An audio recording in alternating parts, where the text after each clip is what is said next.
land to Earth loop, which is the communications that's going between that crew and the launch team here as they walk them through configuring their various consoles as well as getting ready.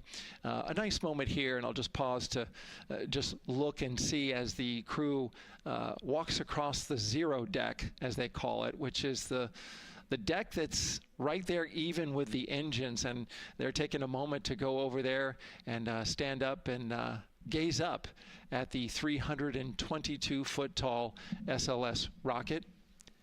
This was part of the plan for the Artemis II crew, and potentially a rocket that could help them make history to go farther from Earth than any crew has before. The farthest distance from Earth when they launch will be roughly around 248,000 statute miles. They're expected to go about 4,000 miles farther than the Apollo 13 crew did. And now they've headed to the elevator to go up. Again, I was talking about the loops. You're going to be hearing from the crew as they discuss with the launch team getting various systems ready to go. And then closer to liftoff, we'll hear the operational launch team loop brought forward ahead of the critical pre-launch polls and then the start of terminal count. And that should be right around L-25 minutes, right before the NASA test director gives their poll and the launch director gives her management poll, which happens at L-17 minutes. Right now, a lot of focus is on, of course, the closeout crew. They've made the way for the crew to get inside the spacecraft now and walk across that crew access arm, and there they are. They have been working on a tight timeline, but they are ready to go, and they are ready to receive the crew and start putting them inside their Integrity spacecraft. That's it from the firing room. We'll send it back to Megan and Nicole. And Launch Director Charlie Blackwell-Thompson, again, we mentioned her a second ago. Her team have been training extensively for this moment since Artemis I launched in November 2022. Today, they have a message for Reed, Victor, Christina, and Jeremy.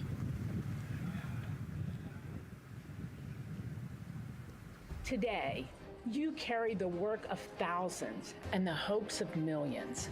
Every test, every simulation, every long day and night have led to this moment. This team is ready. The vehicle is ready, and you are ready. From the ground to the moon, Godspeed, Artemis II! I love that. I just love seeing all of the people who have contributed to this mission and the fact that this is what they've been working for, and now it's culminating today. Yeah, thousands of people have worked on this mission, and we saw there from the launch team, but human spaceflight is like the ultimate team sport, is what I like to say, and that's just a great example of our team wishing our astronauts good luck. That shot there that we were just looking at was aimed at the elevator doors, again, to catch the astronauts as they make their way up to the 274-foot level of the mobile launcher. The mobile launcher is the structure you see there. It is not only a way for the crew to obviously access Orion, but also provides the fuels, communications, all that to the rocket. And now we're watching the crew walk across the crew access arm, getting a beautiful view of Kennedy Space Center. From 274 feet. Woo. Nicole laughs because Nicole is also, like Reed, does not like heights. I do not like how open that crew access arm is. But Reed made it across, so that's good news. It looks like they really enjoyed it. You know, they didn't just walk straight past. Christina and Victor, we definitely saw. Some thumbs up there, looking out, yep, that crew access arm. And then Reed, he knows where that camera is. Taking the opportunity to, again, just tell folks, hey, we're doing good. Ready for it. Yeah. And it looks like they're actually probably signing their patch. Yeah, there's a wall with patches there, and so each crew signs when they get up for their launch. And so this is probably actually the first time a crew is doing this in the White Room of Launch Pad 39B. don't quote me on that, but I think the signing started with the commercial crew program. So there's a lot of that in the White Room over at 39A. But again, this is 39B. Yep. And so now in this room here, the White Room, again, we will see the crew don or put on their communication caps again, their helmets, their gloves, and remove coverings that they had on their shoes. Yeah, so they want to protect the suits while they're walking out and up to the White Room, and now they'll finish reassembling those suits. Put the boots on, put the gloves on. You can see they're working their comm caps now, and they'll work the helmets eventually as well. And so as we watch this process unfold, why don't we take a couple of questions from you guys? What is the most difficult thing about preparing for a flight? Nicole, that question's obviously for you. Ooh, this is a great question. You know, I think we get such good training. You know, this crew's been training for years. And so they know this rocket and this capsule inside and out. They know all the dangers. They know how to react to anything. So I actually think, you know, preparing your support system and your family, I think launch day is actually tougher for your family than it is for you. And you know, we've heard the crew talk about the difficult conversations that they've had with their family to prepare for this historic test flight. And so I think, you know, the closer and closer you get to the rocket, the fewer and fewer things from Earth you keep. You know, they left their suitcases at crew quarters this morning. They left their cell phones, their laptops, everything. And so you are just a human in a spacesuit about to get on a rocket with all of your loved ones watching. And I think that can be probably one of the most difficult parts about today. And while you were answering that question, Nicole, we did get a chance to check. Yes, this is the first time crew has signed the wall of the White Room, again here at pad 39B. Let's take another social question now. All launch windows happen to be in the evening. How come? Obviously referring to the April opportunities specific to Artemis II. Right. You know, this is a complicated answer. I don't know that I would have the exact mechanics behind it, but it has a lot to do with orbital mechanics and where we are in terms of the Earth and the Moon relationship. And, you know, like we said, we're trying to get on that free return trajectory. And so it has a lot to do with when we can do the perigee and apogee raised burns and the translunar injection. So there's a lot of math that goes behind these launch windows and why they shift and move and why we just so happen to be in the evening for the April launch windows. Yep. You did answer it well. All right. And before we asked you guys a question, who would you take to the moon with you? Would that be a bestie, a pet, family member, or seasoned astronaut? Overwhelmingly seasoned astronaut. So, Nicole, you and I are going to the moon.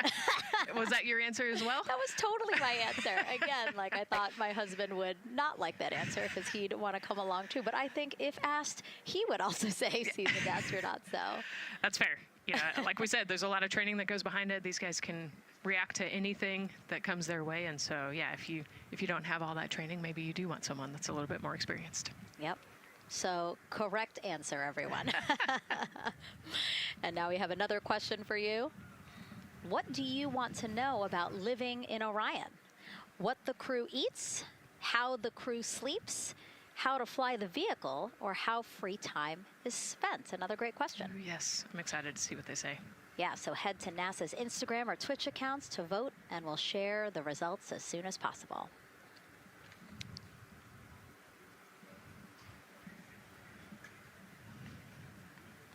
And while you're doing that, remember to also sign up to be a virtual guest for this mission. Just go to the link we'll pull up on your screen. As a virtual guest, you will get mission-specific information, notifications of any schedule changes, and curated resources straight to your inbox.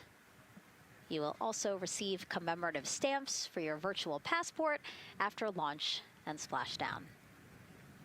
Again, we really, really want you guys to engage with us, engage with this mission, come along with us for the ride. So yeah, take advantage of these opportunities to be a part of it.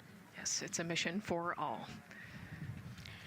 And so back in the suit, no, not the suit-up room, the white room.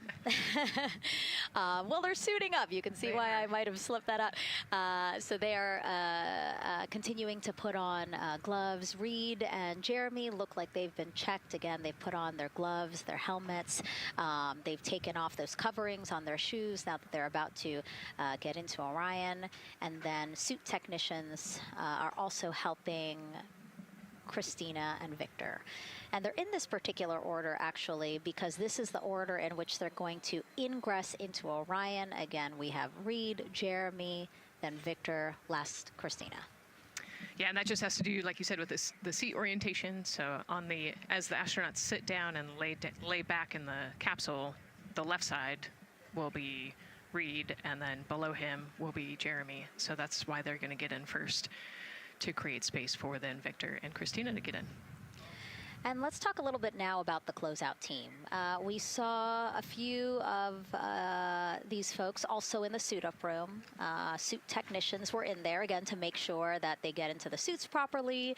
And then a couple of them came out to the pad here to, again, do the same thing. Hey, are you comfortable in these suits? Is everything is as you expected? And then these folks here will help them get into Orion, buckle up. And so we were talking a little bit about their attire, specially made for what they're doing right now. Yeah, so these, they almost look like, the equivalent of a flight suit, right? They're fire resistant. They've got the straps on the back for emergencies that mimic the same straps that the astronauts have on their suits, so that you can use the same exact equipment in an emergency egress from the pad, for example. So we can use the same equipment to get everybody safely away from the pad as required or if needed. Yeah, always thinking about those contingencies, how to very quickly, if there were an emergency, get everyone out, not just the astronauts, but also the closeout crew if an emergency was happening while they were still at the pad. And so those suits, flame retardant. Also, when we see them crawl into Orion, you will notice that they are on their knees quite a bit, so built-in knee pads. Really a thoughtful design for the purpose that they're serving today. Yeah, they're functional, which is exactly what we want, but also they're pretty classy looking. So we did a good job with the design. I was going to say, they actually look like, the outfits that car racers wear, right? Yeah. And then when I said that to the lead of the closeout crew, he's number one if we do see him, Taylor Hose, he said, well, actually, we are kind of like a pit crew, like they're very quickly moving through the operations so that not a lot of time, not more time is spent at the pad than is needed, because this is a fully fueled rocket, Nicole. Right. Yeah, we want to minimize the time that we have more humans up in the white room, but also safely and efficiently get the astronauts ingressed into the capsule. And so that's their main job. That's I like the pit crew analogy. Works great.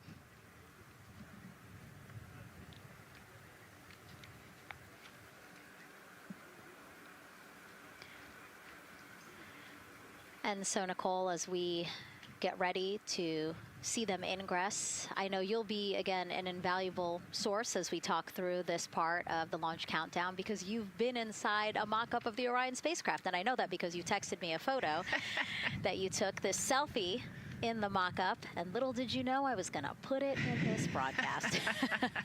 Yeah, this was actually a really wonderful opportunity. Last week, our flight control team at Johnson Space Center hosted an open house of the Orion mock-up there in the space vehicle mock-up facility. And so I got to spend some time in the capsule with some of the flight controllers who are actually sitting on console right now and talk to them about everything inside the mock-up. So you can see I've got a bump cap on. It's like a small hard hat. There are a lot of metal corners and things, and we are still squishy humans at the end of the day. And so they want you to be careful while you're moving around in there. But I got to see, how the crew will ingress. I got to look at the umbilical and the seat straps, and I got to see, the emergency equipment and the stowage and the toilet. I got to see it all. Got to talk about everything. It was pretty cool. It was a really great time. Michael and Bruce were great with me. They They answered all of my questions.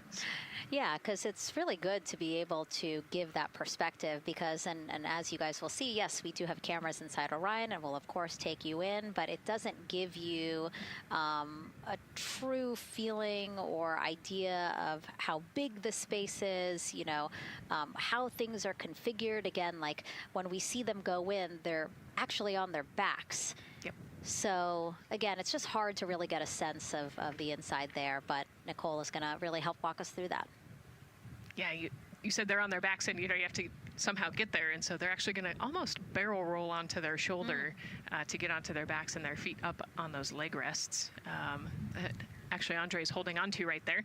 You can see Andre number 2's inside getting everything ready for them. And actually, those leg rests for the pilot and commander seat will come off once they get into orbit to create some more space for them. And it looks like we're getting ready to ingress here. Yep, thumbs up from Reed. Everybody configured with their suits, and so in we go. They actually get inside by walking backwards. That's the easiest way to get in, right, Nicole? Yeah, so he will step down right over the flywheel or the exercise equipment that they've got in there. We'll talk to that in a second. And then you actually step down right on top of the toilet area backwards. You can see him going now. Oh, and he's already turned around and walking in. You can see Dre's protecting his helmet and his visor there from all that metal. Yeah. It's a tight squeeze, but they've done this a lot, so Reed's already all the way across the capsule. Yeah, that was fast. Impressive, Reed. Impressive. That's why you're the commander. Oh, a heart there from Jeremy again. Yep, Canada. Yeah. Canada is about to get into Orion. And so you mentioned Dre. Why don't we talk a little bit about him? So that was NASA astronaut Andre Douglas. And he is actually one of the backup crew members for the Artemis II mission. He trained alongside the primary crew and will step in if any of the 3 astronauts are unable to fly. Yeah, Dre's actually a classmate of mine, so fellow fly. Oh, yeah. Yeah, so we've worked very closely together. It's exciting to see him in this role. Yeah, Virginia native, selected as an astronaut candidate in December 2021. He completed his training in March 2024 and was subsequently named as the Artemis II backup crew member just months later in July. Before joining NASA, Andre worked at the Johns Hopkins University Applied Physics Laboratory, where he specialized in spacecraft systems engineering. His work focused on the systems that help spacecraft know where they are and how to get where they need to go. So obviously critical for missions to the moon. Yeah, he's a wicked smart guy. He's got like 15 degrees, I think, or something. Oh, my. So. And so now here we are back inside Orion, where the closeout crew, each one with either Reed or Jeremy. So it looks like Andre is with Reed. And this is a camera shot of behind Reed's head. So Reed, while Andre is buckling him in, that's a 5-point harness, Reed was configuring his control panel. Yeah, the displays. We're getting the displays ready so that they can monitor all of the systems and monitor the launch as they go. Christina there signing the wall.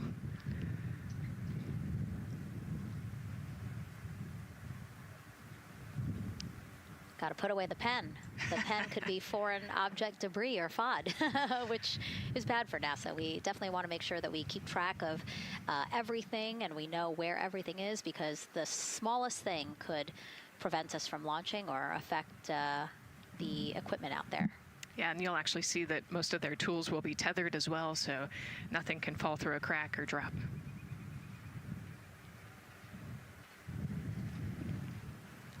And so as soon as Jeremy and Reed are good to go in their seats and connected to their communication umbilicals, as Daryl had said before, we will start hearing the loops, the audio mission loops, specifically Orion to Earth 1, which is the communication loop that the crew communicate on to the different teams supporting launch today.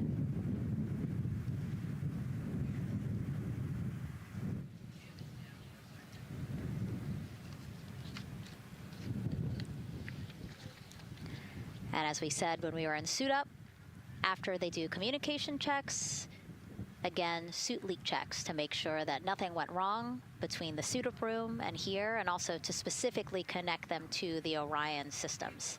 Yes, this will be an integrated test with Orion and the suits to make sure the entire system is working and ready for flight. And so you'll notice Reed and when Victor sits down, Reed and Victor are the only ones with the display panels in front of them. Jeremy and Christina will actually share a personal computer device, and that will be on Jeremy's leg, and that's how they'll continue to follow along with telemetry and data. Yeah, it's actually pretty cool. This is one of the technology demos that we're doing, and so they're going to plug into the system, and it'll be a screen repeater on that device for them, so that they can see what the pilot and commander are seeing. OTC ask, MS2 is online for context. This is OTC. Repeat. MS2 ready for comm checks. The MS2 ready for comm checks. MS2, OTC, Orion Earth 1, comm check. OTC, it's MS2. Have you loud and clear on 1. You're welcome, sir.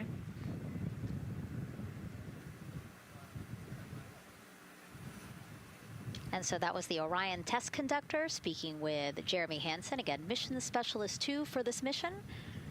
So his communication check over, you heard him say 1, Orion to Earth 1, has been completed, a successful test.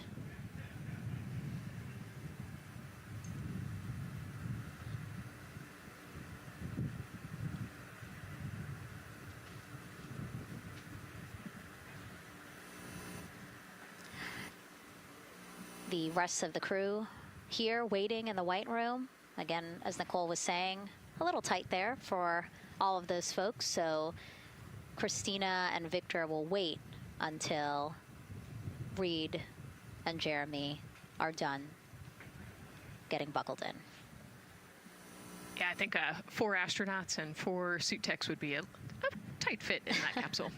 Yeah, I mean, take a look at Bill. He's number 3 there, that the suit technician there. He is kneeling where Christina will be in order to get Jeremy situated.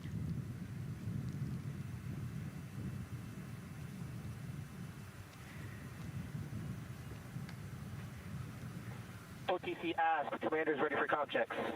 OTC copies. Commander. NTD, Misco 212, comm check. NTD, have you loud and clear here as well. I'll catch FTS on 194, thank you. Commander, OTC, Orion Earth 1. OTC, CDR has you loud and clear. Good comm. Welcome, sir. And there you have it, a successful comm check with Commander Reed Wiseman. And so... And CDR, NTD on Orion Earth 1 for comm check. I got you loud and clear, NTD. And good to have you on board. Good luck today.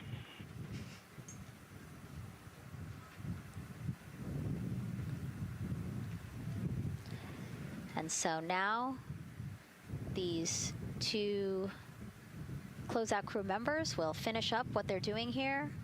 Again, Nicole, walk us through what is happening here. They're connecting umbilicals, is what we said. Yeah, they're strapping them in, so they're getting their restraints connected. It's a 5-point harness with a quick release, and then they're connecting the umbilical, which has 3 different, actually 4 different connections. So it's got the air in, air out, the water for cooling, and then the comm as well, the communication cable. So they're going to make sure that all of those connections are good to go, make sure the crew's receiving the cooling and the air, and then we heard the comm check as well. So they're just making sure the umbilical connection was good to go, getting them strapped in and ready, and then they will move on to Victor and Christina.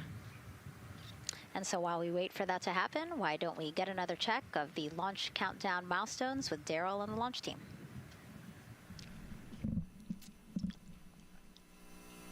All right, welcome back into the firing room 1 here, where some of the launch team is having some pizza that was brought by the administrator. That was nice of Administrator Jared Isaacman to bring that by for the launch team to enjoy. We're L-minus 3 hours and 44 minutes and counting as you can see the crew ingressing into the spacecraft. There are a number of things that are happening on the timeline. Of course, the closeout crew, they liken themselves to like an F1 pit crew, working quickly, methodically, carefully, as they go through their procedures to get the astronauts ingressed. Overall, there's a little bit of timeline pressure, right? There's only a certain amount of time as you see the astronauts going into Orion. Only a certain amount of time that they can spend on their backs. They will be there for a few hours, right? So we're sitting at 2:40 p.m. Eastern time, and the window opens at 6:24 p.m. Eastern time and runs until 8:24 p.m. Eastern time. So 4 or 5 hours or more on their backs, and then they'll hopefully lift off for a launch. So, of course, the crew is mindful at the time. They don't want to slip into the window if they don't have to. And so they're keeping a tight lock on the margin, the amount of time that they're working there. And there's a heart from Christina Cook. Great to see that as she gets ready to get into the Orion spacecraft, one that they named Integrity. It certainly fits this crew from what I've observed. Now, right now, the rocket's tanks, they're in what's called replenish mode. So another factor for this closeout crew is, and the crew themselves, this is a fully tanked, almost ready to go rocket. It's got all the propellant it needs to go to the moon. It's just a matter of getting the astronauts in, getting them configured, and getting all the systems, the high energy systems, bringing them all online in order to launch this rocket. As they sit there, there is propellant boil off that's happening. All tanks are at 100%, but the propellant, which is liquid oxygen and liquid hydrogen, those two propellants are minus 423 for hydrogen and minus 297 for the liquid oxygen. They are boiling right now. They've been boiling the entire time they've been in the tank. And that is vented out, as you can see.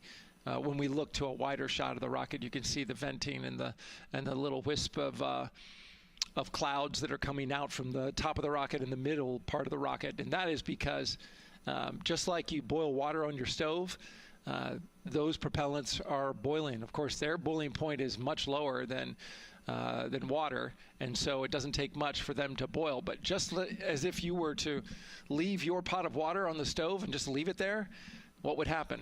Well, it would completely boil off, and all the water would be gone. Basically turned into water vapor inside your house. Well, it's the same case here. So we are continually replenishing the rocket with propellant, liquid hydrogen and oxygen, running from those propellant lines that you see there going into the rocket. So that continues to go well. Overall look from the launch team here, this has been a very smooth countdown so far. The cryo tanking went exceptionally well, and the launch team is really in a good mood right now. Cautiously optimistic, understanding that with a system this complex, you can have something unexpected happen. But to this point, the firing room is really encouraged by what they've seen so far, and are especially excited to see these astronauts getting inside the spacecraft. L-minus 3 hours and 40 minutes and counting until we open up that window for launch. For now, we'll send it back to Megan and Nicole.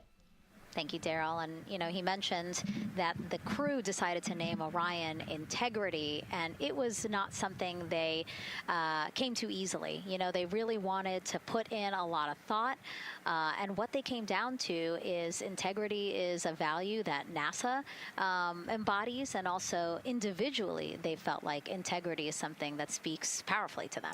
Yeah, and I think the other part of integrity, it just represents the humility and the professionalism behind the entire team that built this rocket and got us here today. And so it's a fitting name for this capsule. Yeah, like I said, I think the crew said it took them a little bit to decide on what they wanted, but I think they made the perfect choice. I agree. And so as the countdown to launch continues, we are reminded that this is an agency-wide effort to make today's launch attempt possible. We invited people across our NASA family to wish our crew a safe journey. Go Team Artemis! Go Team Artemis! 3, 2, 1, blast off! Have a great flight. Godspeed. We'll get you around the moon and home. If I had a message for the crew, be safe, to have fun, to remember that we're all down here rooting for them. I want to wish my friend and former student, Victor Glover, and the entire Artemis team best wishes and a successful flight. Have fun.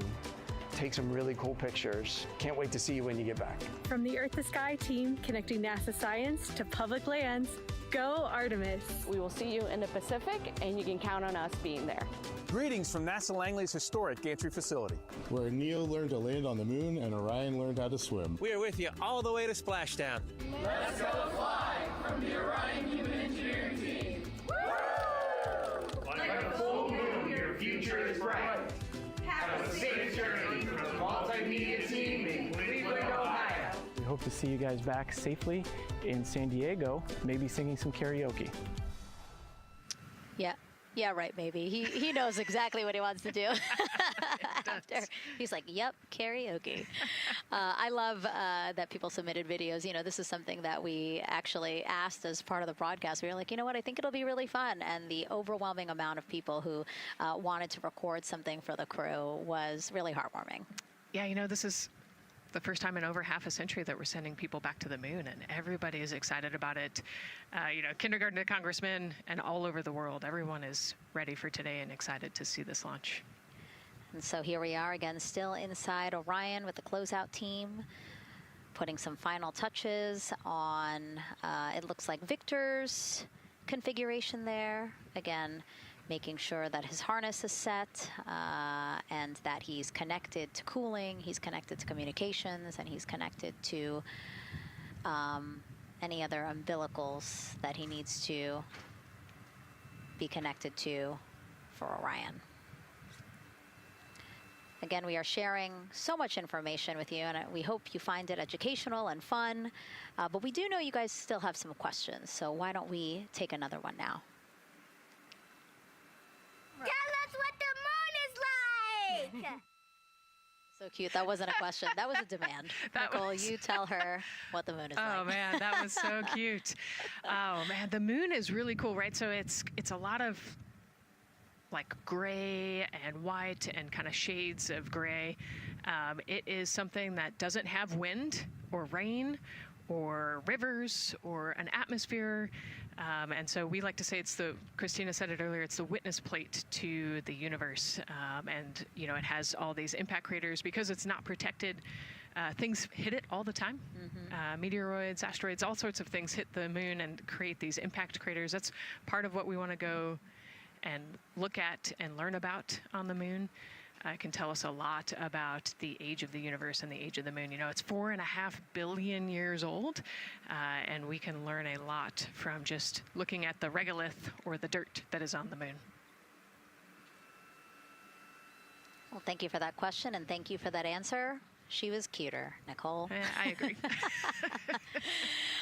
And then earlier today, we wanted to ask you, what do you want to know about living in Orion? And we told you to pick between what the crew eats, how they sleep, how they fly the vehicle, and how free time is spent. And the winner, most of you wanted to know how to fly the vehicle. And we are going to be doing that. Yes, we are. You know, that's a great question, and actually part of what we're going to go do. So the rocket is fairly automated, right? There's a countdown, and the whole system knows when it needs to ignite the engines. But we are going to do some manual piloting throughout this mission. Once they launch and they separate from the ICPS, they're actually going to do a rendezvous and proximity operations demonstration. So what does that mean? They're going to take that portion of the rocket and they're going to try to fly closely to it. And so they will actually take manual control of the Orion spacecraft and try to get nice and close to the other portion of the rocket that had just separated. And so you can see actually a little bit in the view that you have right now. So for Reed, the left-hand person, his right hand, there's a kind of a joystick, if you will, on the right side, and then on the left side there's something similar. And so they've got, you know, translational and rotational hand controllers in order to command the rocket in different axes. Yeah, it's really exciting. I mean, Victor said it himself, like one thing that he's really looking forward to is piloting Orion manually. So we'll get to see that during our continuous coverage. Again, we are covering this entire mission. We started with tanking, and we will go all the way through splashdown, so you will see what Nicole was just talking about, that proximity ops demonstration, where the crew will pilot Orion manually. And so, speaking of their 10-day mission, why don't we take a closer look at the crew's home away from home for the next 10 days.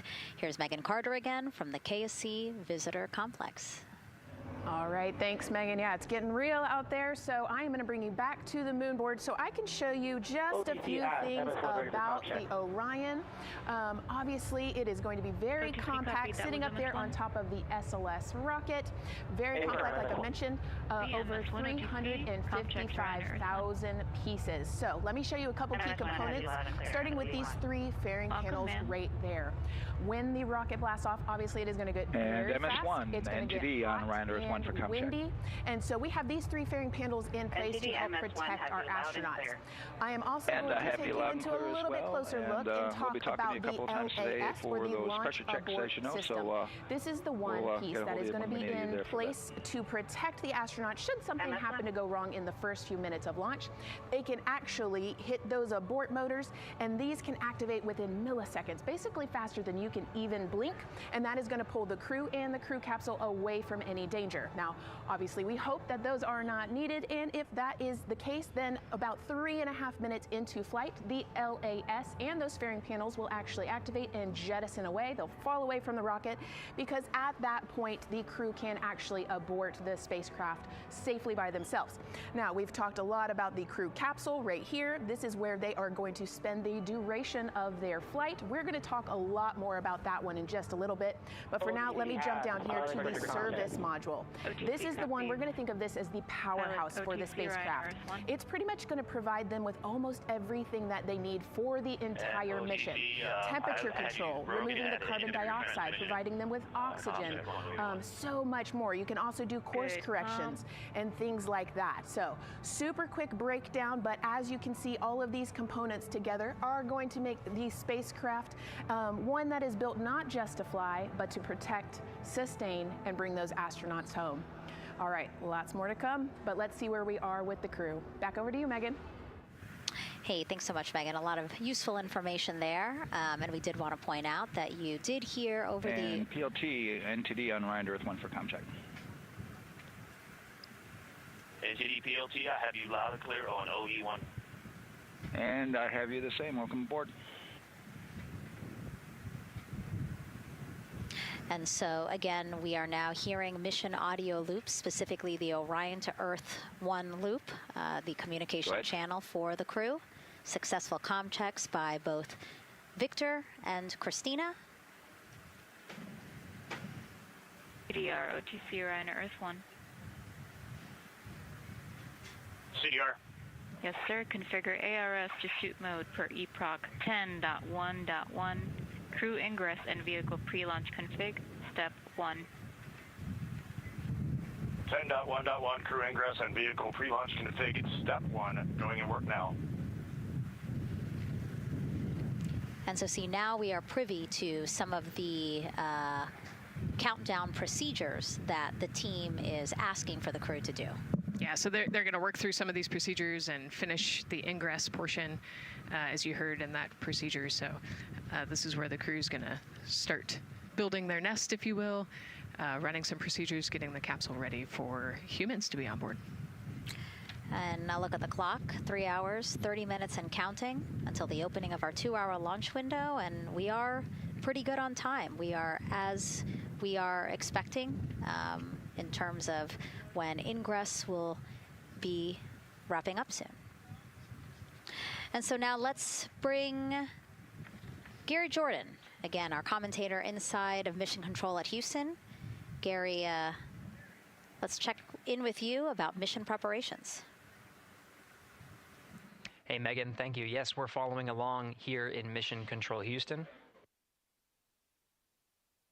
OTC copies. And we'll stand by for those con checks.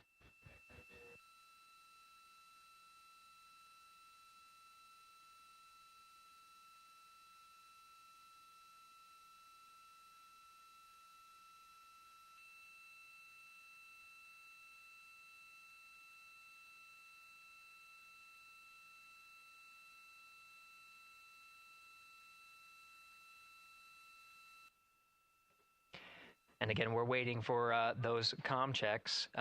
We did confirm from our IVA officer here in Mission Control Houston that all 4 suits have plugged in umbilicals. And CDR, NTD. Go ahead, NTD. Yeah, Reed, we're ready to proceed with the voice checks if you and everyone else is.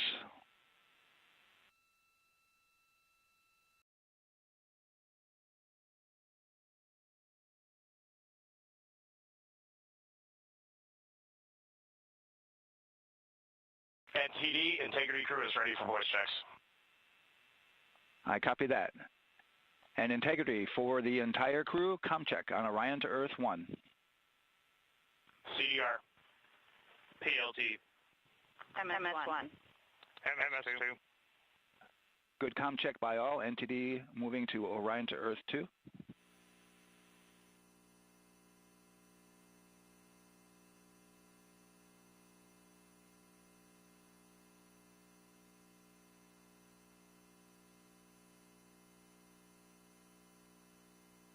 CDR.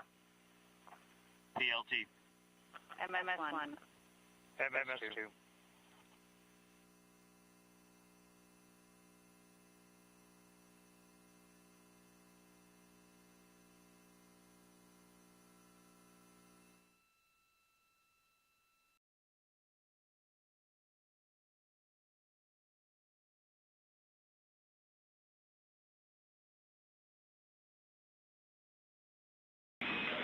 Integrity Houston on Orion to Earth 1. Voice check for the entire crew. CDR. PLT. MS1. MS2. Houston has all 4 crew loud and clear on OE1. Stand by for 2. Your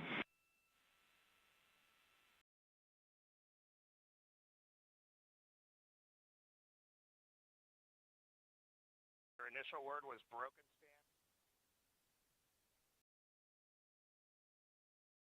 MS1. MS2. 4 crew loud and clear on OE2. We'll use 1 for the default. Houston out.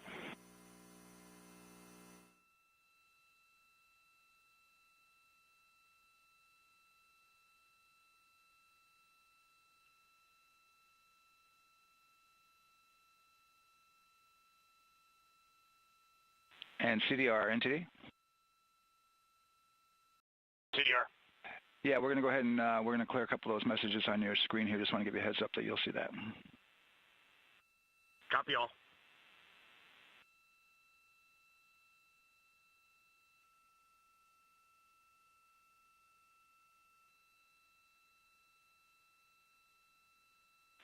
CDR, OTC, Orion to Earth 1. CDR. Yes, sir. Perform crew suit leak checks per 10.1.1. Crew ingress and vehicle pre-launch config steps 2 through 4.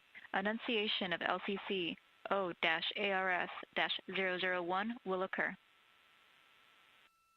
10.1.1 crew ingress and vehicle pre-launch config steps 2 through 4. Going in work now.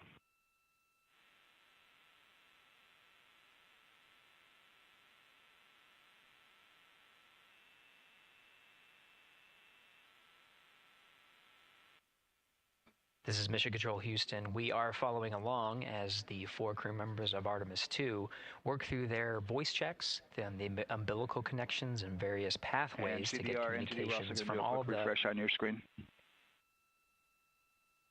CDR. Yes, sir. We're going to look to do a quick refresh on your screen if you guys are okay with that.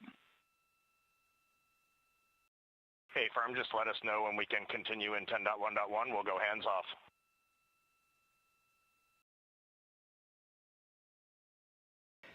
.1.1 referring to the procedures that they have through the various phases of ingress and some of the checkouts needed to prepare for today's launch. Here in Mission Control Houston, the IVA, or Intravehicular Activity Officer, will be confirming the leak check status and watching as the suits pressurize to once again confirm that the suits are in a good configuration ahead of launch. Of course, for the teams here in Houston, launch is just the beginning. The first flight day is jam-packed with activities. Shortly after main engine cutoff, Integrity will enter into a coast phase while still attached to the in-rim cryogenic propulsion stage, or ICPS, and prepare to deploy the solar arrays. With power being generated, Integrity prepares. Go ahead, NTD. With that refresh, and you got to go to proceed with your 10.1.1. Picking up 10.1.1, step 2.3 through 4.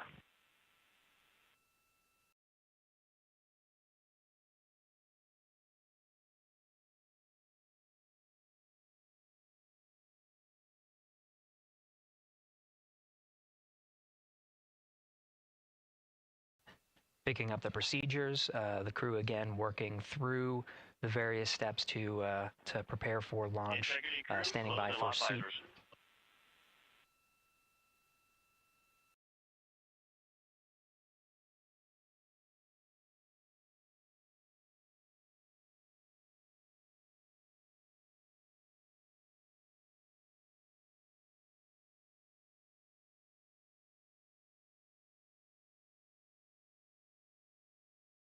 This is Mission Control Houston with visors closed. The pressurization tests can commence. We'll stand by for word of a good leak check on all 4 of the crew member suits for the Artemis II mission. Again, this is the very beginning of a very busy flight day for our 4 crew members. After launch, they have a series of burns to prepare for. The first major burn being the perigee raise maneuver that allows them to continue in low Earth orbit, and the next being the apogee raise burn that puts them in a high Earth orbit. This is an orbit that takes them around the Earth for nearly a day, 23.5 hours to be precise, and allows the teams, including the astronauts and the flight control teams, to check out critical systems ahead of committing to the next day's translunar injection. But before they even call it a day, Integrity will separate from the ICPS, and the crew will command.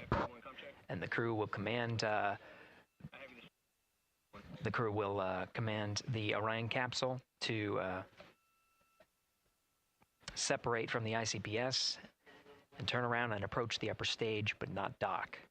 This is to test Orion's in-space maneuvering capabilities and provide further confidence in docking to another lunar space vehicle like the Human Landing System that will be part of the Artemis III mission ahead of future moon landings.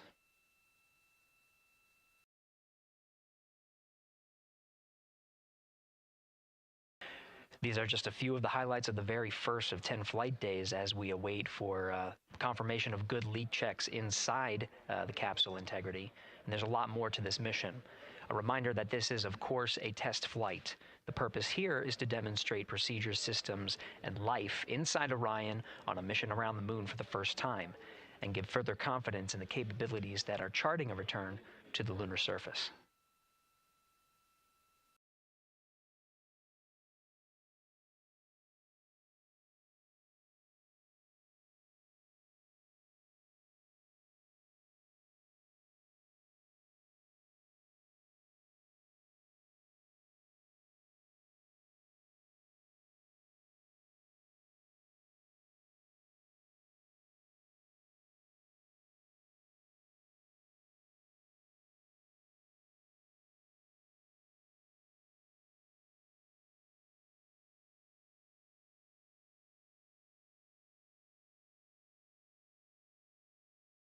You may be able to see from this view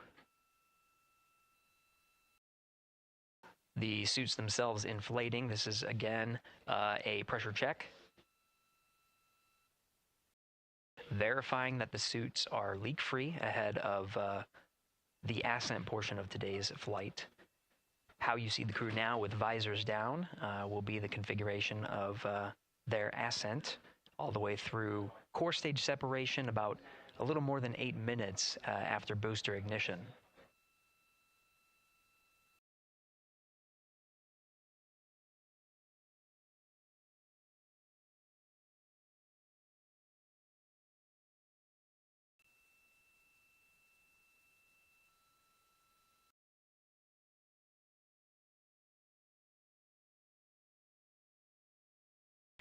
All right, here in Mission Control Houston, we are continuing to follow along, standing by for confirmation of good leak checks. In the meantime, there are no showstoppers here in Mission Control Houston, and we continue to monitor the countdown to launch. Megan, we'll send it back to you over at the Space Coast.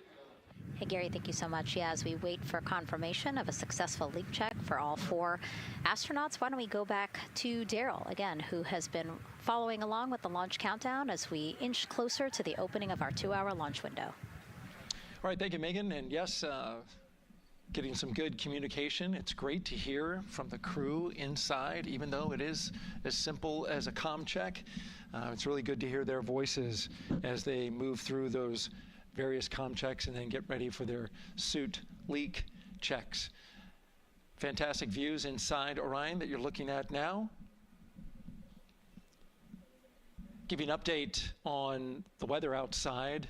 We're still 80% go for our 2-hour launch window, which starts at 6:24 p.m. Eastern Time and closes at 8:24 p.m. Eastern Time.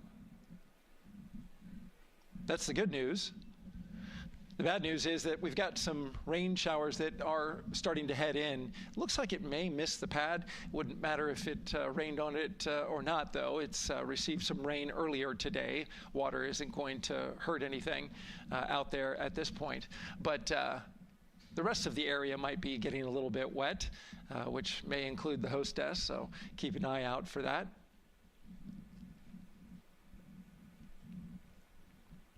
As we're watching with the astronauts inside the Orion Integrity spacecraft, you'll be hearing more and more from them, especially Christina Cook, who is Mission Specialist number 1. She not only is going to be making history. All crew, visors open, suit loop leak check complete. OTC. Okay, there you heard the suit leak check complete. They check those suits for leaks in astronaut crew quarters. They check them again inside the spacecraft.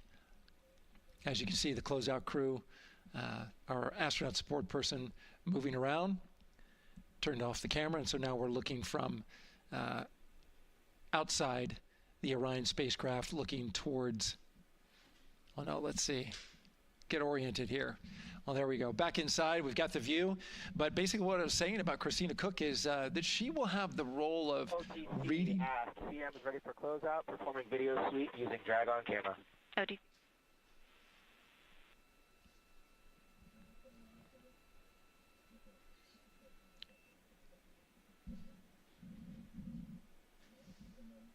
She will have the role of reading out a pressure reading that tells the team that and CDR or NTD?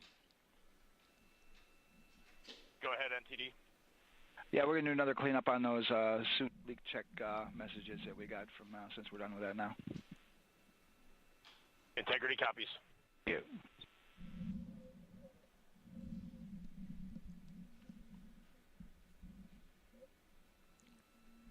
And that's communication going between Orion Commander Reed Wiseman and NASA Test Director Jeff Spaulding. But as I was saying, Christina Cook will be reading measurements from the counterbalance assist arm. So you're going to hear her be asked by the NASA Test Director to read that. That CBA, counterbalance assist arm, it's mechanically latched by the closeout crew using tools, but there's a hydraulic assist. It's pneumatically opened and closed, rather, with a pressure assist that helps open it up. Not only that hatch, but also the last hatch.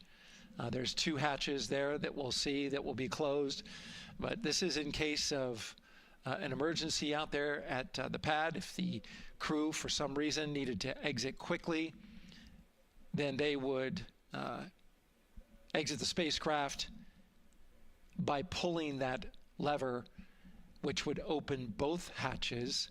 Those hatches are heavy. The Orion hatch is hundreds of pounds. HHP cameras 1 and 2 both set to record. OTC copies.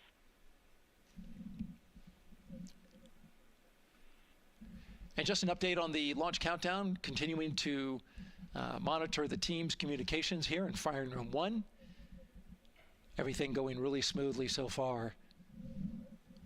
We don't have any significant open constraints to launch at this time, so we continue counting down.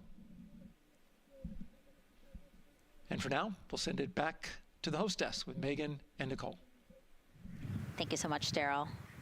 And so we heard some of the communications over Orion to Earth 1, and it sounds like we are now moving into the hatch prep and closure phase. We will now start to see the closeout crew getting out of Orion soon so that they can start getting ready to, again, close up Orion, close the 2 hatches, and then get out of the pad. Yeah, the closeout team will take the hatch seals off, and they'll inspect the seals, make sure everything's ready to go, and then do a few last-minute configurations before they close that hatch. And then, like Daryl talked about, then Christina will have a role in looking at the CBA there. So. Yeah, you might have heard them say over the loops again that drag-on camera. So basically, it's a camera that they can move around, and you might have seen it in a couple of our shots already. But they will take that camera and literally go and inspect the seal that. There's 2 seals, actually, 2 seals that go around the entire area of the hatch just to make sure that everything looks good. And that camera feed is being directly shown to NASA teams who need to monitor that. Yeah, they want to make sure there's not a single hair or a piece of dust on those, make sure that there's no damage and everything's ready to go so that the seal, they will do a leak check on this hatch seal as well. Make sure it passes. Yeah, and we'll know they're doing that because we will actually see one of the closeout crew members with a hand pump, and they will pressurize, again, just the seals, and they have to see if it will hold pressure for just a minute. And if it does, then they will go ahead to pressurize the entire Orion spacecraft. And then that, again, is to make sure that the spacecraft is holding the right amount of pressure. And that one's a lot longer. It'll take them like 8 minutes. Like it takes time to pressurize it, then they have to hold pressure, and then it takes time to depressurize it. Right, and they want to measure the difference in pressures at the beginning and end of that and make sure that it holds the right amount of pressure so that when they get to the vacuum of space, obviously the capsule holds its pressure. Yep. Okay. Well, again, as we continue to watch operations that are happening at the pad inside of Orion, why don't we go over to Banana Creek? It's one of our viewing locations here at Kennedy Space Center. They will have a spectacular view, and we actually have NASA's Leah Martin there chatting with a big group of people surrounded by a lot of folks on bleachers there. Hey, Megan, yeah, tons of people out here today, thousands of people gathering at Banana Creek to enjoy NASA's next big mission and humanity's next great leap today. It's a gorgeous day, and I'm joined here actually by some people who are probably the only people on center who are a little bit more excited than me to see this rocket lift off. Where are you from, and why are you here? So we're from the University of Tennessee, Knoxville. We're a group of 7 aerospace senior engineering students traveling here with Josh Dobbs, former quarterback of the University of Tennessee, with his extraordinary Dobbs Foundation. Now, you were actually telling me a little bit earlier, you're here local, you're from Orlando. What's it like being an aerospace engineer and then having the opportunity to come back here to the Space Coast and see this mission lift off today? It is absolutely amazing. I feel like the little 9-year-old girl inside me is so excited. Like, I'm from around here. I grew up watching launches in my backyard, and so this seems like such a full circle happy moment for me. Now, you are an aerospace engineer looking hopefully to join the workforce in the future. How does it feel to be here and see firsthand what that work does? It's just so cool to see what I've been working for the last 4 years and then 12 years before that just actually be physically happening in front of me. It's something I never dreamed of as a kid. And I'm actually joined here by the pastronaut himself, Mr. Josh Dobbs. Now, you have a history with NASA as well. You did an externship here. And how did that kind of play into your past passion for aerospace and then the foundation that actually provided this opportunity for these students today? 100%. So I spent a month here around the Artemis I mission, which was a tremendous opportunity to learn about the space program and also what's next. And so to be back here for Artemis II, and unfortunately, Artemis I went in the middle of the season, so it's surreal to be here for Artemis II. And with my foundation, like, the goal is to be able to take advantage of the opportunities that I've had and pass them along to the future of the industry and give them the opportunity to see what all their hard work can accumulate into. So it's an honor to be here. We're really appreciative of all the engineers and all the hard work that's gone into this moment, and we're excited to watch history happen today. Absolutely, and as a group, I think if you guys had one well wish for the team today, what would you say? I think we can all join together and maybe say, go Artemis? Go Artemis. That was a fun interview, and again, just so neat to see all the people who are here. I mean, still hours before liftoff. Not even hours before liftoff, but hours before a 2-hour launch window. So people just really committed to being here and seeing it in person. Yeah, you can see the Banana Creek is already buzzing. Yeah. There behind Leah. You could hear the chatter in the background. It's an exciting time. Yeah, you could tell that it's a lot louder than we noticed because we just have very good mics, but you know, she's obviously yelling over a huge crowd there. So super fun, super exciting, and yes, I hope that we all get to see liftoff here shortly. Okay, so as we know, Victor, Reed, Christina, and Jeremy will have their hands full during their mission. So for some of their test flight objectives, let's go back to Megan Carter at the moonboard. All right, as we have seen from those camera views, their capsule is very compact, obviously. So let me show you a few cool things about this piece. The Orion capsule is going to only be about 16.8 feet in diameter and a whopping 10.5 in height. Think of it about the same cubic feet as 2 minivans. So obviously every piece of that capsule has been planned with purpose. And a really great example of that is going to be these seats that we have seen that live view of.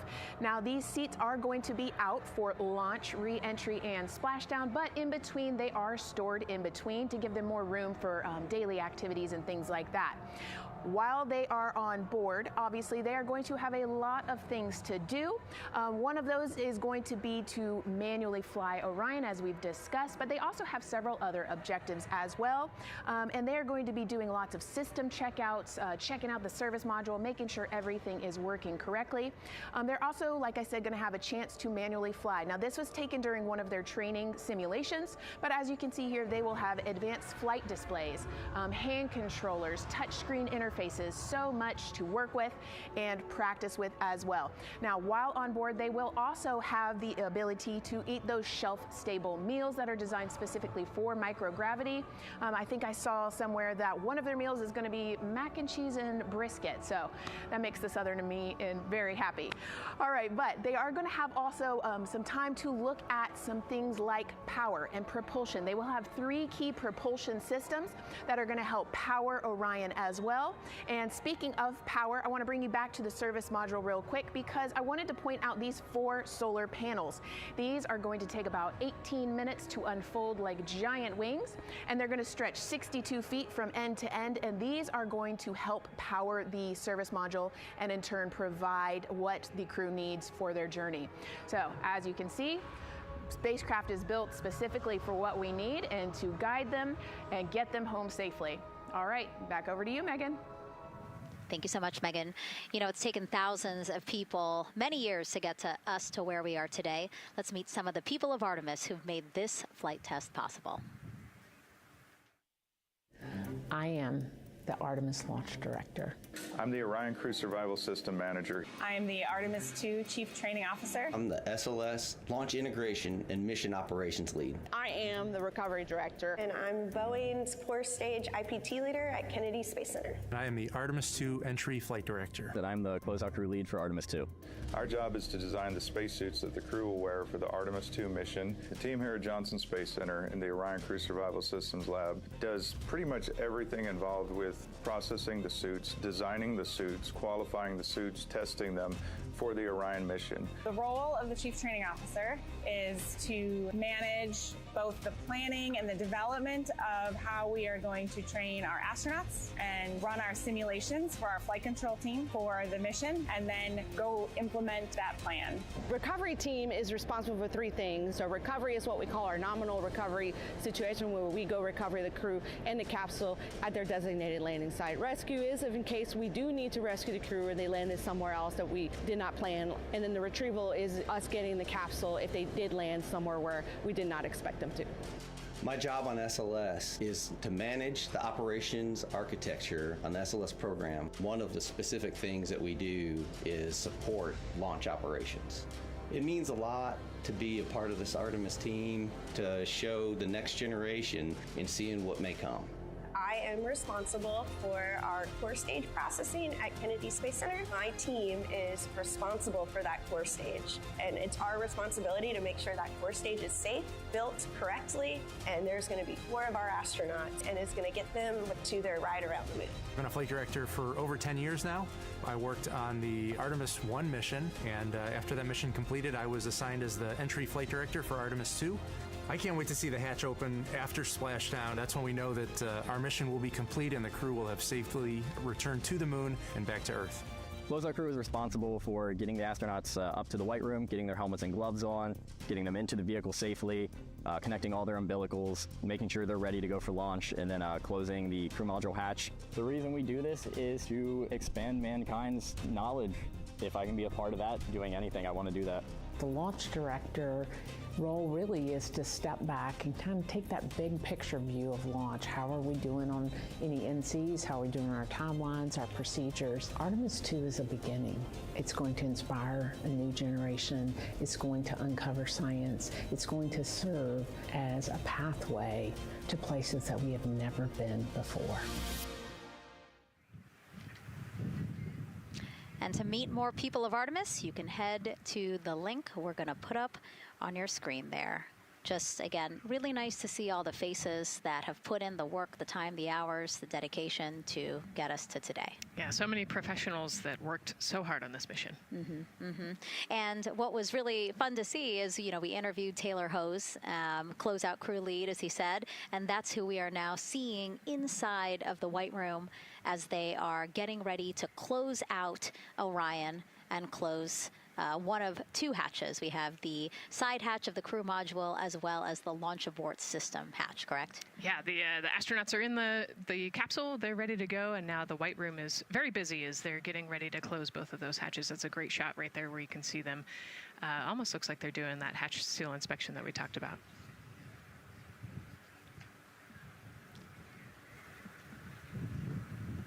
And so, Nicole, as we continue to see them get ready to close that smaller hatch, again, the crew module side hatch, let's take some questions now. Sounds good. A lot has changed since Apollo, and I have a few questions about what's next. What part of the moon are we exploring through Artemis, and what are some of the key points that NASA needs to consider when planning missions like this? Were you expecting to see Scarlett Johansson? I think that took you. Yeah, I mean, took you aback. We've talked about this, but everybody has an interest in this mission. You know, it's humanity trying to explore and go back to the moon. And I love this question. You know, what part of the moon are we going to? You know, eventually we want to get to the polar regions, the South Pole specifically. We think that there are volatiles there, so water ice, something that can be harnessed as a resource as we create the permanent base on the moon and then try to get onto Mars. But getting to the moon is a tricky mission. You know, we're going further than we have in a long time, and you know, on the International Space Station we're 250 miles from the Earth, and so we're pretty close. We resupply that spacecraft pretty often with cargo missions, but the further and further you get away from Earth, the more you have to think about the lack of cargo, the comm delay. You know, there's a communication delay the further away you get, and so there are different and unique problems as we continue to explore further and further out into the solar system. And there is so much to learn about the moon, so it's no surprise that yes, even though our goal is to to have a moon base at the lunar South Pole. The lunar South Pole is not the main focus of this lunar flyby. So instead, the crew is going to be focused on observing the far side of the moon. So this is actually an animation of what teams expect the moon to look like if the crew launches today. So this is, of course, the side that faces the moon, and this is the far side of the moon, which when, again, the crew does their lunar flyby on flight day 6, we are expecting this will be their view. What an amazing view and an opportunity. Yeah, you know, there's so much to learn from this particular mission, because obviously we're not landing with this mission, and so they actually potentially could see the South Pole and kind of scope out what our landing regions look like in the context of the entire moon. But also they're going to see parts of the lunar surface that have never been seen before by the human eye, and so they're going to take these detailed notes. They're going to record themselves talking about what they see.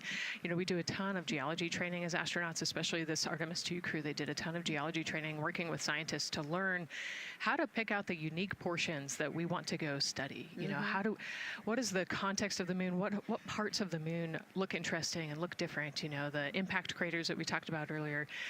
So really trying to take all the pictures, take all the observations, write down, talk about their observations, and record as much data as we possibly can for the researchers back here on Earth.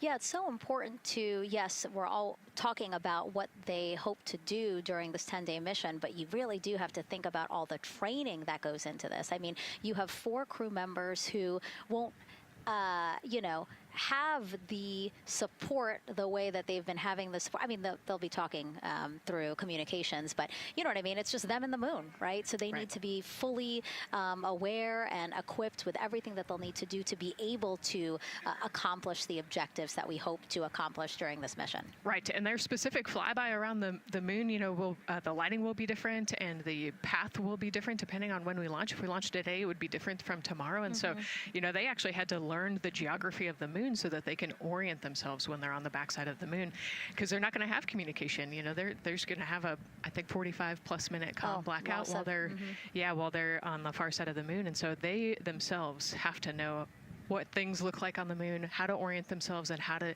get the data that we're looking for. Yeah, really ambitious mission. Excited to be here at the start of it. All right, so another check of the clock, 2 hours, 57 minutes and counting to the opening of our 2-hour launch window for Artemis II. This pivotal test flight comes 250 years after America began its journey as a nation. As we celebrate that milestone, a special live performance now of our national anthem by singer Ann Wilson.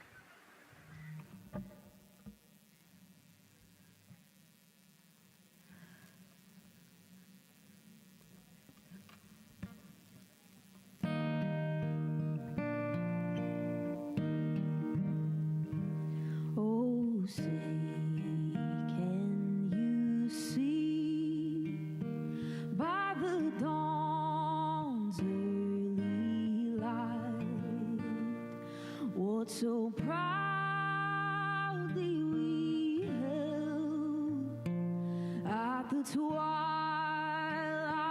last gleaming, whose broad stripes and bright stars through the perilous fight, o'er the ramparts we watched, were so gallantly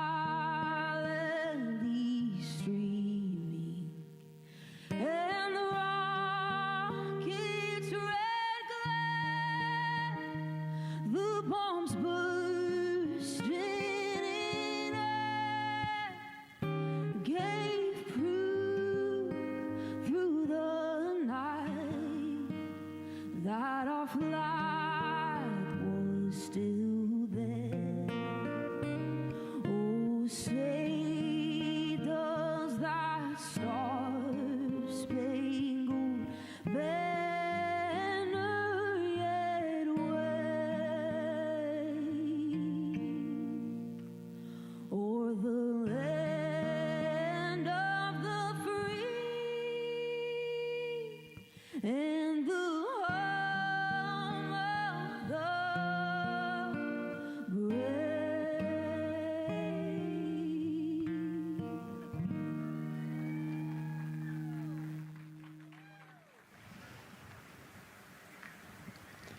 A beautiful rendition. Honestly, I'm a little emotional, a little speechless. Yeah, that was gorgeous. Yeah. I mean, again, we are a nation of explorers, a nation of curious minds, and to see us again 250 years after our Declaration of Independence was signed to when we are trying to return to the moon for the first time in more than 50 years, really powerful. Yeah, leading the way back to the moon. It's exciting. Mm-hmm.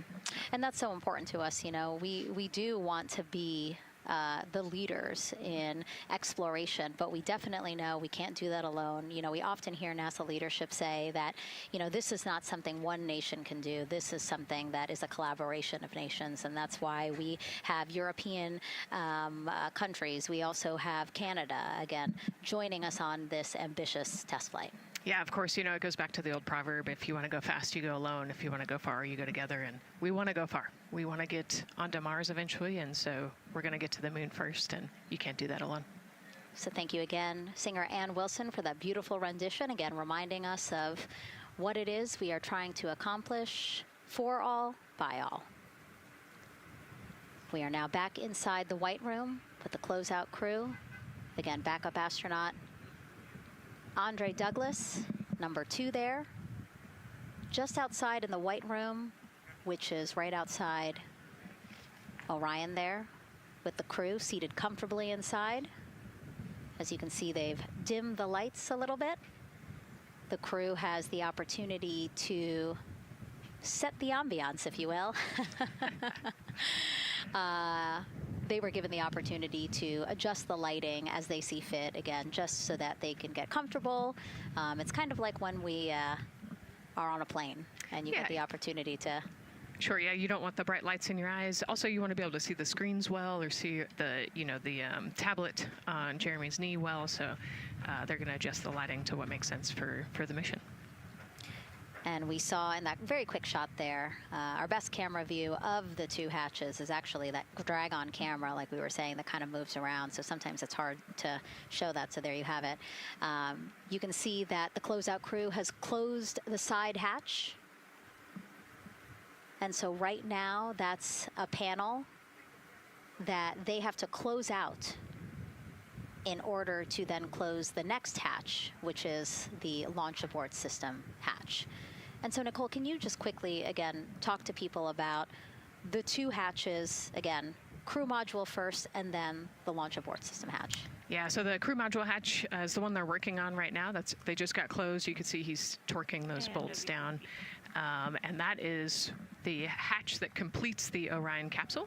And then you have the launch abort system, which actually is kind of almost a shell that goes around the capsule and holds onto the capsule during launch. And it has its own separate engines that can pull the capsule away from the rocket safely in the case of an off-nominal data point. So it's actually looking at roll rates and attitude and thrust and all sorts of different data in order to make sure the launch is safe. And if it's not, then the launch abort system will pull the crew module away and get them into a splashdown zone safely.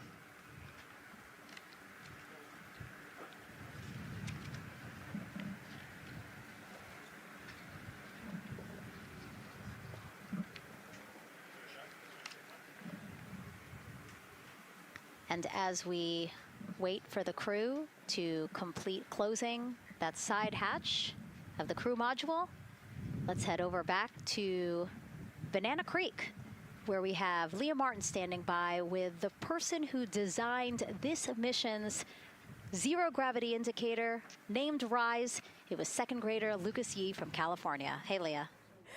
Hey, Megan. Yes, of the many special guests we have with us today, I think one of our most exciting guests is Lucas, who's joining us, like you said, all the way from California. He and his family actually worked this as a group project to design the zero gravity indicator. Lucas, can you tell us a little bit about your design? Yeah. So you named him RISE. Can you tell me why you picked that name? It was very remote, representing the Artemis II launch and Earthrise. And yeah, that's pretty much it. So were you really excited to find out that you won the competition and that your zero gravity indicator would be going to space? Yeah. So how does it feel? We're actually just across the river right now from Artemis. We can see it from where we're standing. How does it feel to know that design you created is actually currently on that rocket just a couple hours away from going to space?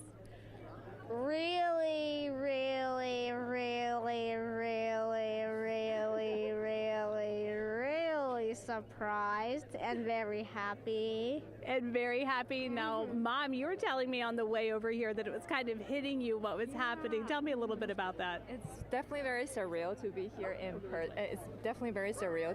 in person. That Commander Weissman said that it's for all and by all. That we couldn't have said it better. We're just very grateful to be here. Super, super excited.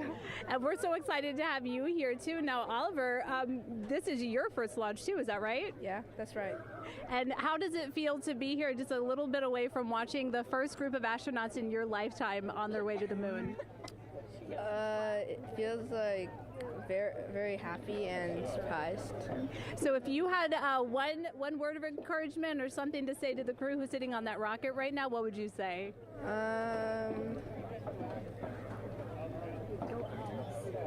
What? Go Artemis. Go Artemis. Go Artemis. Thanks so much, Megan. I would say have a nice trip. Yeah. You would say have a nice trip? I did hear that answer. I would say have a nice trip. You know, Leah, that was a hard question. You know, it's really hard to come up with the spot what to say to the crew who's about to make history today. Yeah.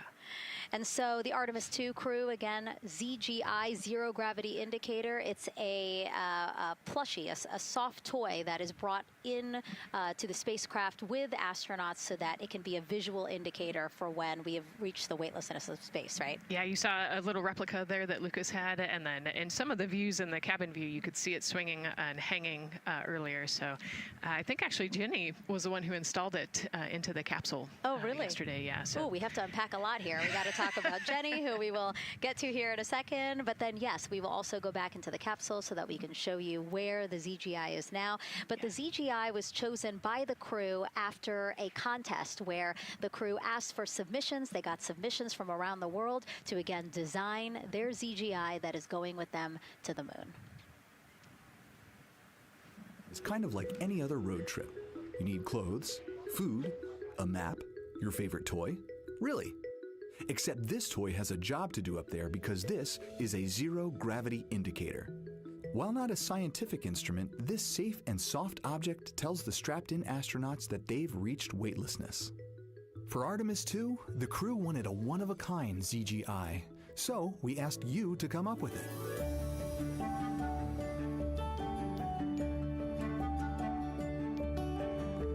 Thanks everyone for sending in your entries from around the world. Over 2,600 of you submitted. And we loved seeing all of your contributions. It was a really difficult decision because each design had a unique quality that stood out to our crew. In the end, we were able to narrow it down to a top 5 from Finland, Canada, Peru, and 2 from the United States, Kansas, and California. In the end, we went with one called Rise. It was a design inspired by the Earthrise photo taken on Apollo 8, which is very special to our crew.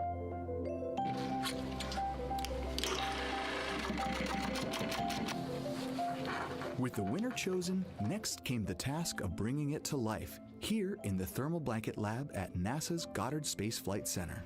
This lab specializes in custom materials to protect sensitive spacecraft equipment and is perfect for creating a ZGI that meets the rigorous safety standards of NASA.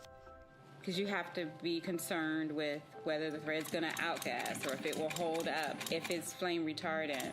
This is the Rise ZGI doll. All I have left to do is to close the opening here and hand sew the hat on, make sure its stuffing is stuffed in there, and we have our pocket here for the SD card. And on that tiny SD card will be millions of names submitted to virtually join the crew aboard Orion. Got Rise. Not the real one, obviously, but this is a replica. I mean, so clever for Lucas and his family to design. Yeah, I love that he replicated the famous picture that we all love of Earthrise, and then I love that the bill represents the space in between the moon and Earth. It's just such a cute and wonderful way to represent this mission. Yeah, and again, Earthrise, very important to this crew. It harkens back to the picture that was taken by the Apollo 8 crew where they saw Earthrise, and so very appropriate since, again, now here we are going to see Earthrise again with this mission. Yep. So yeah, so this is little Rise here. And then you heard in that video that there is an SD card that is zipped inside with the real ZGI with the crew. So get this, more than 5 million people submitted their names as part of NASA's Send Your Name to Space campaign. And actually, Christina said that her niece and nephew's names are inside that SD card. How cool is that? Her nieces and nephews are going to go with her. Yeah. Love this. Love that people are engaging in such a cool way. And actually, if we take a look back inside of Orion, we can actually see the actual ZGI inside with the crew. As we said, the purpose of a zero gravity indicator is to show when we've reached the weightlessness of space. Now, I know that it's probably dark in there because, as we said, the crew decided to just dim it a little bit for them. But here again, as we see, Reed on your left, Victor on your right. Below Victor, or next to Victor, again, because they're on their back, it's a little weird. It's a little hard to explain their orientation. But between basically Victor and Christina is where Jenny Gibbons has placed the zero gravity indicator. And Jenny, who, again, Nicole just brought up, Jenny is one of the backup crew members. So we mentioned how Andre is the backup crew member for the NASA astronauts. Jenny is the backup crew member for Jeremy. Yeah, Jenny's one of our Canadian astronauts, and yeah, so she's been also helping with preparations for today and helping get the White Room ready, get the capsule ready, and she's actually going to be a Capcom for Artemis II as well. Yeah, she's from Calgary, Alberta, completed astronaut training in 2020, mechanical engineer, combustion scientist, and actually before becoming an astronaut, she was an assistant professor. So again, another very well-accomplished person on the team. And I know the Artemis II crew has really enjoyed working alongside both Andre and Jenny. Yeah, actually, Jenny was our EVQ mentor when I went through our AskCanner initial training, so she helped us with all of our spacewalk training, which was kind of cool as well. Okay, and there we have Andre again, number 2, with the rest of the closeout crew team there. Why don't we get another check with Daryl and see how the launch countdown is going.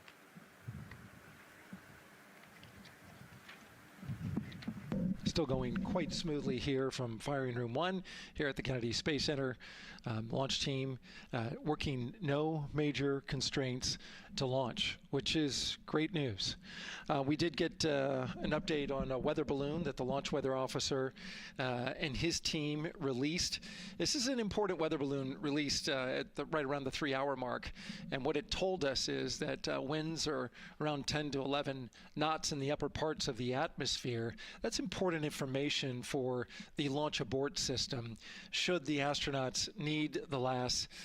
This would, of course, pull the Orion spacecraft off the top of the rocket in case there were an emergency, and then take them offshore to a water landing in the Atlantic Ocean. And so the winds are pushing onshore.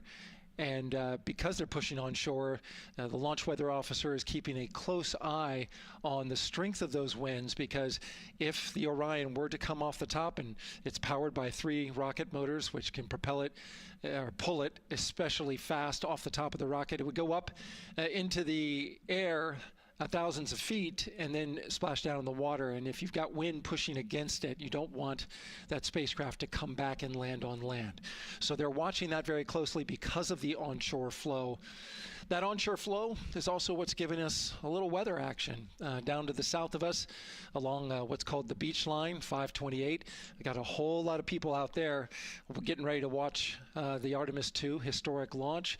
Well, they just got a good soaking. Line of rain showers, I should say, passed through that area and soaked the place. Certainly rain is a possibility, spotty showers from time to time, but overall the launch weather officer tells us that we are trending towards getting that stuff to all push to the west the closer we get to our launch window. A reminder, that window is from 6:24 p.m. to 8:24 p.m. Eastern Time. We don't have a specific T0 at this moment. There's a lot that needs to be calculated before we get there. We also need to get through the rest of the countdown on time. As of right now, we are right on time. The launch countdown is going exactly as planned. That's not something that we saw certainly in Artemis I. There was a lot of flexing in the timeline during those 3 launch attempts back in 2022. But so far today, on our first launch attempt, we're really enjoying some really solid countdown work, some solid operations by the launch team so far. And to quote our friend Lucas, who created Earthrise, we all really like that. We'll send it back to the host desk. Thanks so much, Daryl. Yes, we really like that, and we really like Rise and Lucas. So thank you for that. That was really cute. Okay, so again, here we are in the big box here. We have our full view of the rocket, looking glorious on there with, again, some clouds, but still weather is good for launch today. And then we have the closeout team continuing to do work in the White Room. We got confirmation that they have successfully completed pressurizing the counterbalance pressurization. Basically, as Daryl explained it before, the side hatch for the crew module is very heavy. So in order to open it, there needs to be pressure applied to it, and that's what we just completed, right? Right, that's exactly it. So the CBA, that counterbalance assembly that we're talking about, has to be pressurized. It's a pneumatic system to help. So in the case of an egress, Christina's the one that has to open that hatch. So once she gets it unlatched and unlocked, then that pneumatic system will help move the hatch. It weighs a lot, and so the average human cannot open that hatch by themselves. And so that's why we want to make sure that the system is pressurized, that it's not going to leak, and that it is ready to go in case they need to open the hatch. So that is complete, and now what is happening are the seal leak checks. So that is in progress. Again, 2 seals go through the entirety of the hatch, and we will take the seals to pressure, hold it for about a minute, and just make sure that it is holding pressure. Again, we want to make sure that the crew has a safe, pressurized environment in any sort of situation while they're in Orion. Yep, that's right. So we're going to take a look at it. We're going to take a look at the starting pressure, and then after a certain amount of time, we'll take a look at the ending pressure, and then there are certain tolerances that we will accept for flight. 2 hours, 37 minutes and counting from the opening of our 2-hour launch window today at 6:24 p.m. Eastern Time. After liftoff, it takes less than 10 minutes to reach Earth's orbit. Let's learn more about today's ascent profile with Gary in Mission Control. Hey, Megan. We are monitoring here in Mission Control Houston. Flight controllers are looking at data from integrity in the Space Launch System during the countdown. We're looking at some of the events happening in the White Room now and just making sure that all criteria is met to commit to launch and ascent today. It's the team you see in this room that would be looking after ascent, which is a very dynamic phase of flight. And after solid rocket booster ignition of the Space Launch System, it's this team that takes over control of the mission. There are voices you'll hear upon ascent, calls being relayed between Stan Love, the Capcom you see here in this shot in Mission Control Houston, that's the voice from this room, and the Artemis II crew on a communications channel aptly named Orion to Earth. Here are the calls you may hear during this part of the mission. Capcom Stan Love, his first call after responding to the crew's successful roll pitch maneuver at 30 seconds is AMT high. This notes that should we lose just one of the main engines, an alternate mission in low Earth orbit can still be achieved. At 1 minute 25 seconds, you'll hear max Q on PDL. This notes that reaching the moment of maximum dynamic pressure on the spacecraft. This event happens to be in line with a communication switch to another ground station, the Ponce de Leon Inlet Tracking Annex located about 35 miles north of Kennedy. At 2 minutes 45 seconds, you'll hear SM primed, upper stage RCS ready. This means that the European Service Module propulsion system that's prepared for the next phase of aborts after the launch abort system jettisons, and the reaction control thrusters on the inner rim cryogenic propulsion stage that enable pointing and maneuvering are ready. At 3 minutes 50 seconds, you'll hear voice check on TDRS at the Kármán line. At this point, the launch abort system has jettisoned and revealed the Orion capsule underneath. This check verifies that the now exposed Orion antennas have a good signal over the tracking and data relay annex, tracking and data relay satellites, which is part of a geosynchronous satellite network and the same assets that are used aboard the International Space Station. This communication switch happens to be at the Kármán line, a widely recognized boundary about 62 miles, statute miles, or 100 kilometers above the Earth's surface, where the air is too thin for conventional aircraft to fly and marks the point where our astronauts leave Earth and enter space. At 5 minutes 16 seconds, you'll hear the call 3-engine press. This notes that if one of the 4 main engines on the SLS core stage were to fail, 3 engines can carry the crew to a nominal main engine cutoff and proceed with the expected mission timeline. This is an important call that gives more assurance of continuing today's moon mission. At 7 minutes, you'll hear expect nominal shutdown. You'll hear this call should the main engine performance be as expected up to this point. Shutdown plans can vary and may impact G-forces experienced by the crew or future burn plans, but a nominal shutdown is more indicative of continuing the mission on the expected timeline. At 7 minutes 30 seconds, you'll hear AOA open. This notes crossing into a new abort profile. At this point, an abort would use Orion engines to escape the core stage, and the altitude and velocity are enough to make it 1 lap around the Earth and aim for a splashdown in the Pacific Ocean instead of the Atlantic. And then, of course, shortly after 8 minutes, you'll hear nominal MECO.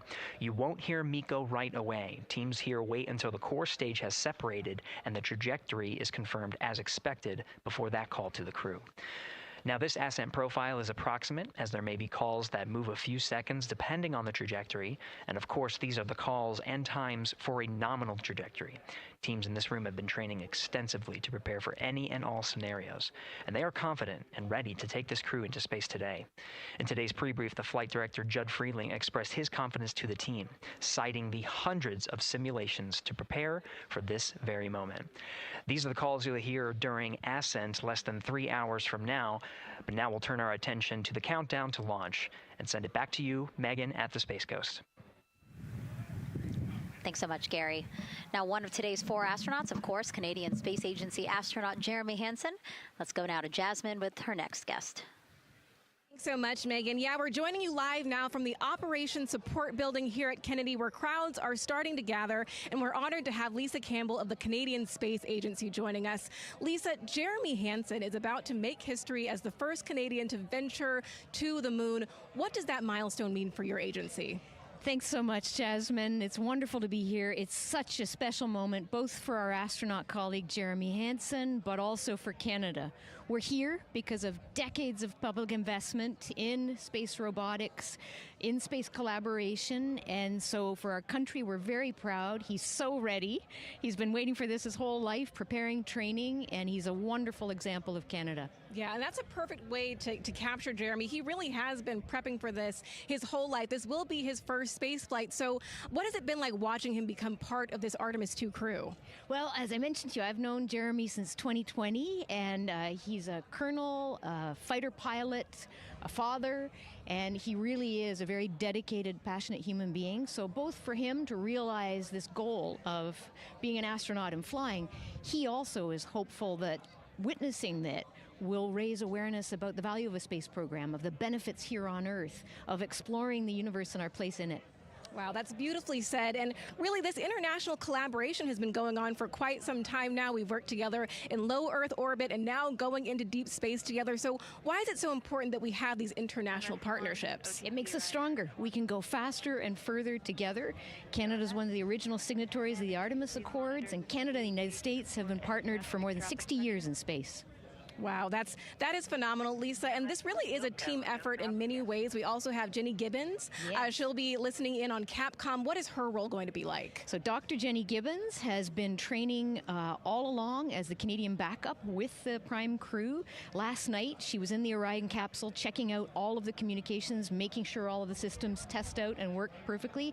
And then she will be among the first lunar Capcom, helping the astronauts navigate during their mission. Wow, Lisa, that is so exciting. Any final words for the nation of Canada before today's mission? Just, we are so proud, so excited, and we can't wait to welcome Jeremy home. Fantastic. Lisa Campbell, thank you so much for being here today. Thank you, Jasmine. Of course. And with that, let's get back to NASA's Megan Cruz. And right now, go ahead. Ma'am, CBA press has been completed. Did you see any drop in pressure? And MS1, we saw just a little bit. It is just over 2,600 now. Copy. Thank you, ma'am. again, a call out to mission specialist Christina Cook. Again, it was her responsibility to monitor the pressure on the counterbalance system that will help open the side hatch. And she did report a drop in pressure, but it seems like it's within nominal limits. Right. They might have had a small drop, but you know, we have a starting pressure and an ending pressure, and as long as the difference isn't too high, then we will take that. And the engineers know exactly what they're looking for in terms of that delta pressure. And so again, that milestone on the checklist of things that have to happen before they launch today, that is complete. The crew, again, still inside comfortably as the closeout crew team work to close the side hatch.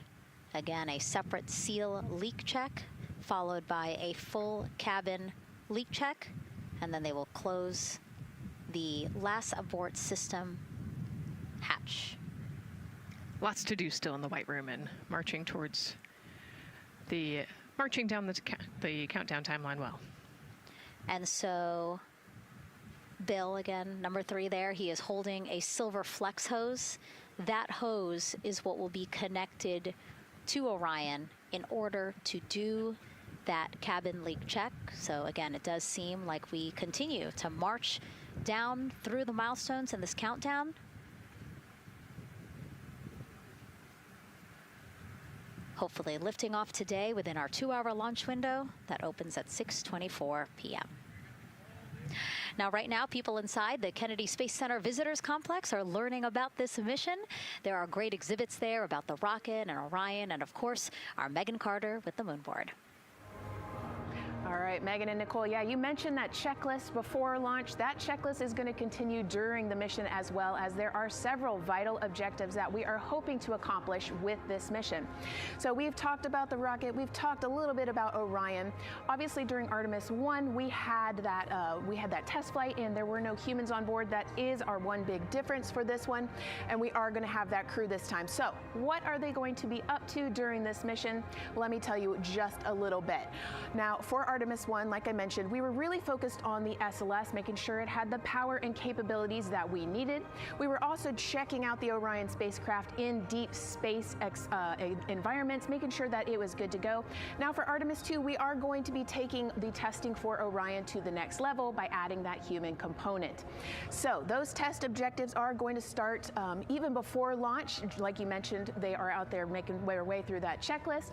But these objectives are going to start now, and that includes safety. So one really great example of safety is going to be something called the egress baskets. They're out there in the spacecraft, obviously, and should a situation happen to come up, they are going to have something called the egress baskets they can get in, and those are going to zip line them essentially down to the ground within seconds to safety. Another great example of those safety procedures are going to be the LAS, or the launch abort system that I mentioned earlier. Just a reminder, that's the one that can pull the crew and capsule away from any danger within a few minutes of into the launch. Now, those are just a couple quick examples, but our recovery teams have been training extensively, quite a lot, to make sure that they are ready and prepared for any challenging situation that could possibly arise. All right. Several other objectives that we are going to be looking at are also going to be communication checkouts. That is going to be vital. I know we talked a little bit earlier about all the maneuvering that they're going to be able to do, but we want to make sure that they have full communication ability from space to ground so that we can fully support them here. We are also going to be checking out those life support systems. Obviously, we've talked a lot about the service module and what it is going to do for the crew, but we want to make sure that those life support systems are fully functioning, obviously, before we send them farther into deep space. That's going to be critical for them. So on top of being able to maneuver the spacecraft and check everything out, we are also going to be making sure that everything is fully functioning. So as you can see, big part of this mission is to make sure that the spacecraft, the hardware, and all the operations are working and that the data is going to make sense. And speaking of recovery, we are also going to have the opportunity at splashdown to recover that launch or that flight data, and we're going to be able to take that back, analyze it, and make sure there are if there are any enhancements we need or changes we need to make before our next missions, we'll be able to do so. So lots to do. They're going to stay very busy, obviously, and with that, I will turn it back over to you, Megan. 2 hours, 25 minutes and counting, and the crowd, check it out, continues to grow at our Banana Creek viewing location. They will have a great view of launch, and we will go back now to Leah Martin, who's standing with her next guests.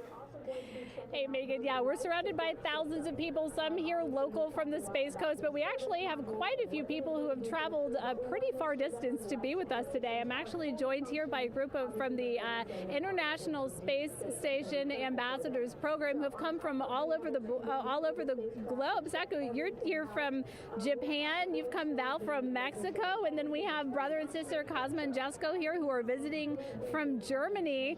You actually told me that you participated in the NASA Rover Challenge in Huntsville. How was that experience, and how is it kind of participating there in Alabama and then being here today?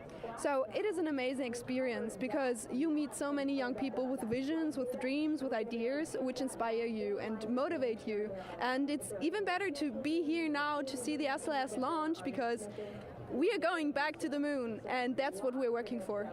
Absolutely. And, you know, the Artemis missions, we talked a lot about the Artemis Accords and this being an international effort. You were actually telling me, Saku, that you're interested in becoming an astronaut with JAXA, pursuing your PhD to be able to do that. Tell me a little bit about that. Yes, actually, I applied for the Japanese Aerospace Agency, the astronaut selection like 2 years ago, and then I didn't make it all the way, but I'm still working on it, and hopefully I can be at the launch pad sometime, and then I hope to go back to the moon and Mars, and yeah, I'm working on it. Absolutely incredible. And Val, you're here from Mexico. We were talking a little bit about women in space. This is a team who, you know, is predominantly made up of women. What is it like knowing that Christina is on that rocket right now, about to be the first woman to travel around the moon? I think that's such an amazing news. It's just so inspiring that we are taking the first black person and also the first woman to the moon. It's just the first step in humanity and a big step in equality as well. Megan, a lot of excitement here, not just in Florida, but from around the globe, and we're keeping our eye on that rocket, and we're ready to see it lift off. Thanks, Leah. Yeah, a lot of excitement, but also a lot of inspiration. Again, this is part of, or a big part of the reason why. 130.6. Good readback. Aux 1 voltage 131.3. I copy 131.3. Again, those numbers you hear, they're referring to specific steps in the launch countdown that the crew have to step through in order to get us to launch today. And so we were saying, yes, inspiration, a big part of why NASA does what it does. We want to go together and we want to explore together to learn more about ourselves and here on Earth. Yeah, humans, I think, naturally want to explore, and so going together, like Lisa said earlier, we're going to go farther and faster than we possibly can alone. And, you know, what a way to celebrate that today. Yeah. Going back to the moon in the first time in over half a century. And we have that great shot there in our small box of the rocket on the pad. And at the very top there, our Artemis II crew. Right now, we know that the crew has begun the closeout crew has begun doing that cabin leak check. So they are currently pressurizing the cabin, and it sounded like it would take about 6 to 8 minutes for them to get to pressure, and then they have to hold that pressure for 5 minutes, right? Yes, that's correct. Yeah, so there's quite a bit of volume. You know, we talked about it being a 6-person tent. I think it's 330 cubic feet. Don't quote me on that number, but you know, they have to pressurize that capsule, and then, like we talked about, take that initial pressure, wait 5 minutes, and take the second pressure. Yeah, and then it takes about 6 to 8 minutes again to depressurize the cabin. So this process will take a few minutes. Ascent switch configuration complete. OTC copies. Thank you. And then after the cabin leak checks, then they will finally close the last abort system hatch. So again, chugging along in the countdown, really excited to, again, continue to hear the crew's voice inside Orion, stepping through all the procedures. Yes, it's exciting to hear them making progress, right? It's all good news hearing the crew talk to the ground and working together to get to the launch. And what I think is really cool is that this is the first time NASA is going to have astronauts in low Earth orbit, but also in deep space at the moon. So here's a message from some of the crew aboard the International Space Station right now. Hello, Megan, and a big hello to everyone around the world counting down together to the launch of this historic flight test. If we weren't in microgravity, we would also be on the edge of our seats. Here on the International Space Station, all of us are honored to have the chance to wish our fellow explorers Godspeed. Throughout human history, the moon has sparked our imagination, curiosity, and wonder. With our return to the moon, we're not only going to be learning about its history, the history of our solar system and of our planet, but also about our place in the cosmos. We are so proud of the Artemis team and so excited for what you will see and learn on behalf of all of humanity during your trip around the moon. As we push the boundaries of exploration and expand our knowledge with scientific discovery, we advance our collective civilization together as one. Test flights are crucial to the mission of exploration. We all learn in test flight schools that the more challenging the missions are, the more incremental the tests should be. This Artemis II mission is one more increment on the way to further exploration. Thank you to the crew, our friends, for your dedication.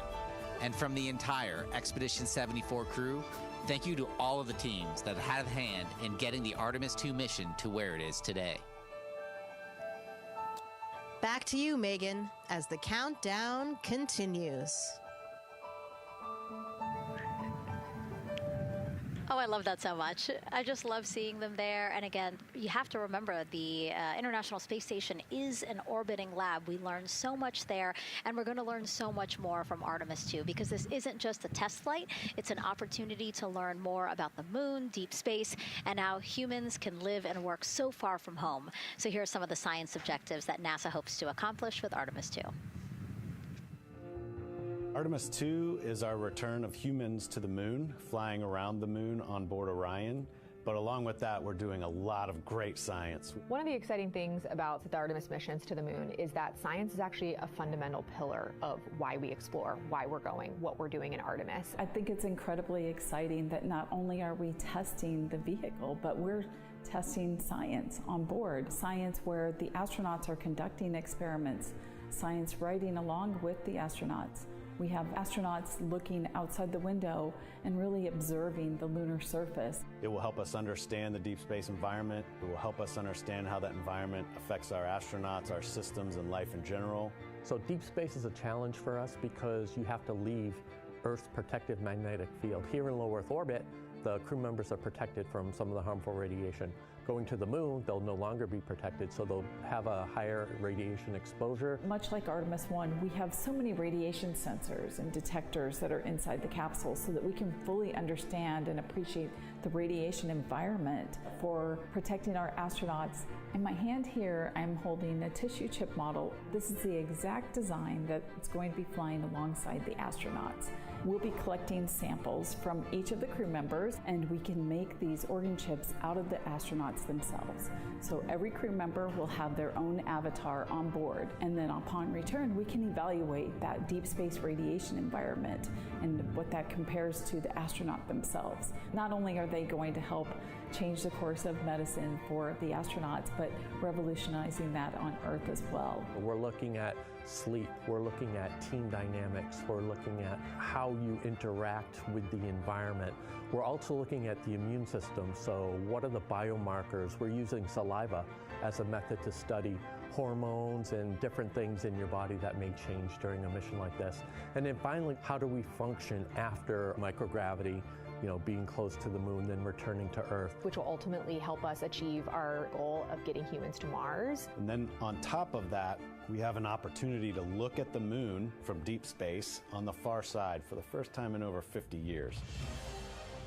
Having human eyeballs and brains back around the moon is going to unlock a new generation of lunar science discovery. The human eyeball is capable of taking in so much data in just a split second. They'll be able to tackle impact history, volcanic history. They'll be able to look at how the albedo, or kind of the shade and hue of the moon and the color of the moon, can tell us something about how that terrain evolved over time.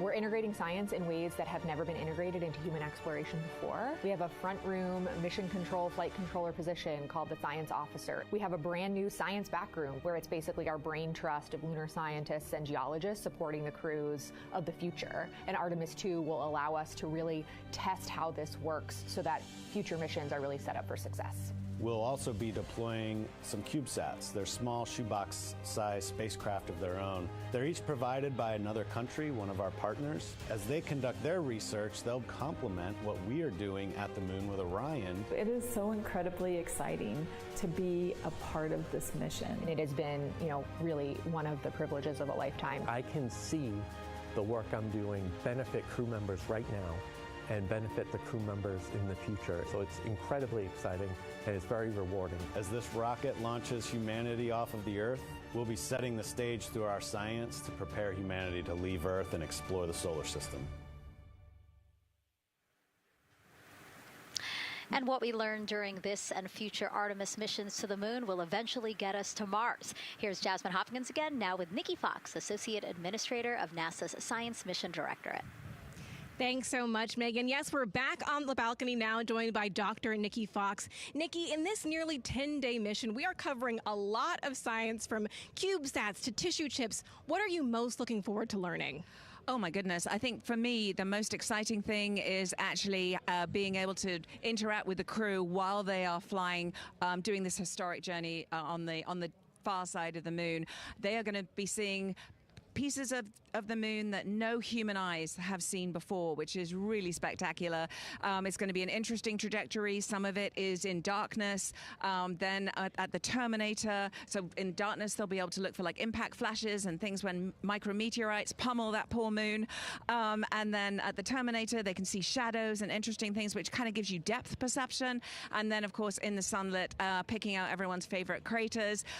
Also, if we launch today or tomorrow, they will see a total solar eclipse from the Orion capsule. How cool is that? That is very cool. We are thrilled for this Artemis II crew to be able to see the moon in a way that we've never seen before. What is so unique about that far side? Why are we going there? I mean, honestly, it's just, it is unique. It's very different to the near side of the moon. The actual sort of terrain, the morphology, it's very, very different.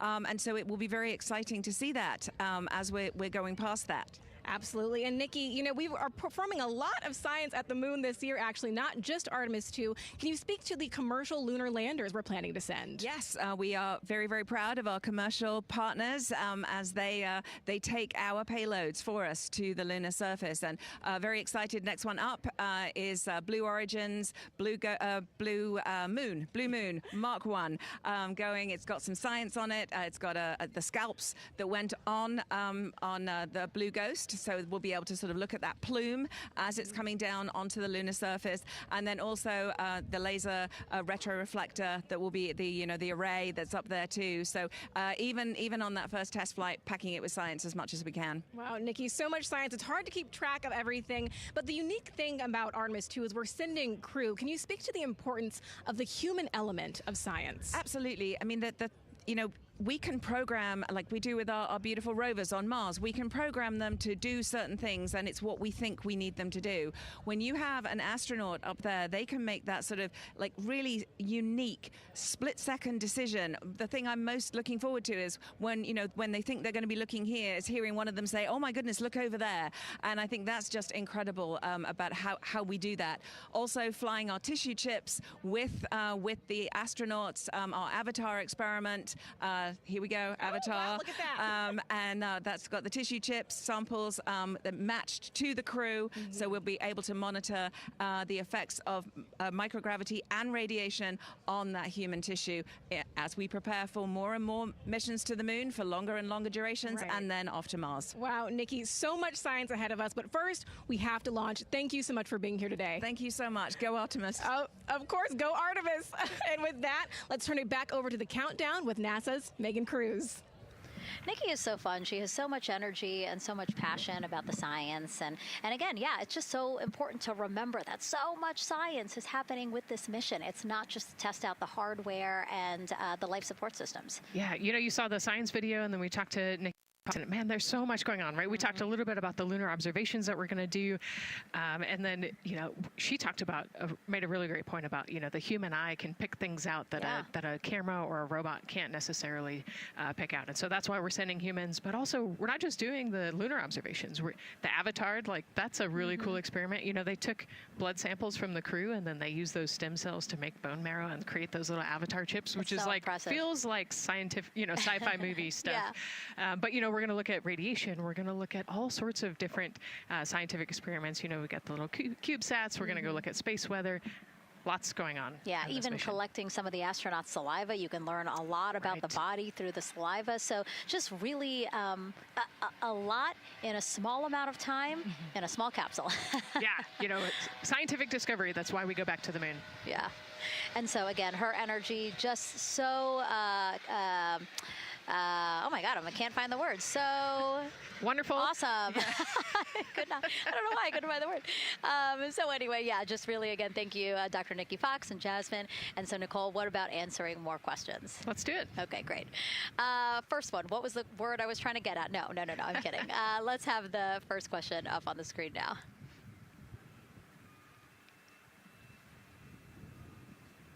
I know we got them. I see him being asked. And CDR OTC are in Earth 1. Go. For your awareness, scrubber cycling is about to be restarted.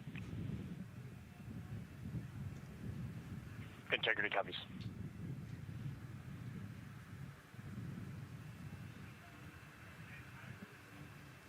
All right, let's try that again. Can we get the next social question, please? What are the G-forces experienced by the Artemis astronauts during launch and reentry? Ooh, you know, these are actually pretty similar to, you know, a Dragon launch or a shuttle launch. You know, we have to accelerate to get out of the Earth's atmosphere, and then, you know, we talked about the secondary burns that they will do to get away from Earth. But, you know, for me personally, it kind of felt like we got slingshotted off the Earth is how I like to describe it. So, you know, you get set back in your seat and the G forces are into your chest. CDR OTC are on Earth 1. Go ahead. Moon leak check complete. The cabin is going to be vented to flight pressure momentarily. Integrity copies. That's fantastic news. Yeah. Again, so the spacecraft is holding pressure as expected, and so now they will depressurize it, which will take about 6 to 8 minutes. Exciting. Yes. Yeah. Go ahead, Nicole. Like we talked about, continuing to march towards the launch. Yeah, so the G-forces are into your chest, and it's kind of a slow build, and you can get all the way up to 4.5 Gs into the chest during the launch, and often they have to back off on the thrust a little bit so that you don't get too high in the G-forces, and especially as we go through kind of max Q or that max aerodynamic force, so as they get through the thicker parts of the atmosphere. And then very similar G-forces on the way home, so slow, steady build up to about 4.5 Gs as the rocket actually decelerates. You know, you heard in one of the packages, when they come back, they're going to be going 7 miles a second. Gosh, that's and incredible. So you have to slow down somehow, and to do that, you have to actually, you know, when you brake in a car, you feel those G-forces, and so for the astronauts, it'll just be, again, into the chest based on the orientation. Great. Thank you so much for that answer, Nicole, and for that question. We're going to continue to try to take as many as possible. Again, you know how to send them to us at NASA Artemis. But now we again have another question for you, for our audience. We want to know, what part of Artemis II are you most excited for? Liftoff, Earth views from Orion, lunar flyby, or splashdown? Tell us again on NASA's Instagram or Twitch accounts, and we'll share your answers a little later in the broadcast. That's a tough one. I don't know what my answer would be. I know. I don't know either. I'm excited for it all, but that's a cop-out. All right, now let's head back over to Banana Creek. Again, the crowds there, really excited. People coming from all over the country, from around the world. Why don't we get another check with Leah Martin to see who she's caught up with now. Well, Megan, we were a little while ago talking to some students from around the globe. Today, we're actually talking to some local students who are from right here, locally, Merritt Island in Titusville. We talk a lot about the Artemis generation and about the students who are going to become the next generation of dreamers, of engineers, of scientists and technologists. And I'm actually standing with a group of those students here today. Our local high school has actually implemented a really neat new program in the spirit of being able to create these pipelines for employment and engagement. Can you tell me a little bit about what Merritt Island High School is doing? Sure. Well, this is a new program, first of its kind here at Florida, and basically what we're studying is astronautics and aviation, kind of blended the two together. We have flight simulators in our lab, but students are also learning about engineering, aerospace engineering, and we're trying to make all kinds of pathways available for them, trying to give them opportunities to see which pathway they might want to be interested in. So, yeah, it's just a great opportunity for them to learn about space. We just finished doing a whole model rocket build where the students took CAD software, developed their own rockets, put them together, and launched them right from our school. So it was very exciting. Incredible. And then another local high school, Titusville, you guys also have a similar but slightly different program. Yes, we do space mechatronics with advanced manufacturing, preparing students to build and manufacture things to automate, do automation to build things on Mars and things like that, or locally too. Now, you told me that you're actually trying to figure out a little bit what you want to do when you're done your freshman in high school.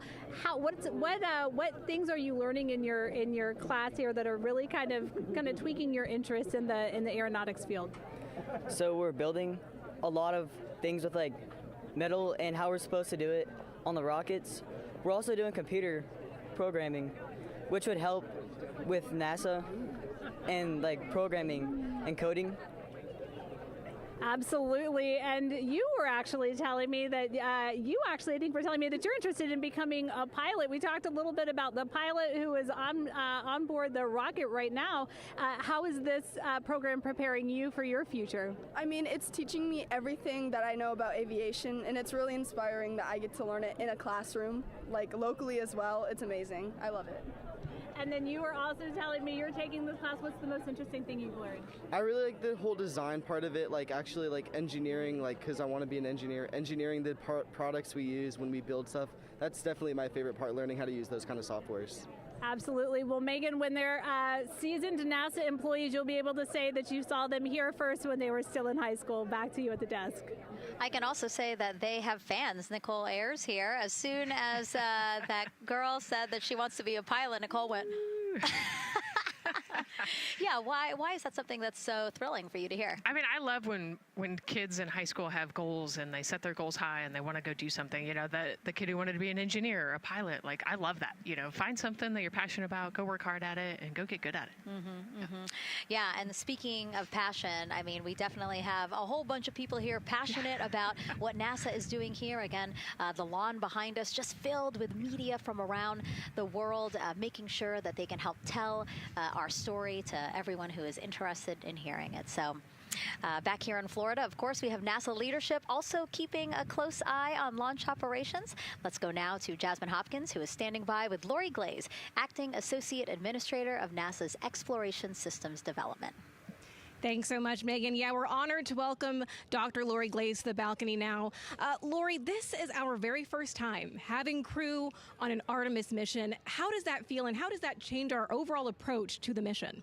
It's a really good question, and it really came home today when we were watching the crew walk out, and then we saw them get into their van and go out to the pad, and we've been watching them getting into the crew module. And so we've really put an enormous amount of rigor into assuring the safety of our crew. One of the most important things on this mission, different from Artemis I, is we now have environmental controls and life support systems. One of the most important things we're going to do on this mission is test those out and make sure that we can keep our crew healthy and safe throughout their mission. We also on this mission have an activated launch abort system, which we had the system for Artemis I, but it wasn't active. But we definitely had that active on this mission. We want the ability, again, if something goes wrong, to be able to have that ability to abort and get them back to the ground again, safe. Absolutely, Lori. I mean, as you're driving home, safety is paramount here at NASA, and your program is responsible for all of these Artemis elements. We have the Space Launch System, Orion, ground systems. So how do you get everybody cohesively on the same page for a day like launch? And that's a great question, and it's really been wonderful to watch our teams working together. We have the ground systems, which are kind of the bookends of our mission. The ground systems help prepare us to get the rocket ready to take off. They're doing all of the loading of the tanks right now and getting the crew into Orion. And then at the back end, they'll be there to recover the crew when they land in the ocean. But they know that their job is to make sure that that rocket is ready to go and that the crew module is ready to go. And then the rocket itself, the space launch systems, they know that their job is to deliver the crew module to the right point in space so that they can conduct their mission. And then again, they have to make sure that everything is ready, that they set them on the trajectory that is going to bring them around the moon and set them up to land in the right place in the Pacific Ocean. And that's their job, and they know how important that is. And they have to work closely with Orion, which again, they also have to work with all the other teams to make sure that everything's working together. And then on top of that, our flight operations teams, all the people on the ground, they're all working together. They know this mission doesn't work unless every single part of the mission works. Right. Lori, there are so many things that have to work together today. We can't wait to see what happens next. Thank you so much for being here. It's my pleasure. Thank you. Of course. And with that, let's take it back to the countdown with NASA's Megan Cruz. Yeah, and speaking of the countdown, 1 hour, 59 minutes and counting until the opening of our 2-hour launch window at 6:24 p.m. Eastern Time. This is a shot of Jetty Park. It's a nearby popular viewing location of rocket launches, and it is so great to see how many people are here. I mean, this is a Wednesday. Like, people had to take time off of school and off of work, but it's something that they felt like they wanted to do, to be here. Yeah, you know, I think just based on the chatter on the airplane ride yesterday, half of my airplane ride oh, no here way, was really? They were coming to see the launch. You know, everybody's excited and traveling from all over the world to come see this launch. And it really is a great day. We had some sprinkles here in the crowd, but for the most part, I mean, it's just a beautiful day to witness history.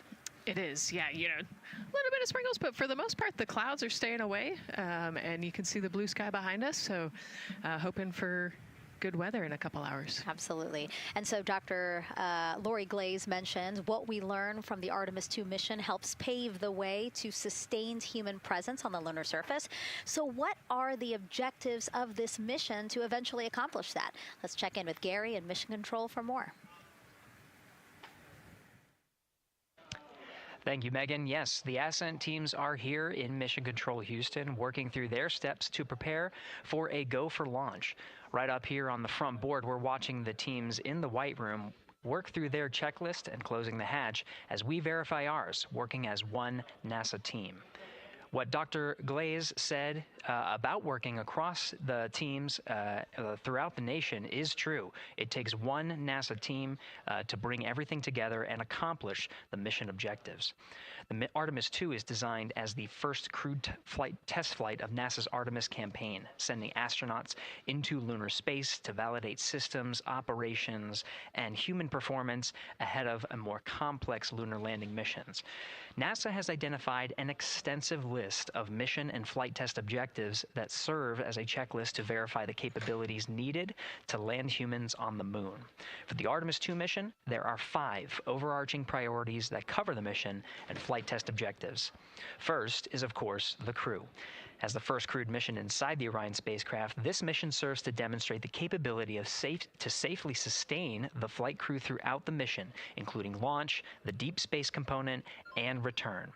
Number 2 is systems. This mission brings it all together to validate the performance of all ground and flight systems needed for a long-term lunar campaign, from launch infrastructure to spacecraft operations in deep space. Third is hardware and data. We'll be gathering performance data as much as possible over the Deep Space Network, but we also aim to retrieve onboard data and hardware after splashdown to gather additional insight and improve future Artemis missions. Fourth is emergency operations. The crew and flight control team will be testing emergency systems such as abort procedures, rescue operations, and contingency responses. During the flight, astronauts will rehearse a number of these procedures to ensure that in the event of a real emergency, the planned procedures and operations are sound. And finally, there's subsystem validation. Engineers will be verifying subsystems across the board to ensure reliability across life support, propulsion, avionics, and navigation systems aboard the Orion spacecraft. Human spaceflight is a complicated endeavor that requires precision and confidence across all disciplines. You may hear the phrase, human spaceflight is the greatest team sport, a few times in today's coverage, and it's absolutely true. Not only does it need mastery of specific components, but the integration extends across thousands of people and facilities around the world to come together and make it all work. A lot of the work from many people has led to this moment, a rocket at the pad with humans on board, ready to put everything we worked for to the test. I'm certainly excited about it. The teams here in this room are looking forward to supporting the mission, and I hope those watching are as excited as we are. We are following the countdown here in Mission Control Houston. Everything continues to look good, now inside 2 hours from the beginning of the launch window. With that, I will send it back over to you, Megan and Nicole. Hey, Gary, thank you so much. We are getting word that the launch team is working something that we would like to give you an update on, so let's get on over to Daryl. All right, thank you, Megan, and we are live in Firing Room 1 here at the Launch Control Complex. Yes, we are currently not working any constraints with regards to the rocket or the ground systems. But the launch team has been made aware of an issue that the range is working. And currently they're monitoring that work that is going on over at the range. We understand that that issue is related to the flight termination system. Now, the flight termination system, just to give you a quick explainer, every rocket has a flight termination system. It's the system that the Eastern Range here uses in order to send a destruct signal to a rocket in case it veers off path. So it's a very critical, important safety component in terms of how the range keeps the public safe here. We understand that the flight termination system, they're working an issue. And so as they continue to work that issue, they've asked for some assistance from the launch team to help verify some of the work that they're doing on their FTS system. And this is where it gets a pretty unique situation here. The assistance they've asked for is to verify what's going on with their system. They want to check it to see that the work they're doing is okay.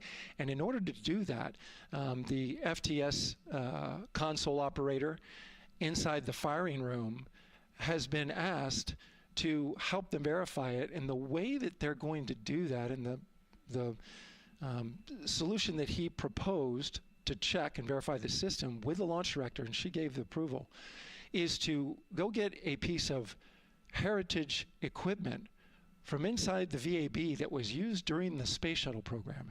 And this equipment is able to receive commands by the range through the flight termination system. And so with this piece of equipment, this console operator who works FTS was granted permission to go go over to the VAB next door and get this equipment that he's very much aware of and used during the space shuttle era.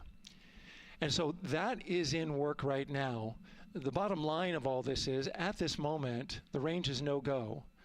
But that is not stopping us from moving forward in the countdown. We can continue to process and work the countdown. The closeout crew will continue to do their work, and the launch team will continue to do their work as well. But we'll keep you updated on what happens in regards to, as far as my understanding goes, a pretty unique situation here with trying to bring resolution and kind of help out the situation that we're seeing at the range right now. And that's the latest here from the firing room. I'll send it back to Megan and Nicole out the host desk. Thank you, Daryl. Yes, very unique, but I think it speaks to the ingenuity of this team, right? To say, hey, we have this equipment at the VAB. Why don't we leverage it to try to solve this issue and work it? Yeah, what a great example of human creativity, right? We know this thing exists. Let's go solve this problem. We have time, like Daryl said, we're going to continue to march down the countdown. So we'll continue to get the rocket and the crew ready, but we still have that 2-hour window. So in the meantime, let's try to figure out what's happening with the range. And speaking of the range, what is the range for people who might not watch rocket launches with us often? Sure, yeah. So anytime that you launch a rocket, you have to clear the airspace, right, in the launch corridor. So where the rocket's flight path is going to go, you have to make sure that that whole airspace is clear. And so we actually have assets, the Space Force helps us out with this one, but, we want to make sure that there aren't airplanes in the way and there aren't other, maritime assets in the way or things like that. So that there's a whole group of people. We talked to, actually, Gary said it great, right? It's a huge team sport, and so there's a whole group here on the ground that is monitoring that launch corridor to make sure it's clear and ready to go. And so if they're having issues, then we definitely can't launch this rocket. We don't want to launch blind into a corridor that we can't see. Yeah, because as Daryl said, I mean, it is very important, the flight termination system, needing to activate it in case of an emergency. So yes, something that we will closely be monitoring throughout the countdown, and hopefully again won't be an issue, that they can fix this issue by going to the heritage hardware that's in the vehicle assembly building. Right, what a great idea.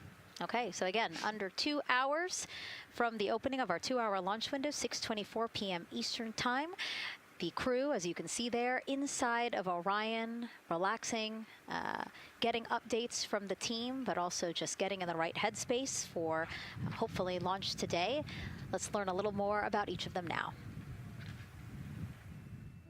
The moon, to me, it's the thing that connects me together with all the other humans in my life. I remember being a little kid lying in bed at night and just looking out at the moon in whatever phase it was in, and I was thinking, man, my friends that live like 20 miles away, they can probably look out and see that same exact moon. And then when I was in the Navy and I would look out at the moon and I'd be halfway around the planet, and I would think, man, my brother can see that moon where he is, and he's halfway around the planet from where I am. To me, it's a connection of life on Earth. We can all look up and see that moon, and it's always changing. The moon is never the same 2 days in a row. I love that. My name is Reed Wiseman. I'm the commander of NASA's Artemis II mission around the moon. I grew up in a little town just north of Baltimore, Maryland, about 20 miles north of the city. There was a National Guard base nearby my house, and there were A-10 aircraft that would fly over every now and then. I just would look up at them and be like, man, I want to be up there. I want to go do that. And then my brother went to the Naval Academy, and I would go every year and watch the Blue Angels fly during commencement, and that just started to grow and grow and grow. For a while, I wanted to join the Air Force, and then I realized Navy flies as well, and they fly from ships in the middle of the ocean, and that was it, like, done deal for me. That is exactly what I wanted to do for my career. Flying is freedom to me, especially when you're in a jet aircraft coming off of an aircraft carrier in the middle of the Pacific Ocean. Nearest land is over 1,500 miles away. So when you come off of that aircraft carrier, you are truly just alone with yourself out there. It is a magical experience to be out there all by yourself in an aircraft over the Pacific. Just it's free. I think anybody who accomplishes something that they set their mind out to, there's no one thing that does it for them. It's a combination of everything. I mean, the way my parents raised me, the way my brother and I, the way our relationship developed over time, my friends, being in the marching band, going to college, setting my own course, learning how to live on my own, being mentored along the way, being, kept on the path to success, but being given the freedom to, make excursions and fail every now and then and regroup and carry on. I think all those things come together in the end to get you where you are. I've had to overcome, I'm a human being. I've had to overcome a lot of fears. I'm pretty scared of heights. I joked about that on the International Space Station, but it turns out I'm only scared like at the edge of a building. When you're up on the International Space Station, even though you're 250 miles up, I never had that feeling of falling or that I was, at risk up there. I just kind of loved the feeling of floating and looking down at Earth. There have been challenges all throughout my life. By far, the biggest challenge was losing my wife in 2020 to cancer and now raising 2 daughters who are grown up now, but that's been the biggest challenge by far I've ever had to face. It is not easy. Being an only parent, trying to work a full-time job, and raising 2 kids is something that I think about every single day. I'm very proud of the work I've done. I haven't always done it well, but I've always shown up and tried as hard as I possibly can. I do wonder what it's going to be like when we are really far from Earth and can see it. The sensation of being so far away from everything that you know. I had that sensation on the space station the first time I got to sit in the cupola for a really long time. So I can only imagine what that's going to be like from 200,000 plus miles away. My name is Victor Glover, and I'm the pilot for NASA's Artemis II mission around the moon. When I was in 4th grade, I was 10 years old, and that's when the Challenger accident happened. And it helped me understand how the general public felt about the astronaut corps, right? Like, these are the people that we want to be, and that just gave me an easy thing to strive toward. The biggest fear that I've had to overcome in my life is doubting myself. Going to college when no one in my family had gone to college was a huge risk. I had more confidence in my athletic ability than in my academic abilities. I could play football with those college students that I saw on TV, but my classmates that I saw in the lab and around the University Union, I didn't know if I had what they had. I think addressing that self-doubt was a part of, swinging for the fence and trying to go get an engineering degree, not just go to college, but get an engineering degree and then go do something challenging and technical like flying. Apollo is known for sending humans to the moon. Artemis has an opportunity to continue the Apollo story, but I actually think it's important for this story to stand on its own. Artemis is a new program, and we're trying to do new things. And it's great to compare and contrast. When you look at our spaceship, you can see parts that were designed, built, and integrated in another country. When you look at our crew, you see that our crew is international. There are also men and women. And I just think that comparing and contrasting makes the story even richer. The piloting role specifically, I will have an hour and a half or so where I get to fly the spacecraft by hand. We haven't flown that many spaceships. And so the ability to fly one actually in space on a test mission is just a really unique opportunity. I can't tell you how I'm going to feel when we fly by the moon and see the moon up close and the Earth from 250,000 miles away, but I don't use the word excited because I'm focused. What we do, this is very serious and it's very risky, and we are all intimately familiar with that risk. And so if we go out there and we're successful and we can pass that baton on to Artemis III, that's something to really be excited about. I tell a story, which is one that my dad told me before the Apollo missions when he was just a very little boy. He was looking up at the moon with his mom, and his mom said to him, "Don't worry, Ronnie, we'll never get there." Fast forward maybe 70 years later, it's his daughter that's actually going there. And I think that long arc is something that we can all learn from. The idea that the seemingly impossible becomes possible if you just believe in it and are willing to work hard and come together to achieve it. My name is Christina Cook, and I'm a mission specialist for NASA's Artemis II mission around the moon.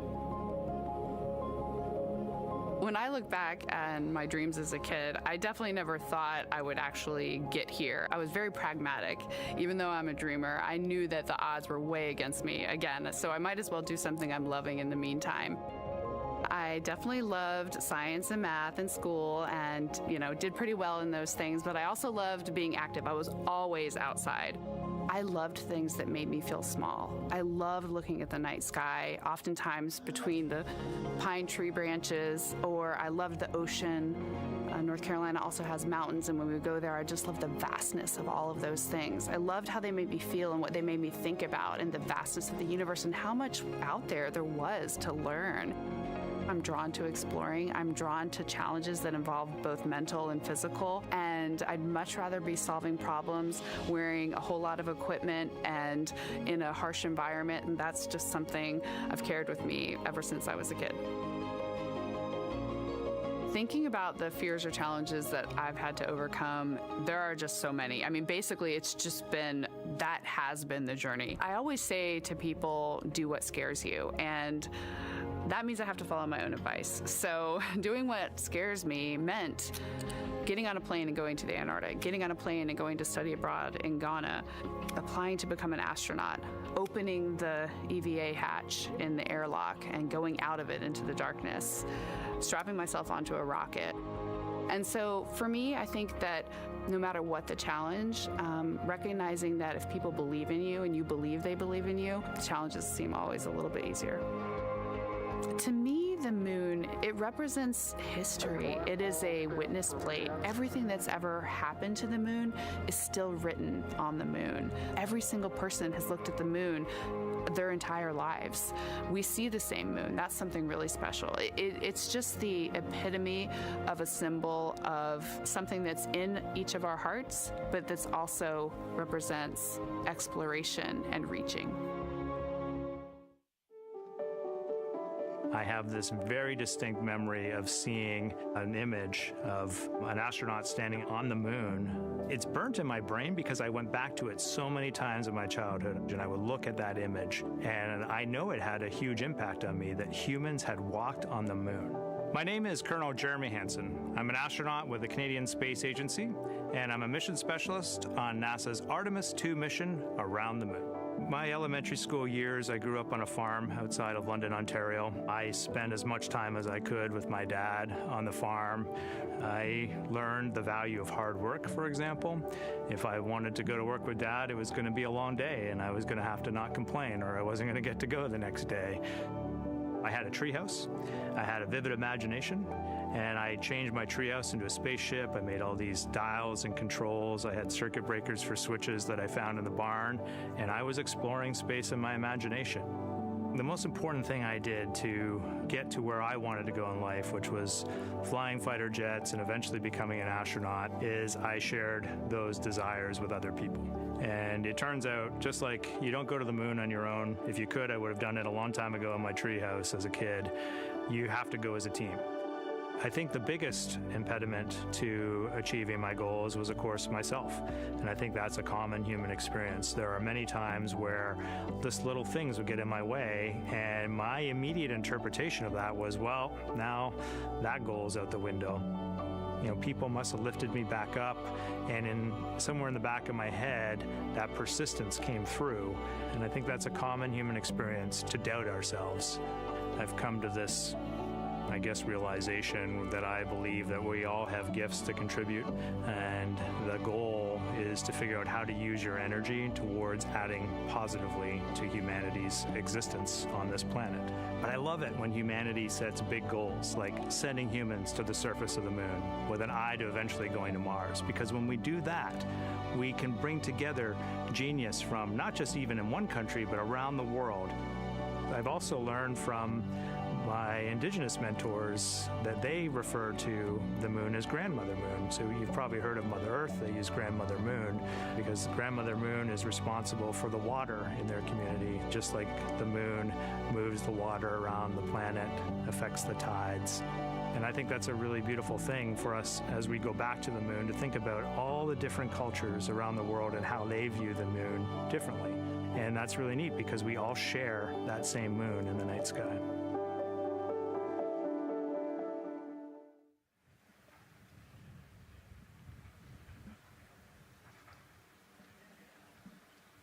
One hour, 38 minutes and counting until the opening of the Artemis II launch window today, 6:24 p.m. Eastern Time.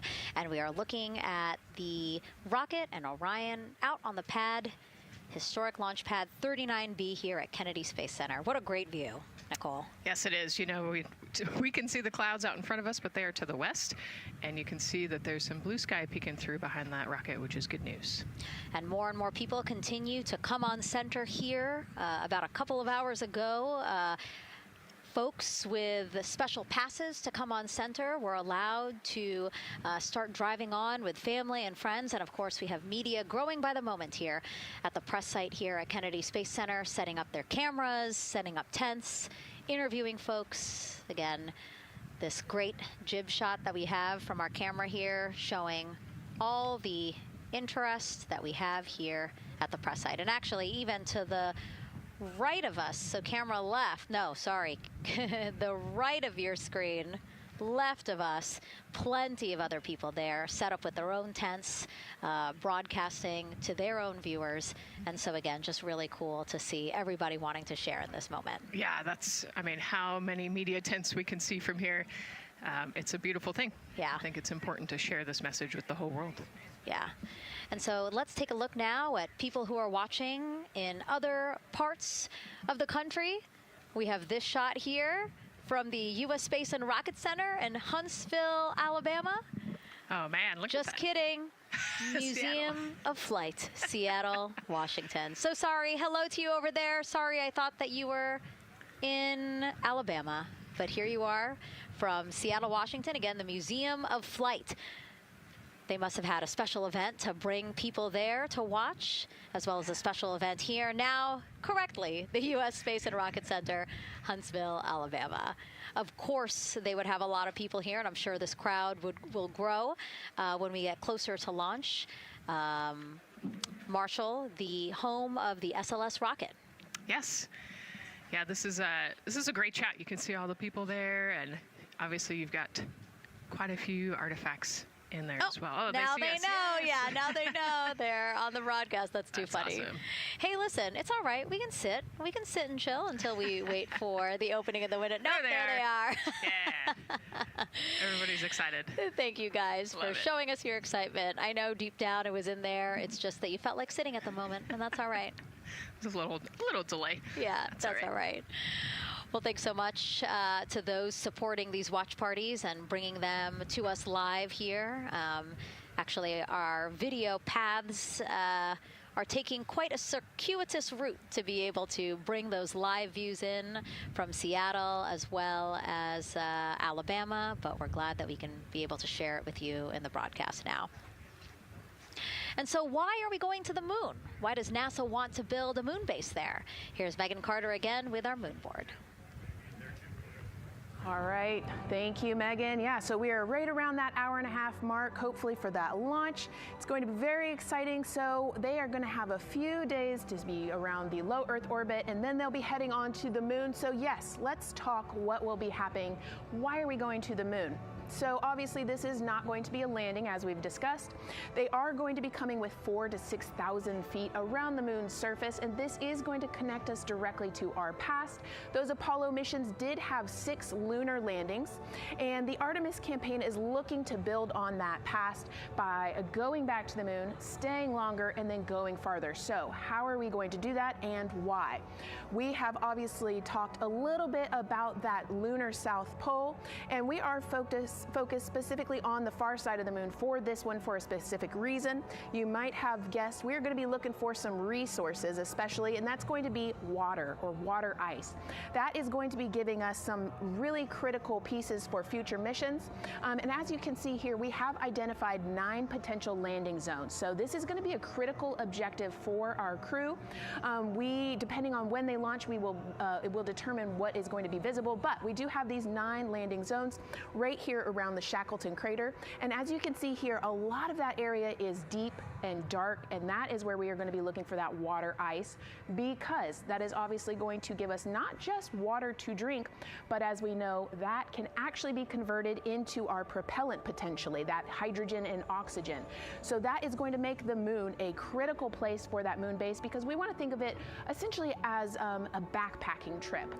If you have your tent and your hiking boots and your camping stove and all your gear, you don't want to take that out and be on the trail for the first day and then try everything out you're going to test things out a little bit closer to home before you go out on that adventure. And that kind of goes for us as well. So the moon is going to be critical for us in the future steps towards our lunar landings, and then also for going farther on to Mars in the future. It's going to set us up for that deep space exploration, and we can't wait to see what they see once they get to that flyby. But for now, we are, like I said, getting closer. So I'm going to turn it back over to you, Megan. Exciting stuff. Again, the idea of accomplishing a moon base, like as we've been saying, sometimes things just seem like science fiction, and it's amazing that we're making it science fact. Yes, yeah, we're going back. We're going to scout it out, and then on the future Artemis missions, we're going to put boots back on the moon for the first time in over half a century. But we're going to stay, and we're going to learn from the moon, and we're going to, you know, as Megan talked about, the water ice, and harness that resource, and, you know, not only learn from the moon about Earth and about the solar system, but also figure out how we get to Mars from the moon. And so what we're seeing now back inside the White Room with the closeout team, they are removing basically fixtures that protected the crew module hatch while they did work around it, right, Nicole? Yep. Yeah, so anytime that you're moving around and working, there are some sensitive sensors and parts of the crew module that we don't want to kick or bump into, and so it's easier to just put a guard up while you're working in there and then take it down later. And so this is a visual cue for us that the team is getting ready to close the last hatch, again, the launch abort system hatch. Can you tell us about what the LAS is? Yeah, so launch abort system, this is, you know, we have the crew module, and then what sits out on basically on top of the crew module is the launch abort system, and it has its own motors, so that we'll arm it about 5 minutes prior to launch, and then it stays with the crew module until about the Kármán line, so that 100-kilometer point in space. Once the crew could safely get to orbit, it will actually be jettisoned, and the crew module will then be exposed. So this is just a safety mechanism that stays on the outside of the crew module, and then as they monitor the attitude and the thrust and all sorts of the roll, all sorts of different data points to make sure the crew is safely getting to orbit. And once they are safely to orbit, then we will get rid of that launch abort system. And it looks like they're putting all these parts that they're removing from around the crew module hatch into a bag, because they have to take this out with them once they leave the pad, right? Yes, yeah, we don't want anything left up there in the White Room, and especially because that crew access arm will move away from the capsule and the rocket, and so we want an empty White Room, no FOD like we talked about, so that we can have a safe launch. And this orange tube that you see on the right side of your screen, that had been inside the crew module providing breathable air to the crew. And now again, with the crew module closed and them getting ready to close the second hatch that has been removed and is out of the way. So again, the closeout crew can continue to do their work. Yeah, that's just a duct to provide some cooling air and some breathing air to the crew and the closeout crew while they're in there. That's actually a good point, yeah. And so as we continue to watch the crew prepare to close the launch abort system hatch, why don't we take a look at the crew's mission patch? Now, crews have designed their official mission patches since the Gemini 5 launch in 1965. Reed, Victor, Christina, and Jeremy, they really wanted to play on the abbreviation of Artemis II to all, signifying not only the second major flight of the Artemis program, but also a mission to explore for all, by all. The crew chose the iconic Earthrise photo for a reason. It was taken by the Apollo 8 crew in 1968, the first crew to ever fly around the moon.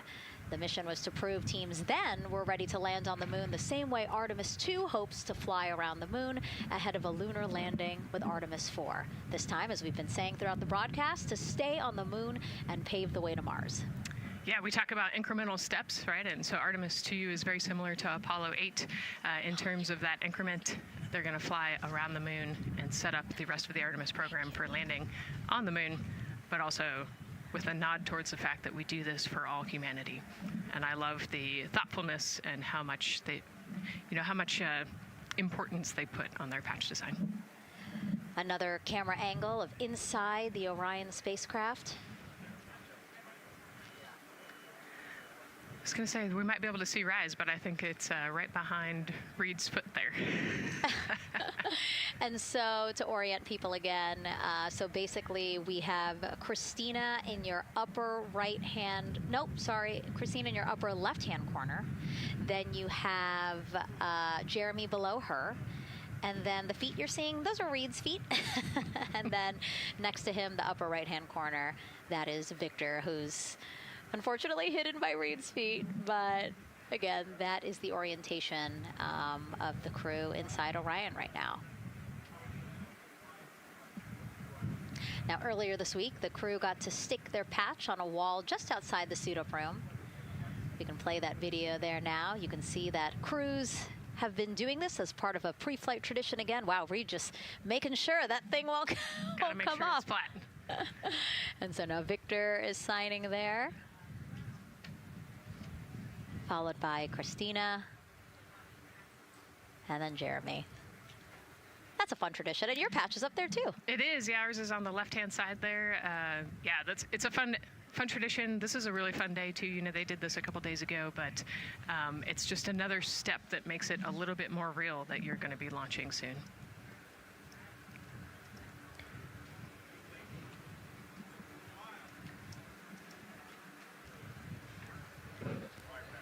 Again, we talked a little bit about this before. The basically like a computer there on Jeremy's leg, a way for him to just check out the data, see some of the data that also Reed and Victor are getting to see, but in those much bigger displays for Orion. Right, yeah, it's basically a tablet on his leg, and it's actually plugged into a cord nearby that allows him to have a screen repeater so he can see what they're looking at.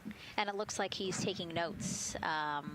Can you talk a little bit about what that is? It's part of, all of them have like a little procedural book, right? Right, yeah, so they have what we call a knee board, and they'll have blank pages to take notes on. They might have a cue card or procedures, or they can be kind of custom built to what each crew member wants for their knee board.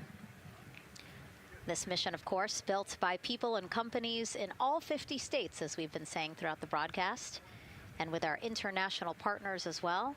Let's take a look at some of the people playing such a big role in today's test flight. What we're doing here is a collaborative effort of hundreds of thousands of people. This is about the parts, the hardware, the software, the services, all coming together to make that mission possible. My dream for this space program is that we would not just push the boundaries, but that we push them together.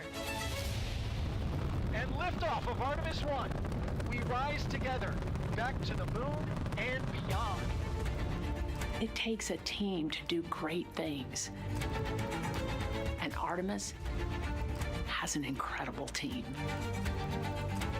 We have international partners. We have commercial partners and industry partners. It takes unity to accomplish great things, and that's what this mission's all about. We're not sending our money to the moon and lighting it on fire. We're putting that money right back into the economy in ways that benefit everybody. So every dollar that comes out of the Treasury that goes to support this mission goes back into the Treasury 3 times. What is very important to me is that we do it the right way, and that we do it with our values, that our industries grow, that our communities grow, that our families are healthy and safe and have amazing things to work on. Then we're going to build machines to go even further onto Mars. That is our generation, the Artemis generation, that defines the starting point of our exploration future. I just want to say thank you to all of the hands that have touched a part of this program and the hearts that have moved everyone to this goal, because we're going to the moon and we're going beyond. One team. One team. One team. One dream. What I really like about that package is, again, just reminding people that this is spurring so many jobs across the country. Yeah, across the country and across the world, right? The whole world has a part of this. The Artemis Accords are signed by over 40, 50 different countries. And so, yeah, we're taking all of the taxpayers' money and we're putting it right back into the jobs here in the U.S. And the money, too. You know, when we have more disposable income because we have good paying jobs, that's money that goes back into our economy as disposable income. So really, it is just an ecosystem that NASA is proud to be a part of. Right. Not only is it about the money and the economy, right, but it's also about the science and what we're going to learn and exploration. You know, on top of all of those things, we benefit the economy as well. Obviously, Nicole is a wealth of knowledge. We're very lucky to have her. We're going to be tapping into that knowledge throughout the broadcast, and we have been for now close to 4 hours. So thank you, Nicole. I hope you're holding up okay. Yeah, I'm loving it out here. It's been great. Let's learn a little bit more about Nicole. Her first mission to space was actually last March. She launched from here at Kennedy Space Center as pilot of NASA's SpaceX Crew 10 mission to the International Space Station. And what a beautiful launch that was. She spent 148 days in space conducting science experiments that could benefit us on Earth. For example, one studied the physics of liquids, which could help researchers deliver medicines more effectively. She also conducted an almost 6-hour spacewalk to help upgrade the orbiting lab's power system. Nicole is a lieutenant colonel in the U.S. Air Force and flew one of its most advanced aircraft. She was born in San Diego, California, and is a twin. That's a cute photo of the two of you. Oh, that one too. Young explorers, yeah. Yes, yes. That's so great to just see how far you've come. Again, I think that speaks to what we've been saying. Like, you know, just if you're passionate about something, go for it and see where that takes you. Yeah, I think that's a great example. You know, I was a serious little kid with really high goals and, you know, just kept working hard and never got bumped off the path and ended up here. And, you know, I think it's a testament to the human, like we talked about, you know, if you're willing to work hard, be a good team player, you can really get anywhere you want in life. And that's what I love to talk about. Christina has mentioned similar things. And so it's been kind of a theme for the day. Yeah, definitely a theme for the day, a theme for the team. The team has said the same, the crew has said the same sort of things. So absolutely, Nicole, thank you so much for being here. And hopefully only a little bit more until launch today. Hopefully.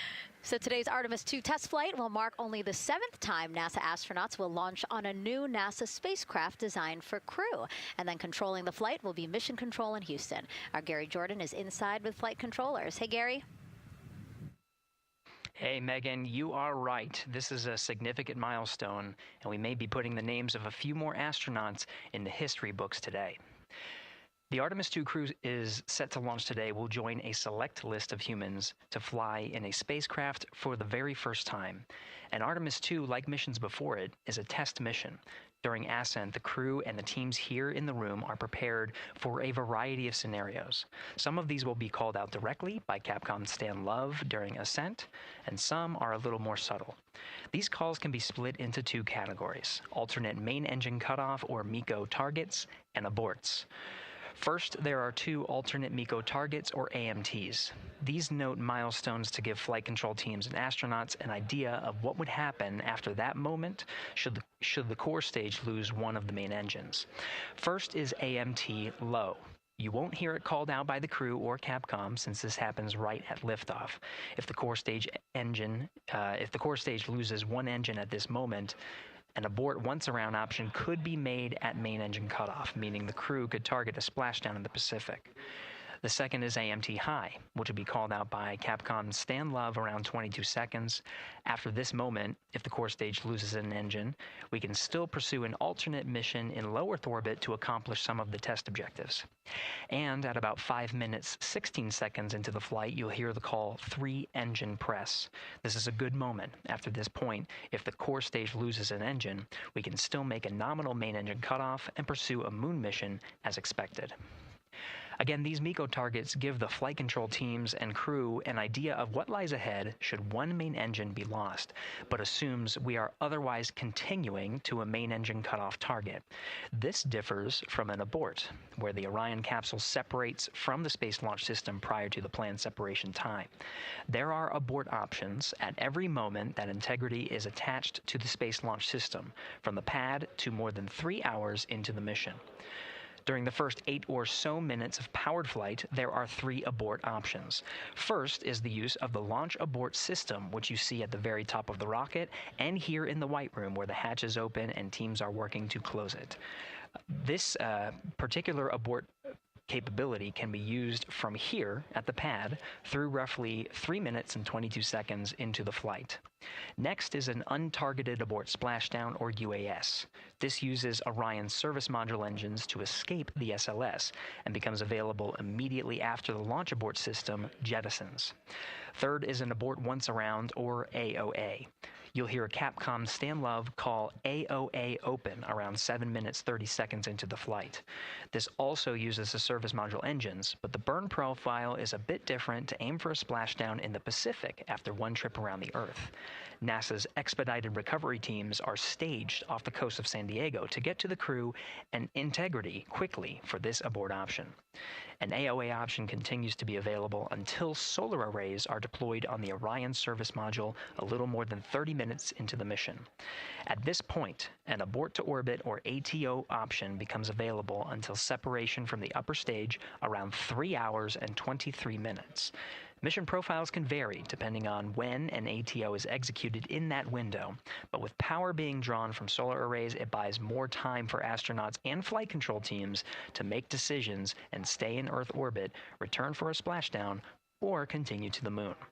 The Artemis II crew and flight control teams are well trained on all of these scenarios, and the calls you'll hear to the crew on Orion to Earth may help them be in a ready state for whatever challenge may come their way. At this time, we're not tracking any significant issues here in mission control in Houston, Texas. That would be showstoppers for today's launch. We're continuing to, of course, monitor the countdown along the way and make sure all systems are go for when we reach T0. With that, I'll send it back to you, Megan, at the Kennedy Space Center. All right, we are ready for another reading if you are ready over there. Yes, sir. CBA is steady at 2,600 PSI. All right, copy that. And you know, the more times we ask you to do that, the closer we get to launch, so that's a good thing. Copy. You heard it there from NASA Test Director Jeff Spaulding.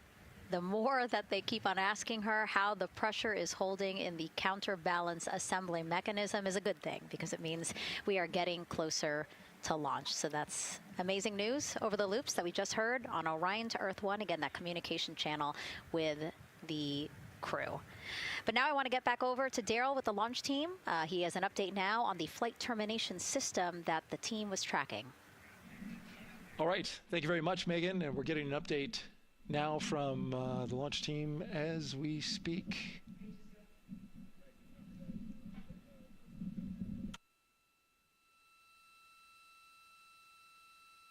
All right, stand by 1 second.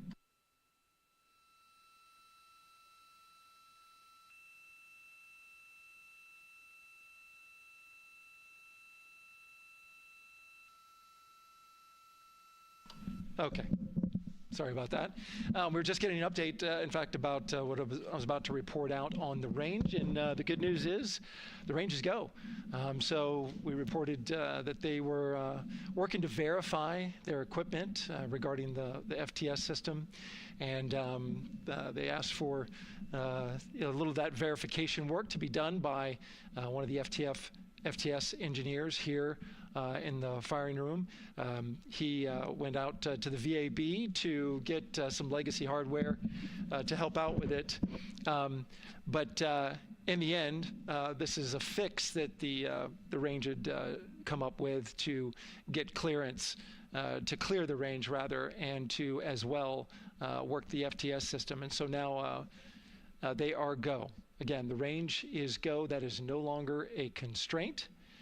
And so you combine that with the fact that the rocket and the ground systems here also working, no constraints, clear board here is great news. So again, the range is green, and we're continuing to work through the countdown. We got a weather update that came in to the launch director from Launch Weather Officer Mark Berger. He reported out that there's still a little bit of feisty weather activity that's happening up in the Titusville area. That's the city neighboring the Kennedy Space Center. Those showers had passed over Kennedy, and then now they're currently over in Titusville, currently still within that mile kind of constraint of flight through precipitation rule.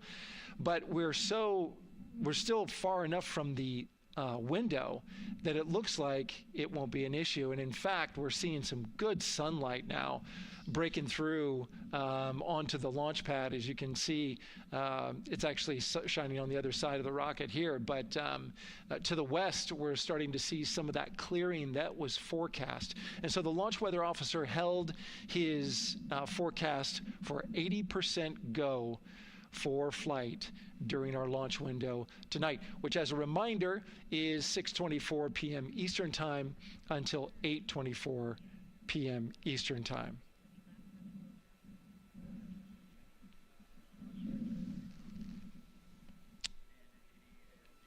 And we're also hearing that the last hatch closure, as you can see in the bottom corner of your screen, they're starting to work on that. That's the launch abort system hatch. There are two hatches, the crew hatch and the launch abort system hatch, and the closeout crew that you see right there, right on time with their work as they go to shut. And you can see it in motion right now, that launch abort system hatch. That's the latest from the firing room. We'll send it back to the host desk. Thank you so much, Daryl. Great news all around. And yes, we did just see them close the last hatch. And now we are looking at a live view of Banana Creek. Lots of people there, I'm sure, relieved to hear that that issue with the flight termination system has been resolved. And we are go for launch. Go for launch from the range, go for weather, and go from all of them, I would imagine. Yes, it's got to be exciting. The crowd is building. And as Daryl said, you can start to see the sun poking out here, and we can see all the clouds are moving north and moving away from us. So it's all good news. And so as we know, we have our Leah Martin down there at the Banana Creek viewing location, and she's standing by with some other guests. Hey, Megan, I don't know if you heard that huge cheer just now. If you heard a big rumble, as soon as Daryl said that the range was clear for launch, everybody clapped. It was super excited as we get to do some final countdowns. Standing next to me, I have Hudson and Maddox, the son of brothers here. And I asked you a little bit earlier, how excited are you to be here for launch? What did you say? I'm very excited. It's our mom's birthday, and not a better way to celebrate right now. I asked you on a scale of 1 to 10, how excited are you? Would you say? 11.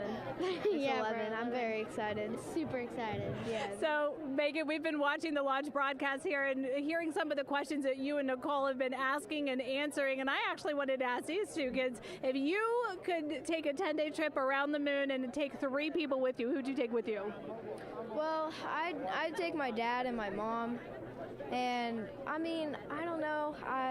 Probably my best friend. I'd just say one of my friends, Oh, one of your friends. So brother got left out. Who would you take? That was just what I was thinking. My dad and my mom and my best friend. That's a pretty good answer. Your brother can get his own trip to space, right? Yeah. So I'm actually joined here also by Dad. Now, you were sharing with me that a lot of the work that you've been doing over the last several months has been prepping the launch teams, our engineering teams, our ground systems teams, to get ready for launch, to be mindful and to be in this moment. How does it feel to be standing here knowing that the people you've worked so closely with are doing what they're passionate about, or doing what they were born to do, moments away from launching this rocket? I mean, this is an exceptionally happy moment for us and all of us and the people that are, about to take off on this historic trip here. And I'm grateful to know that we've helped in some way, shape, or form to help them stay steady and calm, in such an exciting time within the agency. And so to just be here and witness it and know that, they've got some tools to help them stay calm and steady is everything to us. So. Fantastic. Well, Megan, we are standing by ready to go, and we're ready to cheer this team on. Thanks so much, guys. And yes, Leo, we did hear that cheer. That was very exciting. I think the vibe over there is they're celebrating, they're having fun. And here, once they heard that we're go for launch, everybody had to run back to the camera and work. It's a little bit of a different vibe, but I definitely think that people are excited, especially as we see now live inside of the White Room at the launch pad. The closeout crew has closed the launch abort system hatch. You saw there, we took it live. Took a lot of them, I think all of them, except for one. I think it took 3 or 4 of them to push that hatch door close. And then they felt around the perimeter of the door to make sure that everything was sitting just right. Right, yeah, we talked about how heavy the crew module hatch is. This hatch is just as heavy probably, and so, they're working the closure here and working those connections, and you can see, there's still 3, 4, 5 people that we can see in the white room. It takes a lot of people to get these hatches closed and this rocket ready to launch. Mm-hmm. And so the next step in the countdown is that this team will start closing out the white room. So basically disconnecting things, stowing things, making sure that when they leave, there is nothing that isn't supposed to be there. And really, then at that point, it's just all 4 of the crew member, Victor, Reed, Christina, and Jeremy by themselves at the top of the launch pad. Yeah, and then eventually that crew access arm will move away, and then it'll really just be them up on top of that rocket. Mm-hmm. Yeah, your eyes lit up when I said that. That's exciting. It is. It is. Yeah, we had a moment, we talked a little bit about my fear of heights, but most of our crew is afraid of heights. And so there was a moment where I realized that it was just us, 100 and some odd feet up and no crew access arm, and may or may not have said something that made everybody go, huh. Were you wondering to yourself, how did I get here? We're pretty far up. That crew again bringing that drag-on camera. That camera is a handheld camera that is a live look for teams who are remotely watching these operations closely. Again, verifying that things are as they should be before the crew starts. The closeout crew starts leaving the white room. You see them checking their procedures. You can see they're covering the ends of those hoses. That's to protect those hoses from FOD. So we don't want any dirt or anything to get into those while we transport them and stow them. So you can see Andre there working to close out the hoses as well while they're cleaning up the white room. And so they'll tape that close. You just saw number 5. Number 5 holding some tools. Again, we'll stow those away. You have to account for everything. Obviously, they did have tools out. They did have procedures, paper, notes out. Like all of that has to go. Yes, and you can even see on number 3's hat, he's got a string that's connected to his suit there. Mm-hmm. That's, again, just to make sure that we don't lose anything. If, a gust of wind or you get knocked or something, you don't want to lose a single thing in the white room. So everything is tethered, everything is accounted for, and everything is protected. The crew now, another live view of them inside Orion. Jeremy, Christina, and Reed and Victor on the right side of your screen. What do you think they're thinking right now, Nicole? Oh man, just over an hour to launch. There's probably a little bit of a lull right now, monitoring some systems, but you can see Reed's got his feet crossed. So I think just trying to relax and, pass the time by maybe thinking through the items that they're going to monitor through the launch, the different jobs that each of them have throughout the launch. And once they get to orbit, this first day on orbit is actually really busy for them. Mm-hmm. They've got, 2 burns that they have to monitor. They've got to get the system set up, and they've got to get the cabin set up. So there's a lot going on in the next 24 hours for this crew. I think they've got a couple sections where they get to take a nap, but I don't think they get a full night's rest for quite some time. So, yeah, going through what's next. And so as we say that, imagine what it would be like to live in a spacecraft for 10 days. Let's take a look at what life will be like in Orion. Artemis II is our first crewed mission back to the moon since the Apollo program. A lot of the focus of Artemis II is really checking out systems to be sure that we're ready and well positioned for continued human exploration. My name is Susan Baggerman, and I'm the Chief Health and Performance Officer for the Orion program and the Artemis II mission. And this is 10 Days in Orion.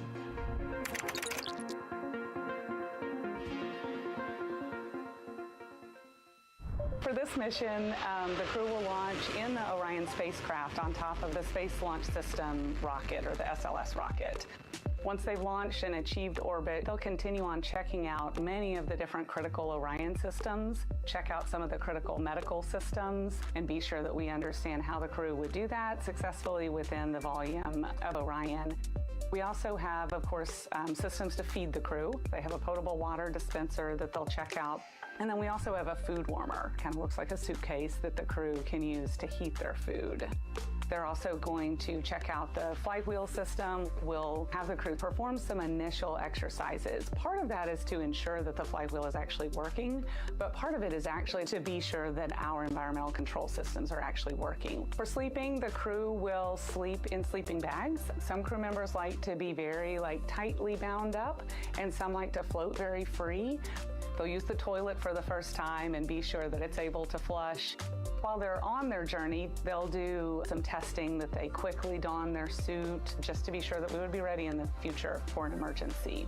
They'll also check out our radiation shelter. If we were to have a solar particle event, we would be asking them to take stowage out of the stowage bay and put it in some specific locations on the vehicle, basically for it to serve as shielding.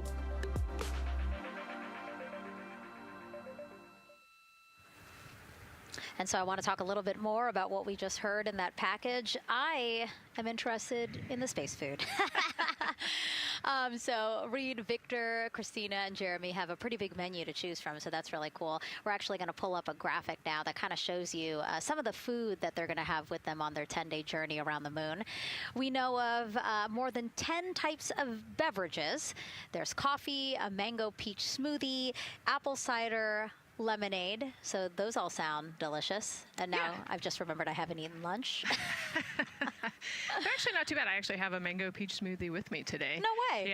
Yeah. So you can see they come in these little packets here, but it's just kind of a dried powder that you add water to. So this would actually, you'd add 175 milliliters of water and let it sit for 2 to 5 minutes, and then you can stick a straw in it. You saw in that package they put a straw on the top septum portion there, and then you can drink it. And so this is the packaging. This is food that you brought up with you, or that you had while you were at the ISS. Yes. Yeah. Actually, this is all food that we have available to us on the standard, what we call the standard menu on the space station. And so, actually, the graphic there showed quite a bit of the standard menu that they're going to take with them. So, let's pull space it back food up, is space food. Yeah,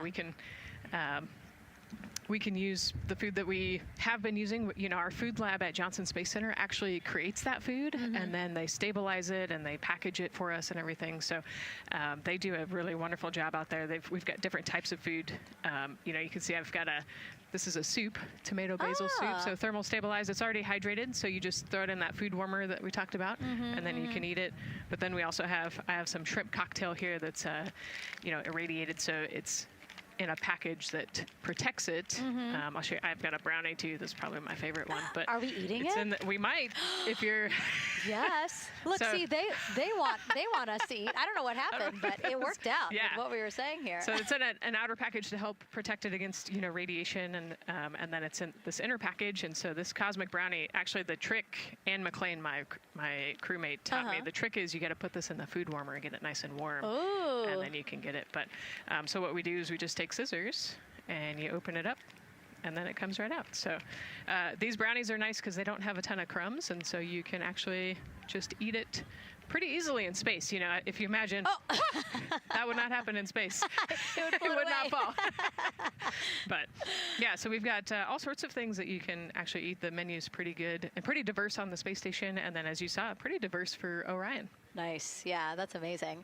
And again, here's a look at the crowd that's starting to continue to grow here as we get closer and closer to launch. We are now under an hour from the opening of our 2-hour launch window at 6:24 p.m. Eastern Time. And so let's take some questions from social media. We haven't taken some of those for a while. You put that brownie away, Nicole, or I'm going to steal it. Nicole, we have another celebrity who submitted a question. Let's take a look. Okay. A quick question for the Artemis crew. What food from Earth would you bring with you into space? And why would it be lasagna? Because that's the greatest food. Again, not really a question. Yeah. Because he was like, it's lasagna. It's got to be lasagna. You know, there is lasagna on Space Station, and it wasn't too bad. Probably not my favorite food of all, but yeah, lasagna's not a bad option. It's a high-calorie meal. If you're trying to, carb load for a spacewalk or something, it's a great option. Yeah, I remember Christina saying that her favorite food on the menu, and actually, she was saying that she was getting in trouble because people kept on saying, you can't eat mac and cheese every day, Christina. We mentioned the mac and cheese and brisket earlier. Man, I would put those two on a tortilla. That would be great. That sounds delicious, delicious. Well, thank you so much, everyone, for sending in those questions. For everyone from a 5-year-old that we got a question from to all the way to Roy Woods Jr. there, a comedian. So thank you so much. And if you're just joining us, welcome to the Space Coast of Florida, where we are counting down to liftoff of Artemis II. You see a beautiful aerial shot there of our rocket on the pad.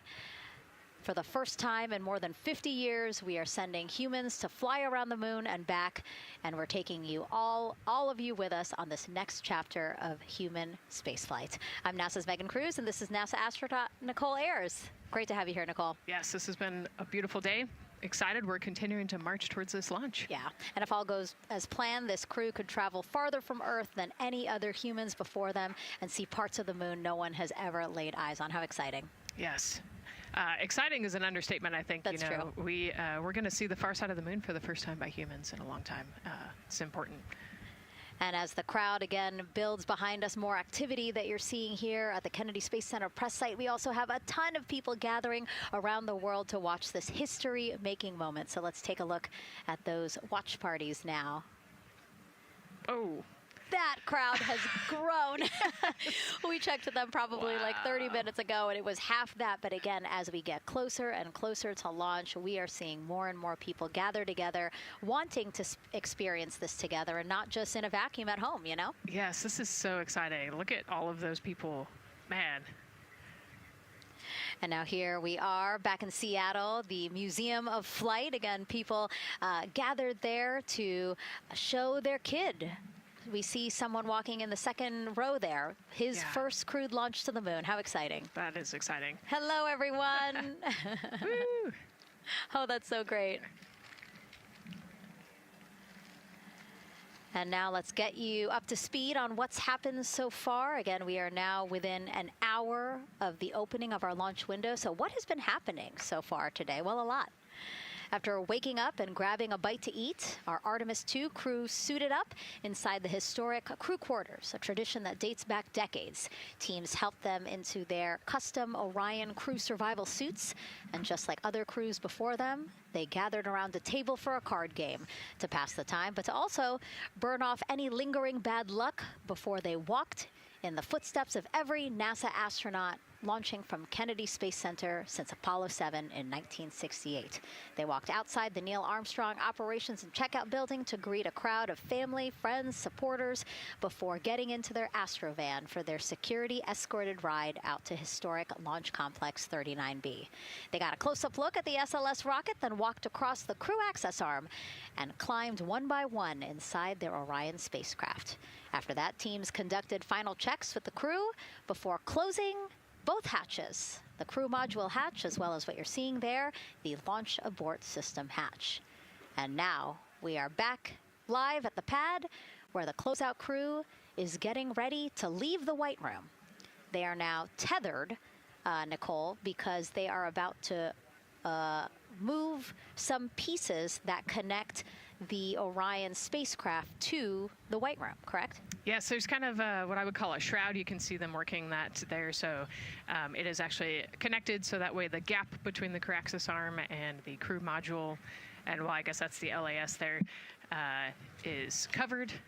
But they're about to remove that so that the crew access arm is not connected to the rocket in any way so that it can retract here in the next few minutes.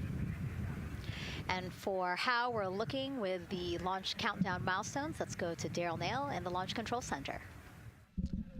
All right, thank you very much, Megan. And as you can see there, the finishing touches, as you've been talking about, to the LAS, which brings me to that subject because we currently are hearing the launch team is working an issue that was reported out with the LAS. At least there's an issue apparently with a battery on the LAS. The engineer who is in charge of the launch abort system sits on console here, reported that a temperature for one of the 2 LAS batteries is out of range. And although it's not a constraint for launch right now, it would be when that temperature is checked inside of T-minus 6 minutes, which is inside of terminal count. So right now, the team is working some troubleshooting on this issue. Going to follow, of course, along closely with what they learn. But again, a battery temp for one of the 2 batteries on the LAS is out of spec, and the team is working to understand, first of all, whether or not this may be a sensor issue, or is there an issue with the battery itself. So again, looking into it, troubleshooting and researching as we speak. With regards to the weather, we did get some good news there. Launch Weather Officer Mark Berger reporting to the launch director that the weather chances have now improved for the window. We are up to 90% go, which is great news. Again, 90% go.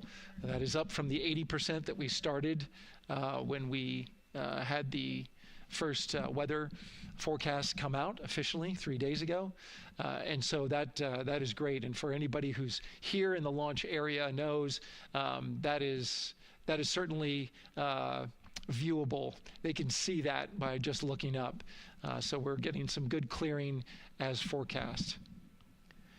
And then just a reminder for those people who are watching the launch from the nearby area that if you're watching on an internet-enabled device, just remember that there may be a little bit of a delay. Can't tell you how much of a delay, but since it's on an internet device, sometimes this broadcast might be a little behind what you're actually seeing. So just keep that in mind as you are watching. Don't wait to the last second to run outside if you're inside your RV or your camper or your house.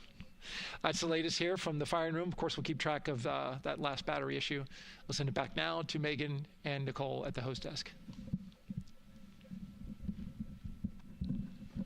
2 of them there had to be tethered to the inside of the white room, because obviously now we have detached the white room from the Orion spacecraft.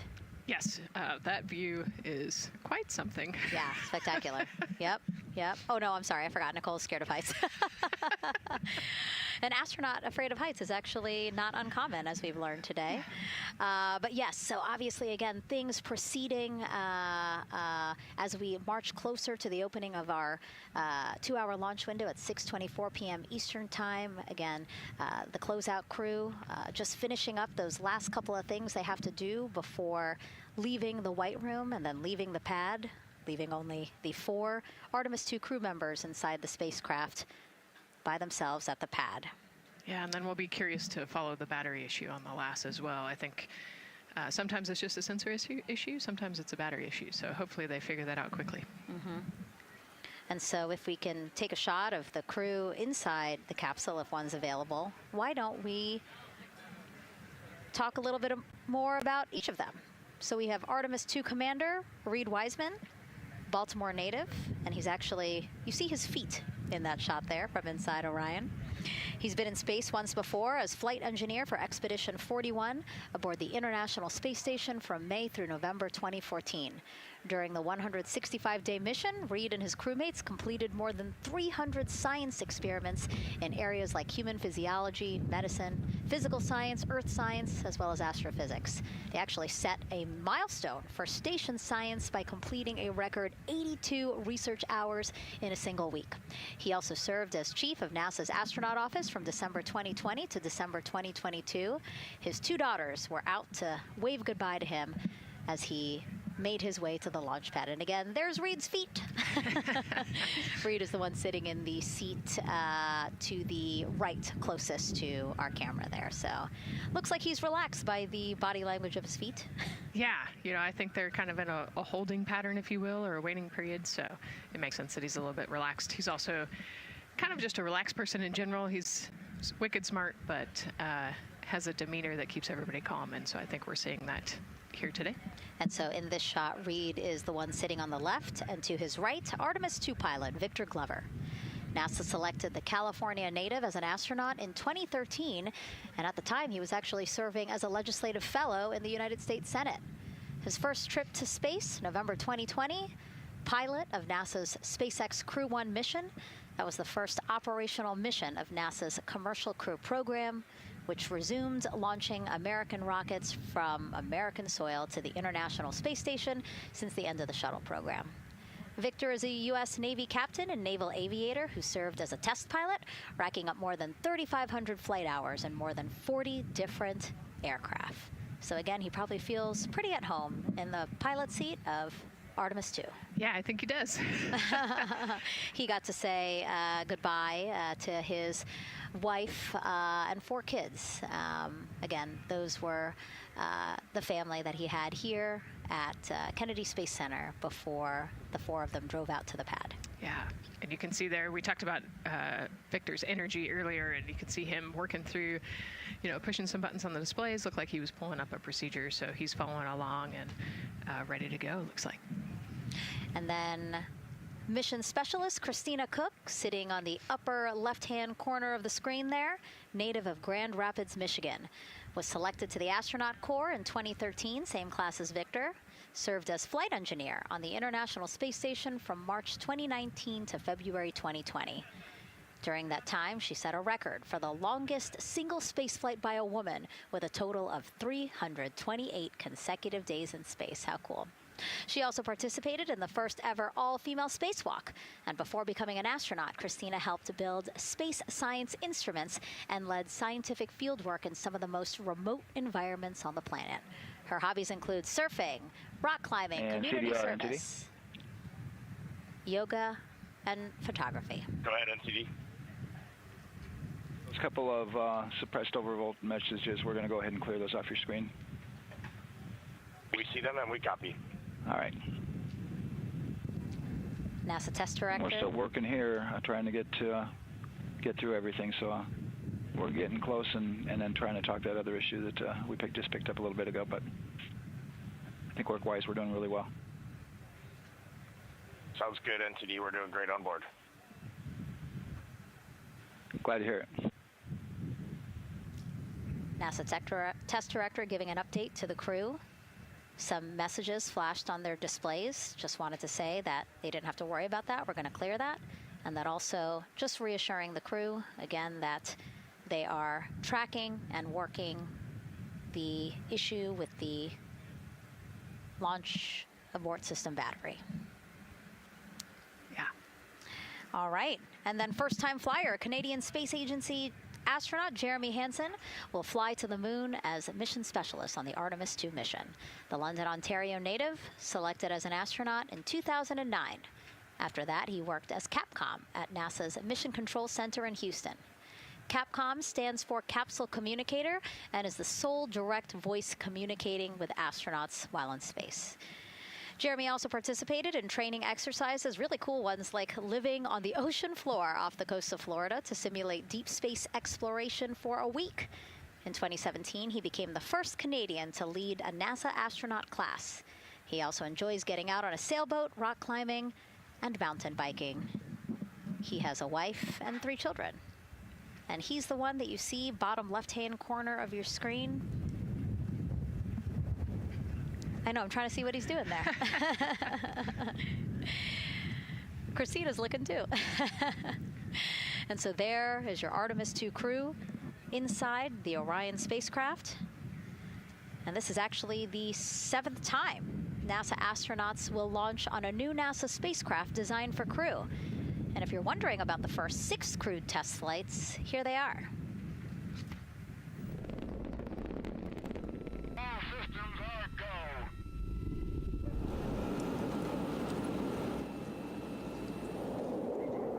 Gemini 3, Gus Grissom, John Young, March 23, 1965. Apollo 7, Wally Schirra, Don Isley, Walt Cunningham, October 11, 1968. Space Transportation System, or STS-1, John Young, Robert Crippen, April 12th, 1981. Then NASA's SpaceX Demo 2, Doug Hurley, Bob Behnken, May 30th, 2020, followed by NASA's Boeing crew flight tests. Butch Wilmore, Sonny Williams, June 5th, 2024. And now, Artemis II with Reed, Victor, Christina, and Jeremy. It is really surprising, honestly, to hear that through all these decades, through all these launches we've had, this is only our 7th new vehicle that we're testing for crew. Yeah, you know, we have so many different missions that we think about and we talk about, but really 7 vehicles that we've tested and that we're flying. You know, I like to think of spaceflight really as a permanent test, right? We have, you know, hundreds of missions or so. You know, an airplane that gets tested and then flown has thousands of data points. And so really spaceflight is always going to be in the test field. And I think it's important to remember that, especially as we put humans on rockets that we never have before, or for the 7th time we start a new vehicle and a new mission. Just getting word now that White Room closeouts are complete. And so the closeout crew is preparing to leave the pad. It's exciting stuff. We are making good time, and the closeout crew is doing really well. 41 minutes, 43 seconds and counting until the opening of our window. And Artemis II is a 10-day mission that will send the 4-person crew on a journey around the moon and back to Earth. It will be a critical step towards future lunar and Mars missions.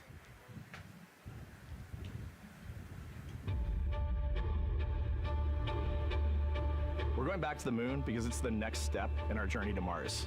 We need to go explore the moon. There's vast regions of unexplored areas with the coldest, darkest places in our solar system. This is a test mission, and when we get off the planet, we might come right back home. We might spend 3 or 4 days around Earth. We might go to the moon. That's where we want to go, but it is a test mission, and we are ready for every scenario as we ride this amazing space launch system and the Orion spacecraft. But another reason we're going back to the moon is to fulfill NASA's mission, which is to explore the unknown in air and space, to innovate for the benefit of humanity, and to inspire the world through discovery. And when we succeed and when we accomplish the things that we set out to accomplish, that inspiration not only can set up new things to happen, but it also is a reminder in tough times that we're capable of doing great things when we work together. The thing I love about the moon is that it's not just a beacon for exploration and this platform of possibilities for incredible missions like this, but it has benefits. That's actually why we're racing towards it. Those benefits are really wide in nature. You have everything from innovation, technology development, not only for future missions going deeper into the solar system, but technologies that come back to Earth. You have inspiration, a whole generation of people starting this pipeline of STEM workers and manufacturers and operators that are excited to see what you can do when you work hard and you come together as a team. When I think about the 4 of us flying around the far side of the moon, seeing that Earth rise, taking images and video and sending them back to you, the feeling that I have inside is hope. We know that Artemis II is not the solution for humanity on planet Earth, but it is a contribution in the positive column. We hope that just for a moment that people will pause and say, wow, it's extraordinary when you look back upon the Earth with over 8 billion people, and you see this concrete example of what humanity can do, this extraordinary thing when we set big goals and CDR entity to achieve them.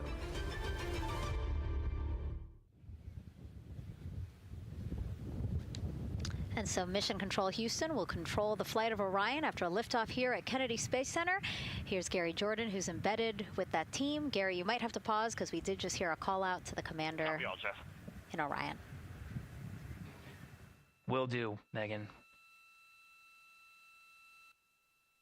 I think that was Commander Reed Wiseman responding to prepare for some of the next steps. We are now holding at the T-minus 10-minute hold. Expected a 30-minute hold. So we are well on the countdown.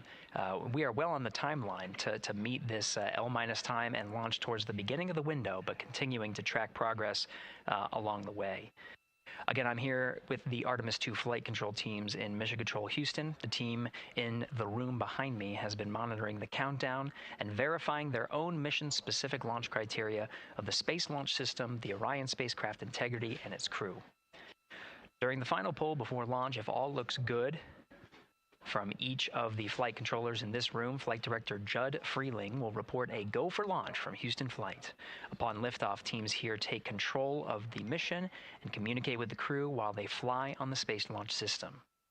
This phase of flight is highly dynamic, and each console position has a dedicated and important role of looking after critical systems.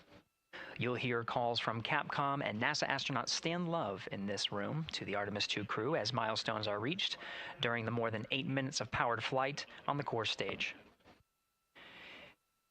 Liftoff and ascent are just the beginning. This room will be staffed around the clock over the next 10 days to oversee every moment of the mission through splashdown. Here from the Johnson Space Center, we'll be streaming the mission live 24/7 so anyone can follow the crew's journey, take peeks inside the spacecraft, and share the experience of a lunar flyby with astronauts looking down at the moon's surface. Teams here have been rehearsing tirelessly in simulations to throw every conceivable and inconceivable scenario their way.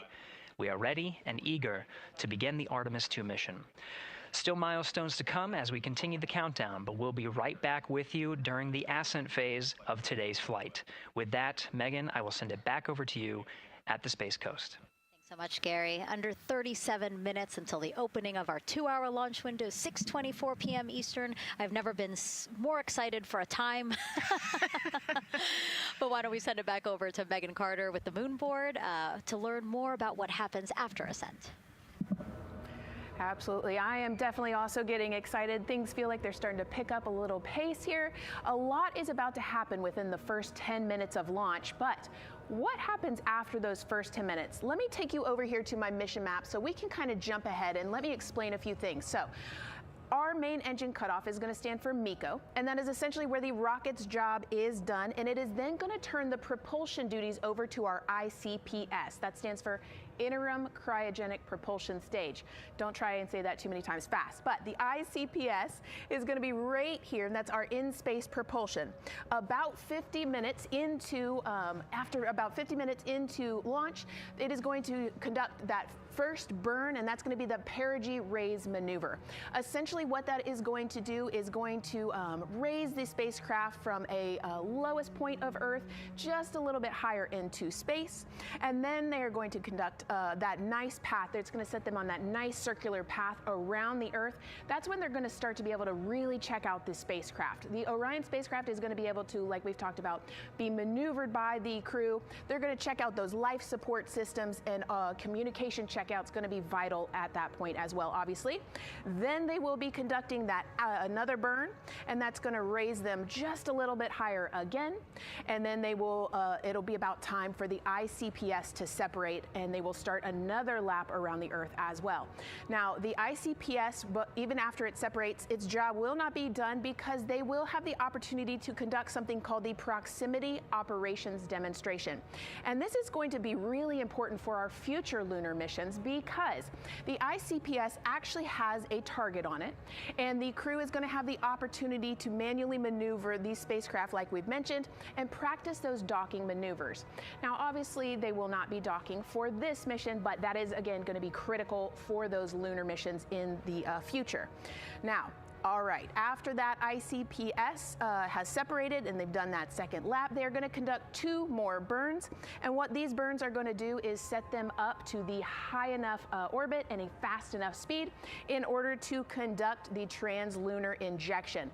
This is going to be that critical moment and that critical milestone where they are going to produce about 6,000 pounds of thrust. And this is that point that is going to take them out of low Earth orbit into deep space, and it's going to set them on that nice path towards that lunar flyby.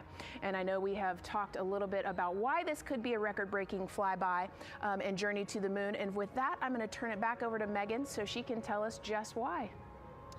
Yeah, she's talking about the distance record set by the Apollo 13 astronauts in 1970. They were 248,655 miles away from Earth, and this Artemis II crew might surpass that on flight day 6 when they fly around the moon by more than 4,000 miles. Yeah, it's a long ways. It's tough to fathom 250,000 miles from Earth, right? I mean, space, the space station is only 250 miles, and so we're going, I don't want to do the public math, but we're going much further than that. But it's important, right? Because we want to get back to the moon. We want to see the surface. We want to see the far side of the moon, and the way we do that is by breaking distance records. Yeah, and the exact distance record depends on exactly when they launched, like the time, the day. So we'll learn more as we go into this 10-day mission with the Artemis II crew. But here we are, 32 minutes, 50 seconds and counting from the opening of our launch window. Feels really, really surreal here as more and more people come to gather on the press site lawn here at Kennedy Space Center. Why don't we take a look at this video that we have here? Some familiar faces who wanted to wish our Artemis II crew a safe journey. Reed, Victor, Christina, and Jeremy, you are the real deal. You're flying to the moon for all of us, and we are in awe. You're the true heroes. You are not just astronauts. You are pioneers, venturing deeper into the unknown. But you are not alone. We will be all cheering you on from planet Earth. Hey, I'm Victor Wembanyama, and I play basketball in the NBA. But I'm not only interested in shooting hoops. I'm also interested in shooting stars, dark matter, and all other types of astronomical phenomenon. And to the Artemis II astronauts who are shooting for the moon, I wish them good luck and Godspeed. Hi everybody, I'm Ryan Gosling, and I play a biologist who goes to space to save the planet in the film Project Hail Mary. But the Artemis II astronauts are going to space for real, and they will travel farther from Earth than any humans in history. Sending all our best wishes to the Artemis II crew. I just want to say how proud I am of each of you and how inspired you make me. But it's not just about me. Your mission is going to inspire future generations of scientists, engineers, athletes, and dreamers to do something that they never thought possible. Hey, it's Roy Wood Jr., and I want to wish the Artemis II crew a happy and safe journey to the moon, well, around the moon. To go around, I know what you're doing. You got to look for a parking space. This is to go around the moon, make sure it's somewhere to park, and then you park journey. Good luck. It's actually a really good way to explain what how this mission builds. Again, we are hoping to land astronauts on the surface of the moon in maybe 2 years. So yes, we are looking around the moon on this lunar flyby mission to see where we might park. Thank you, Roy Wood Jr. Okay, and as we look at this live view of the rocket on the pad, there is a spectacular place here at Kennedy Space Center to watch launch from, and that's the Banana Creek viewing area. Why don't we go back there where the crowd is excited, and Leah has the best assignment ever, talking to people who are super excited about being here for Artemis II. Oh my gosh, Megan, you talk about the excitement being palpable. I'm telling you, everybody here on pins and needles as we get just about half an hour away from launch. I've been walking around talking to people, and I'm just struck again and again by how many people are here from across the agency. I want to introduce you to just a small portion of the people across NASA who have been supporting this mission. Patty Ortiz, NASA Armstrong Flight Research Center, Orion Program. Orion. Kathy Graves, Glenn Research Center, Office of STEM Engagement.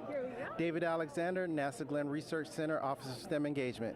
Jennifer Becerra, Johnson Space Center, the Office of STEM Engagement. Here we go, right back here. Where are you from? I'm from NASA Glenn Research Center, Joseph Panakitis. Joseph, here we go. Wes Furman from APL. Maria Arredondo from Headquarters, Next Gen STEM. Mark Robinson, Stennis Space Center, Commercial Space. Amira Flores, Armstrong, Office of the STEM Engagement. Molly Kearns, NASA Glenn, Space Communications and Navigation. Matthew Pierce, Goddard Institute for Space Studies in New York City. Here we go, and right over here. Lauren Ring, Ames Research Center, Data Integration.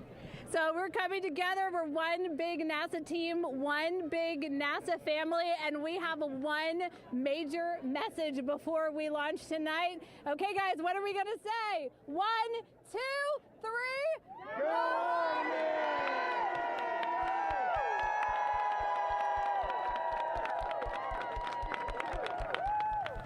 Oh my gosh, that made me so emotional. That was so inspiring to see. I mean, wow, yeah, that was great. I mean, just to hear everybody say their position, what they're doing to support this mission is amazing. And I'm sure this was something that really rang true and resonated with NASA's Administrator Jared Isaacman, again, to see the workforce come together to do the work and then to be here for launch. So why don't we actually go over to him now with our Jasmine Hopkins at one of our other viewing locations. All right, Megan, thank you so much. The energy here on the balcony is honestly becoming electric as we get so close to launch, and now we are thrilled to welcome NASA Administrator Jared Isaacman. Jared, we're really entering a golden age of exploration. How will Artemis II set the pace for the coming years? Well, I mean, Artemis II is the opening act, right? This is the test mission. This is getting very comfortable with the SLS rocket, the Orion spacecraft. No humans have ever flown on this before, right? And we're going to put it through its paces. We'll go into Earth orbit for a little bit, make sure Orion's doing okay, and then we are sending them, right? We're going to send them farther into space than any humans might have gone before, 250,000 miles away, and it's going to set up for the subsequent missions. That's why we're going into the golden age of science and discovery right now, because you're going to see moon rocket launch in 2027 when we do our testing with the lander. We're going to go for the landing on Artemis IV in 2028, and in parallel, we're going to build the moon base, right? And that is going to be filled with science discovery and tech demonstrations that's going to support the enduring presence we're trying to create on the surface. Absolutely. So honestly, history-making years ahead of us, you know, with Artemis 3 and 4. But first is Artemis 2. What will be our single greatest takeaway from this mission? Well, I'll tell you, I mean, after ignition, to me, the moment that I'm going to be most excited for is splashdown. There's no question about that. Good shoots coming down off the West Coast. But look, I think the takeaway from this is gaining extreme comfort in the Orion spacecraft, right? I mean, this is very different than what we've done for more than a half century, right? I mean, the velocities that spacecraft is going to re-enter at, it's going to be new territory for us. We want to get our arms around that completely. So I would say the performance of SLS plus Orion is everything on this one. We want to make sure we do it in as a safe way as we possibly can, understanding what we are undertaking right here, bring our crew back, learn as much we can from the vehicle, set up for Artemis 3 in 2027. Right. And Administrator, we've actually had a pretty young audience today here, some kids running around the balcony. How do you hope Artemis 2 inspires that next generation? You know, I talk about this all the time. Like, you know, one of our overarching KPIs that we should always be tracking is the number of people living and working in space. Well, you know what's another strong number 2 on that one? It's the number of kids that are dressing up as astronauts for Halloween, so that they grow up, that they're inspired to want to join in this grand endeavor, whether they come work with us here at NASA or they join in industry, but they're helping humankind venture out farther, pursue all the secrets of the universe. Yeah, I think we'll see a lot of kids dressed as astronauts this year. And finally, Jared, you've really made it a personal mission to get to know the people behind the work at NASA. Do you have any final thoughts, any final words before today's history-making launch? Yeah, well, one, I want to express a lot of appreciation. I'll tell you what, the 4 astronauts on top of Artemis II know this. It takes an army to pull a mission together like this, right? Across all 10 of our centers, all of our commercial partners, the international partners that come together to make this possible. My sincere appreciation for everyone who is currently working the mission right now, so getting them ready for launch, that will be watching over them in mission control, recovering this crew when they splash down off the West Coast. I have complete trust and confidence in your abilities. And everybody else who's not directly working on Artemis II, Artemis 3 is coming up next year. When this mobile launcher gets back in the VAB, we're going to start stacking. Wow, plenty of excitement ahead of us. Jared Isaacman, thank you so much for being here. Thank you. Thanks for being here. Of course. All right. And with that, let's get back to the countdown with NASA's Megan Cruz. Under 25 minutes and counting from the opening of our 2-hour launch window, and take a look at all these people behind us. I literally, every moment I turn around and I see the clock, I am like, oh, wow.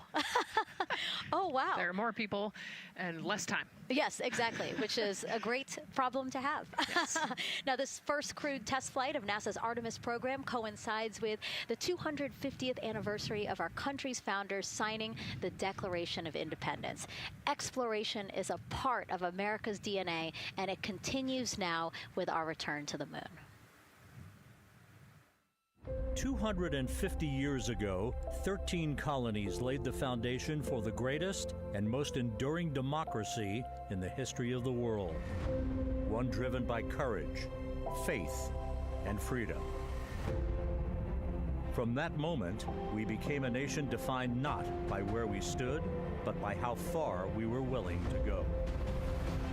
We conquered vast frontiers, invented tools that shaped a modern world. We found light in the dark, and we rose from the earth. Faster, higher, farther. We pushed beyond the sky and into the unknown. We carried our courage into the cosmos, and we planted the American flag on the moon, the defining achievement of American superiority in space. Today, our curiosity stretches farther than ever. American robots search ancient rivers on Mars. New telescopes unfold to glimpse the first stars. And a new generation prepares to return to the moon, this time to stay. For 250 years, America has carried the light of humanity forward. But American exceptionalism isn't inherited, it's earned. Our greatness comes not only from what we've done, but what we're still determined to discover. Because in every era, across every horizon, America is at its best when it's reaching for something greater. America celebrates 250 years, and we are leading the world into the future.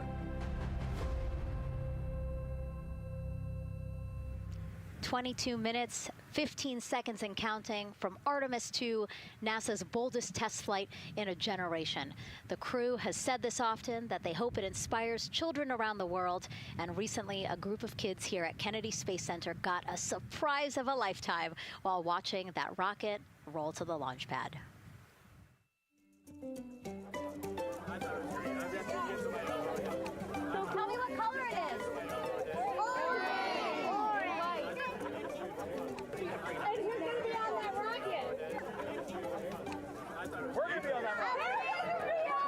Yeah. Everything's looking good.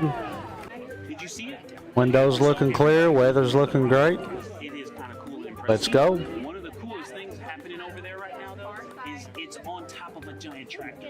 Doesn't all food come in like tubes? It's in these like little plastic bags. You have to like rehydrate it. Sushi. There's not. I haven't seen sushi in space. It's probably hard to keep that back. It's sushi mashed together. My favorite part was this one little girl, she had a question. She had patiently held her hand for a long time, and Christina turns to her and says, "Okay, what's your question?" She just goes, "I forgot."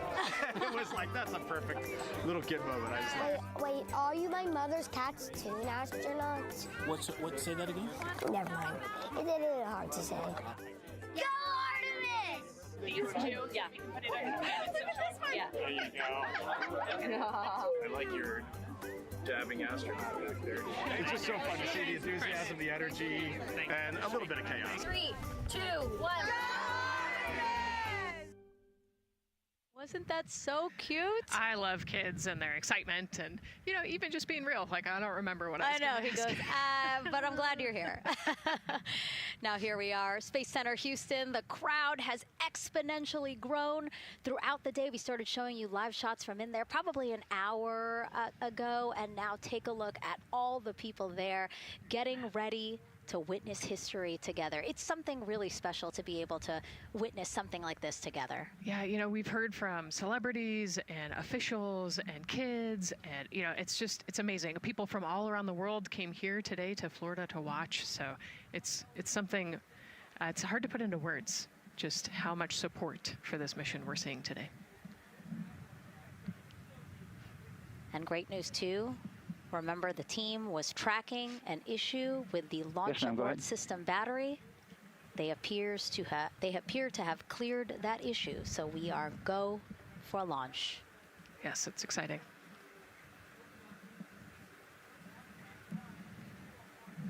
U.S. Space and Rocket Center here, Huntsville, Alabama, waving to the Artemis II crew sitting right there inside Orion.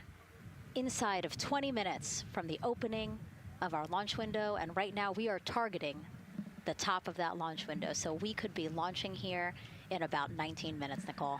Wow, I don't know if I expected this today. I'm excited, and I'm glad they were able to clear the problem with the battery on the LAS, and everything has gone really smoothly today. It's been great. The weather cleared up. It's a beautiful day for a launch. And so now, as we are so close to possibly launch now. Just what are your final thoughts as we are about to embark on a mission back to the moon, the first time in more than 50 years? Yeah, you know, just so proud of the crew and all of the teams here on the ground that made this happen. You know, they are carrying the torch from the Apollo era into the Artemis era. And, you know, as the crew likes to say, they want to be the shoulders that the next generation. And let's see, GLS, can you help us with that, please?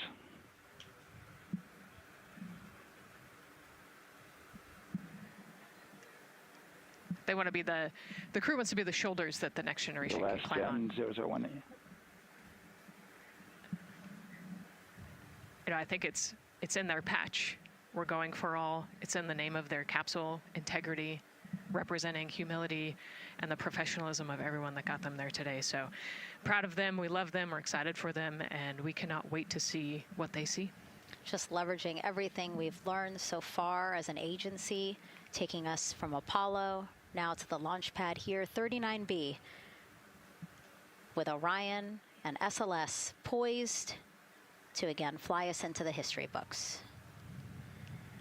And before we leave you now here at the host desk to get back into operations, we just wanted to answer one question for you guys. We asked you earlier on today, what are you most excited for? And we asked you to go vote on Instagram and Twitch. Instagram, you guys said launch. Twitch, you guys said lunar flyby. So I think you guys will all be very excited since we are now about 17 minutes from the opening of our launch window today. And so with that, as we approach terminal count, let's send it back to Daryl Nail in Firing Room 1. Daryl. All right, thank you, Megan and Nicole. And just want to give you an update on the launch abort system that you just reported that they cleared. They believe, they're convinced, this is an instrumentation failure. So there are 2 batteries on the LAS. The LAS, of course, and with the help of my 2-year-old son's model rocket, Daniel said I could use this, so it's okay. The LAS is right here. It's the tower above Orion.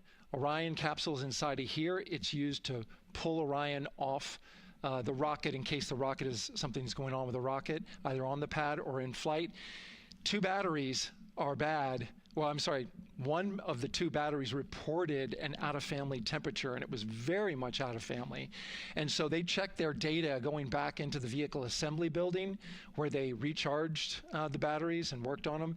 And they have good, solid data, they reported, that tells them that this is an instrumentation failure, that there's something wrong with the sensor. And so they took it before the mission management team, which has to accept the risk, any changes to launch commit criteria, which this would be one, and they all fully accepted it. So now we are clear as far as that constraint is concerned. And one quick thing as we count down now, we are getting into the final minutes before liftoff. There's a 2-hour window. We haven't quite set the T0 yet, but this is a list of the cutouts. There are 150 cutouts that are included for this 2-hour launch window, and that's important. They're in very small print. That's important because there's basically 16 minutes inside this window that they cannot launch. And these are because of small things flying in orbit. There's a lot more things in orbit than there were back in Artemis 1 when we had 35 to 40. Yeah, 15 minutes. So for that reason, because of these 156 cutouts, they're going to be managing the launch window as we go forward. So they may have to wait out one of these cutouts. They range in time between 2 seconds to 23 seconds, but you'll hear the NASA test director talk through that. We're getting ready to merge that loop from NASA test director Jeff Spaulding.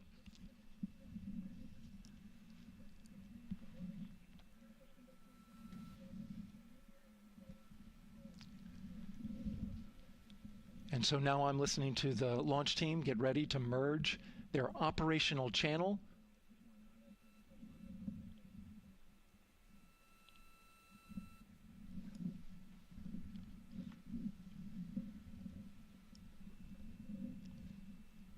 We're now entering one of the most consequential phases of launch day, and that's terminal count, the final 10 minutes. And OTC NTD on 212 for comm check. Good comm. Help me. I hear you the same. STC? GTC? GTC is on 212. All right, copy that. NASA Test Director Jeff Spaulding. Yeah, I love how they confirming chose April communications 1st with his team to do the launch. Hear the same. STC? There will be 2 polls that we'll hear. One from Spaulding, the NASA Test Director, confirming the ground systems and the launch team are ready to proceed.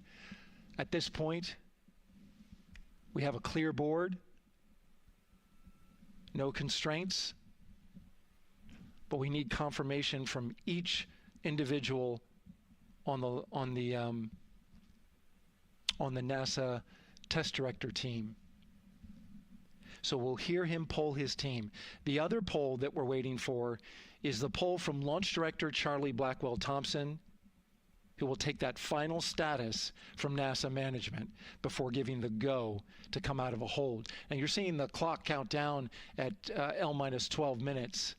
CCL, OTC, or NRS1. CCL. Yes, sir. Reconfigure ARS primary loop. And at about 6:30, I will be pulling up the Orion camera out in space. They're going to be catching the launch from space as well, so I'll pull that up after launch, primary launch. Integrity copies. NGDLP. Go. Yes, I had a discussion with sea ice and with MER manager regarding the observation the sea ice had a few minutes ago. They were able to confirm with BCI photos that the condition that they observed has been there since 2025. MER manager has had a chance to review the findings, and they do not have any constraints from either a sea ice or MER manager perspective. Okay. Copy all. And Launch Director, NTD, you copy? Yes, sir. I copy. That's good news. OTC, CCL 212. OTC. ARS primary loop isolation valve configuration is complete. Copy.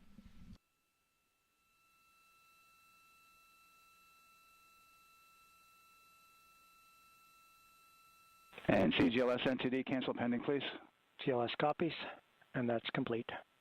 All right, and for all personnel, we got a little bit more work to do before we pick up the clock, and we're about a little over a minute from getting to T-minus 10 minutes, but we've canceled the resume time there, and then we'll pick it up after we get through all of our work and anything else that we need to do to get through the remainder of counts. So we'll continue working that to get to our T0 today.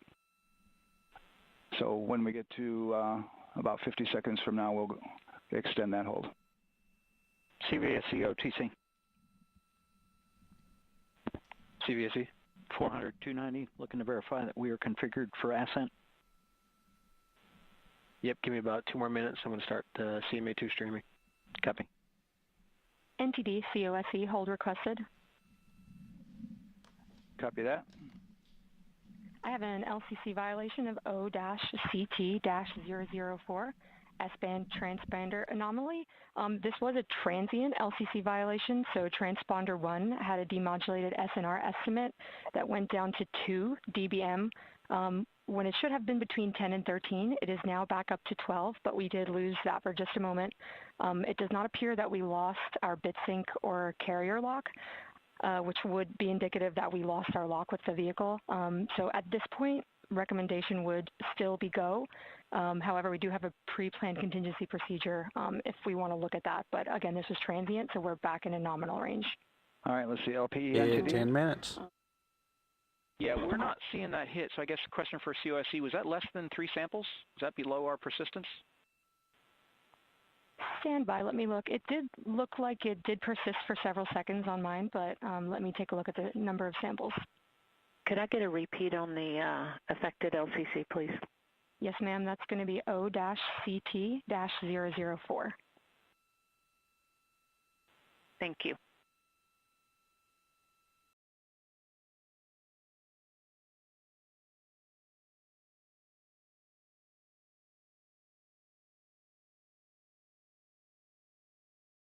And this ain't the 10 minutes launch. This is 10 minutes for the launch window, so they probably will still have stuff, a few things to cover and dial out until the actual T-minus.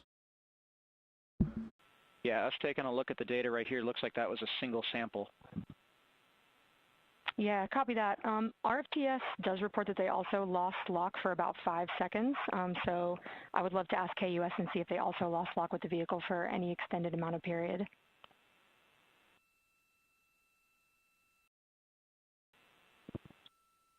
And COSE, while we're doing that, these are 1/10 hertz measurements, correct? So we would have had to lose it for over 10 seconds to get a second sample?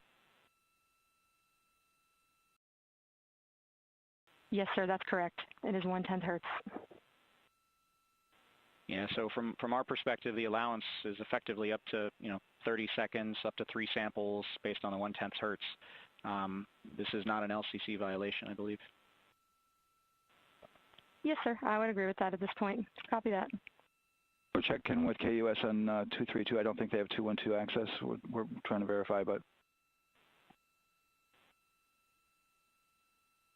it sounds like they have a loss of lock as well. About 2 seconds. Okay. And I guess for both KUS and COSE, do we have lock now? That's affirmed. We do have lock for COSE.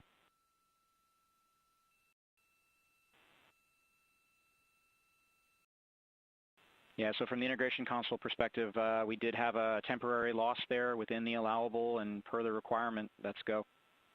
And this is Houston Flight. We have lock and we have good telemetry here in GSE. And KUS is reported to they have good lock now. So yeah, they're having a few problems. So with all of that, OSC, they always do. They'll have it figured out. Configuration per your LCC? Yes, sir. Recommendation would be go. Right. LP, you concur with that? Yes, sir. LP concurs go. And launch director? Yes, sir. Launch director concurs go. All right, and I'm going to go ahead and just verify everybody has everything else complete, launch director, and if we do, we'll be ready to pick up the poll at that time, unless there's something else that you're aware of. No, sir. Let's verify all our work is complete, and I would like one last check of our constraints list. All right, let's see. OTC, are you still waiting for ComConfig, or are you? That is affirmed, sir. Okay, yeah, you only open item? Yeah, OTC, this is CVSC. That 400 step 290 is complete. Copy. Okay, so OTC, you're complete with all of your work? That's affirmed. All right, copy that. STC? STC is complete. And GTC? GTC is complete. Okay, excellent. All right, and LPE, just want to verify we have no open constraints at this time. No open constraints. We have a clear board, sir. Okay, tracking the same here. And launch director, with that, we are clear and ready to pick up the launch readiness poll with your go. All right, sir. I am go for the poll. All right. And for all personnel, this is the NTD conducting the Artemis II launch readiness check. Verify ready to resume count and go for launch. OTC. OTC is go. STC. STC is go. GTC. C's go. MCO. CO is go. Safety console. Safety console is go. LPE. LPE's go. RTD. RTD's go. Houston Flight. Houston Flight is go. Rock. Awesome. Rock is go. And CDR. STC. Crew is go. Copy that. Thank you, Reed. And MCO. Launch Director, NTD, our launch team is ready to proceed at this time. All right, NTD, I copy all. At this time, I'll perform my poll. Attention on the net. This is the launch director performing the final poll for launch, verify no constraints, and go for launch. EGS, Program Chief Engineer. Artemis Chief Engineers are go. Copy, thank you. EGS, Chief Safety Officer. The Artemis CSOs are go. Copy, thank you. Range weather. Launch weather is go. Thank you, LWO. And Artemis MMT Chair. MMTs go. Thank you, John. And Integrity Launch Director. Good Airways Charlie, PLT. Thank you, Charlie. This is Victor. We are going for our families. Oh, that's the biggest thing right there. The launch weather is good, so I think we'll have us a launch, guys. This is Jeremy. We are going for all humanity. All right, Charlie, your Artemis II crew is go for launch. Full send. I copy that. Reed, Victor, Christina, and Jeremy, on this historic mission, you take with you the heart of this Artemis team, the daring spirit of the American people and our partners across the globe, and the hopes and dreams of a new generation. Good luck. Godspeed, Artemis II. Let's go.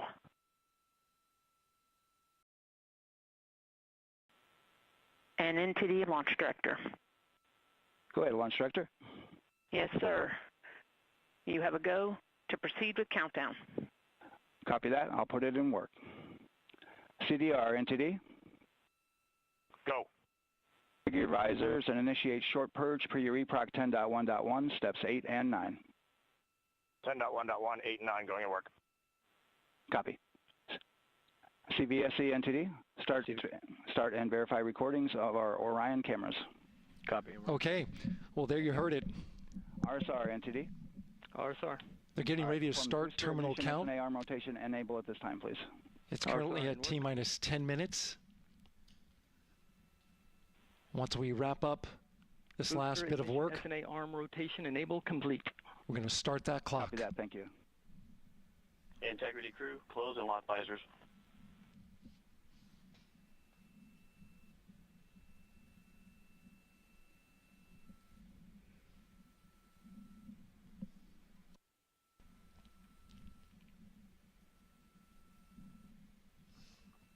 You heard an issue, worked in real time with telemetry lock on the Orion.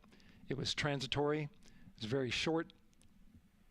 They checked the data, confirmed that they had a good lock. This was with the S-band transmitter on the Orion. Worked through that issue, looked at the data, and cleared it. All with the world watching. Impressive work by the launch team. So we have a 2-hour window, which starts in just a few minutes at 6:24 p.m. Eastern Time and goes until 8:24 p.m. Eastern Time. And ECL NTD will be waiting for your verification on the short purge. ECL copies. And for all personnel, once we get that short purge verification, we'll verify that we are clear to go, and then we'll proceed with the terminal count.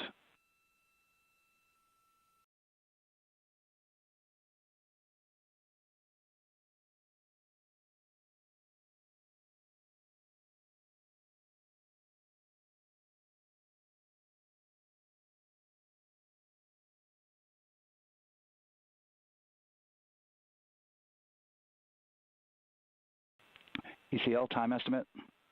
About a minute. Copy.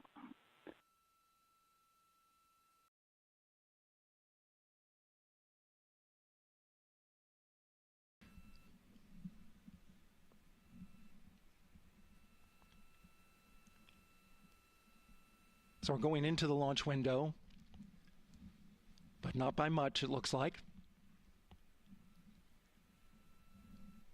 Just wrapping up some final work. And once that's completed, you'll hear NASA Test Director Jeff Spaulding ask for the ground launch sequencer operator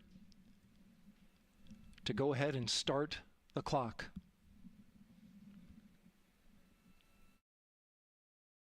There is an application software. It runs on top of the launch control system in the firing room. Acts like a conductor of an orchestra, executing hundreds of commands in precise order and timing. It's all autonomous.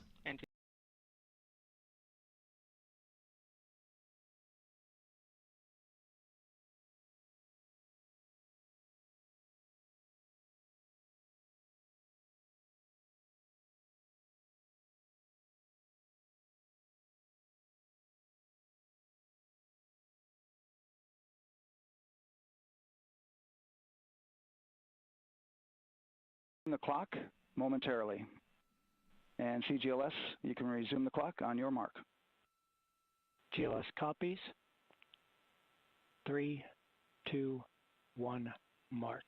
GLS mainline has been initiated. T-minus 10 minutes and counting.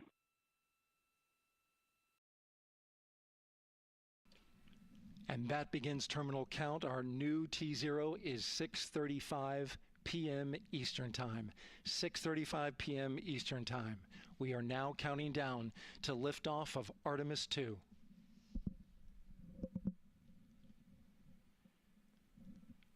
From now on, you're going to hear two voices on the loops.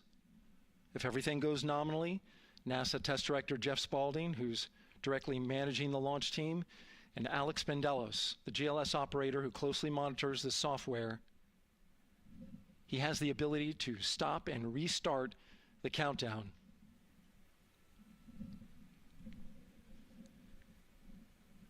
A lot of people ask about whether there's a launch button. There certainly is not. Flight and Rock, our new T0 is 22:35:12. Houston flight copies. Rock copies. 22:35:12. Affirm. There you heard confirmation of the exact T0, 6:35 and 12 seconds p.m. Eastern Time. Again, our T0 is 6:35 and 12 seconds p.m. Eastern Time. But as I was saying, there's no launch button. This is autonomous. But there is a button that keeps you from launching, and that button allows the GLS operator to pause the countdown outside of terminal count and during terminal count and submit a hold to the next holding point. So the clock won't stop right away. If there's an issue, we'll go to the next stable holding point. This is how GLS configures the rocket and ground systems to a stable point where they can stop the countdown if that's needed. But right now, we are counting down. Our next big milestone, looking to retract the crew access arm. GLS is go for crew access arm retract. And there you see the crew access arm moving away.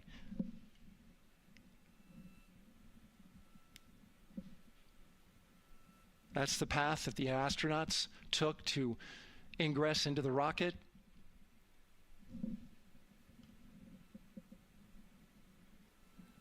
Until this point, that was their way off the pad if they needed to evacuate.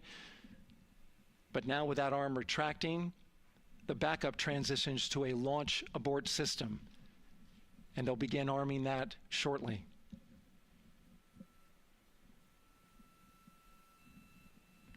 Of course, the launch abort system, great shot there of the crew access arm retracting away.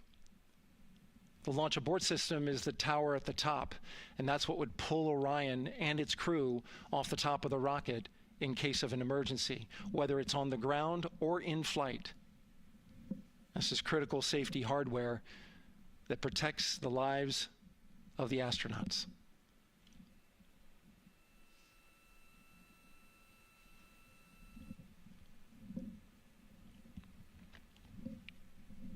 Starting at T-minus 6 minutes, the GLS will start bringing that and other high-energy systems online, starting with core stage pressurization.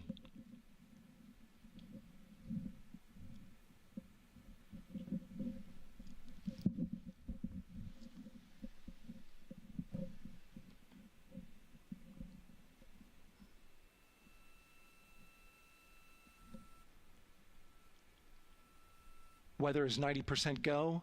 The range is go. All systems are go.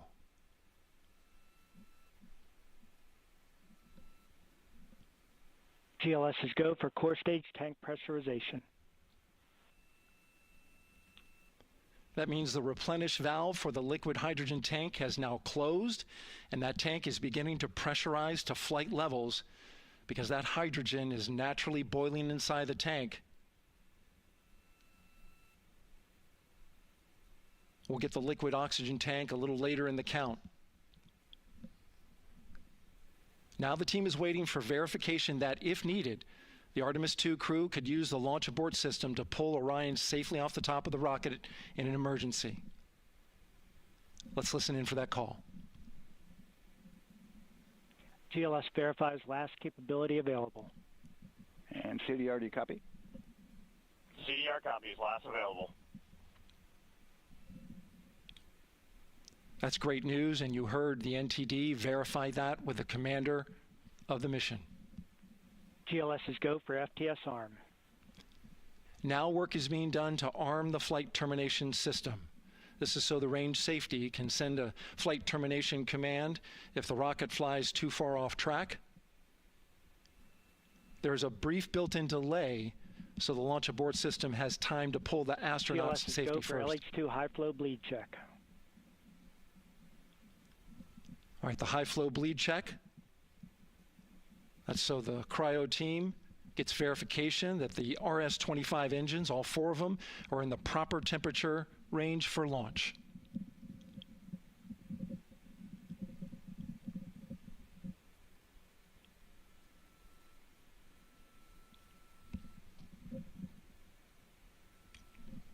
Yeah, we're almost there.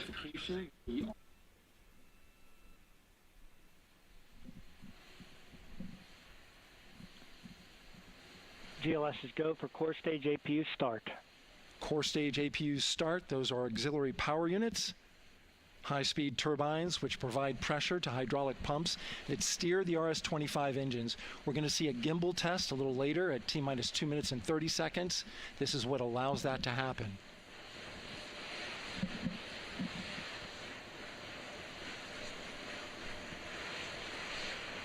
Coming up in about 20 seconds, we're listening for go for purge sequence 4. That's a helium purge of the 4 core stage engines downstream of the propellant valve. This gets all the air and moisture out of there.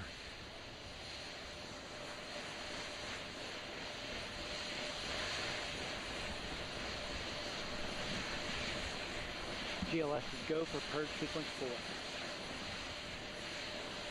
Moving through the milestones. All is looking good.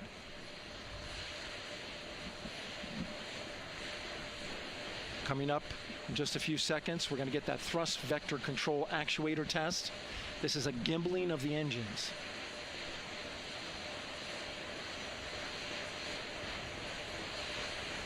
Mm-hmm.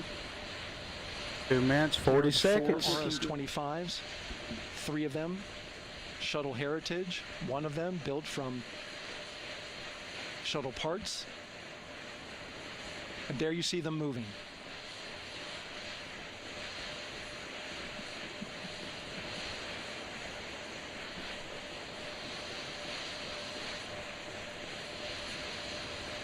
Now we're going to start moving the power from both the upper stage and the lower stage of the rocket to internal, taking ground power away and now going to battery power. GLS is go for upper stage to internal power. All right, power is removed from the rocket's upper stage, the ICPS, and it's been switched to battery. Same milestone for the lower core stage coming up at T-minus 1 minute and 30 seconds. Right now, the 4-person Artemis II crew is 248,000 miles away from the moon. And if all goes well, they will fly by it in 6 days. GLS is go for core stage to internal power. All right, there's the rocket's core stage, which houses 3 flight computers, is now on its own power. There's no more hold time because there's no more margin on these batteries. So we would have to recycle back to T-minus 10 to recharge if we had a hold.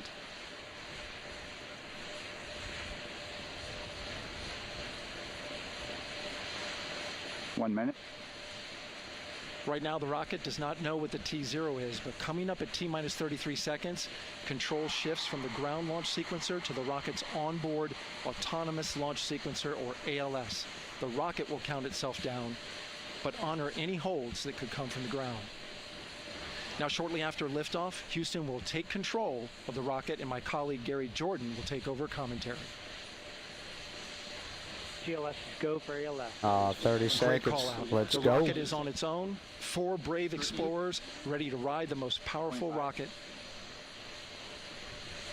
NASA has ever launched. Sound suppression water is flowing. 15. And here we go. 10, 9, 8, 7. RS-25 engines lit. 4, 3, 2, 1. booster ignition, and liftoff. The crew of Artemis II now bound for the moon. Humanity's next great voyage begins. Good roll pitch. Roger, roll pitch. Houston now controlling the flight of Integrity on the Artemis II mission around the moon. Integrity, AMT high. AMT high. On time, passing 30 seconds into the flights. Integrity passes the alternate MECO. Target milestone. Mission Control Houston seeing good performance on the 4 main engines. Space Launch System core stage. Integrity, 3 miles in altitude. Traveling more than 1,200 miles per hour.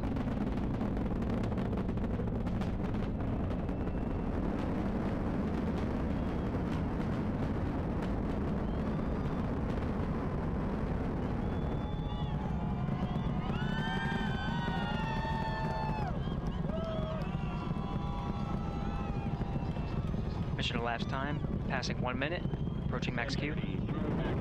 On, Ponce de Leon. Stan, we have you loud and clear on Ponce de Leon. Have you the same. Communication signal transfer confirmed as Integrity and its crew go supersonic. Approaching 90 seconds into the Artemis II mission. Integrity is 14 miles in altitude, 8 miles downrange, traveling more than 2,600 miles per hour.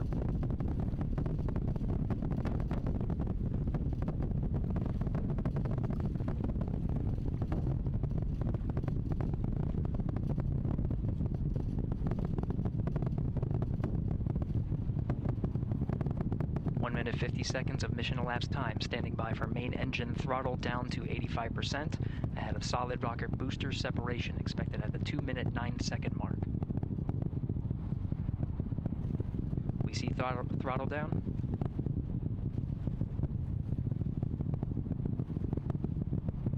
Confirmed separation. Main engine's throttling up, guidance converged.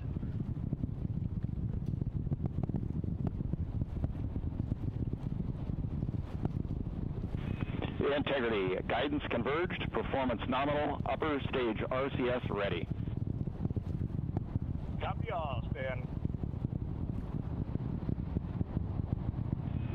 Integrity, SM priming complete.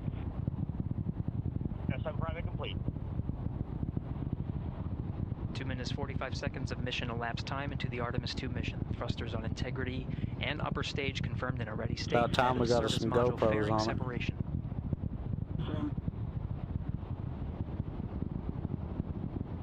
3 minutes into the flight. Integrity, 49 miles in altitude, 78 miles downrange, now passing 5,000 miles per hour.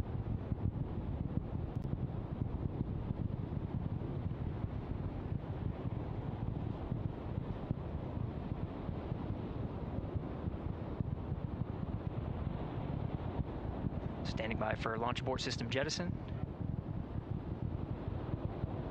Houston Integrity, good last jettison, great view. Copy jettison, Team Eco 8+02.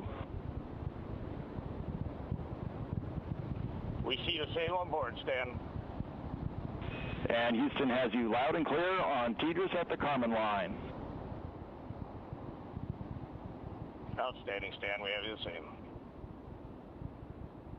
3 minutes 50 seconds into the flight of Artemis II, Wiseman, Glover, Cook, and Hansen cross the boundary to space with good comm checks. GPS signals acquired after last jettison now working on internal checks to verify accuracy. Flight Dynamics Officer analyzed the time of main engine cutoff, confirmed at 8 minutes 2 seconds, time of MECO.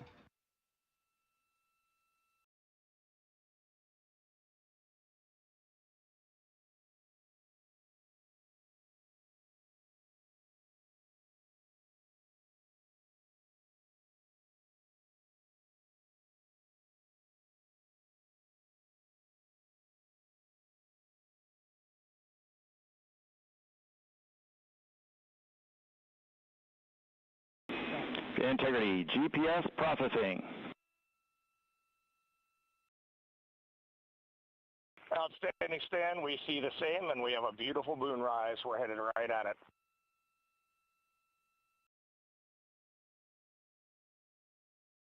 Approaching 5 minutes into the flight, Commander Reed Wiseman confirms he has visuals of his destination. GPS guidance, navigation, and control software finishes internal checks and sends to navigation channels.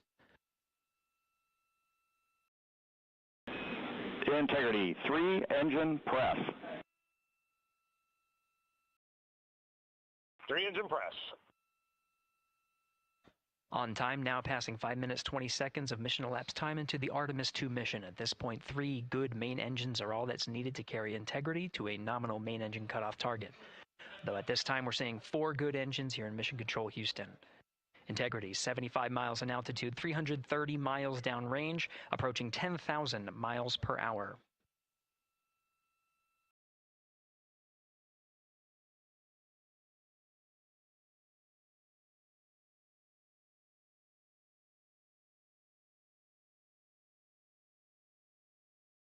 That massive piece of machinery moving 10,000 miles an hour. That's awesome. Same on board, Stan. Good trajectory and engine performance. Booster officer will soon report the shutdown plan to Flight Director Judd Freeling, expected at the 7-minute mark.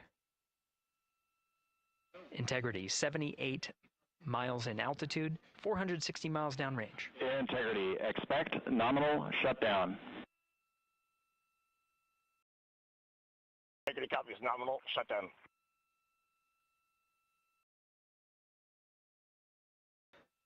Six minutes 40 seconds of mission elapsed time. Shutdown plan is as expected. Again, the time of MECO was confirmed at 8 minutes 2 seconds into the flight.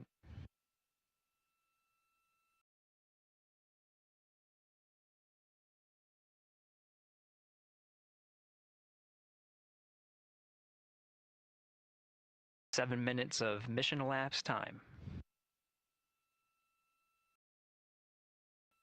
Throttling down as we approach the abort once around option.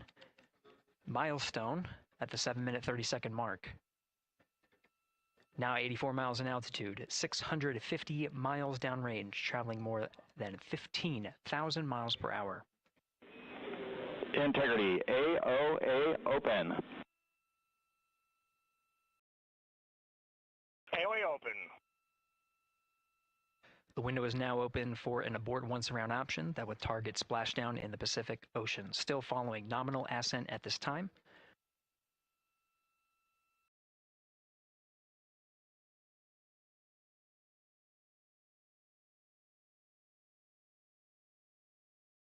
About 10 seconds remaining until the main engine cutoff of the Space Launch System core stage. Yeah, that's wild. For confirmation of MECO and core stage separation. Want to do some Bruce Willis Armageddon stuff and do a slingshot around the moon.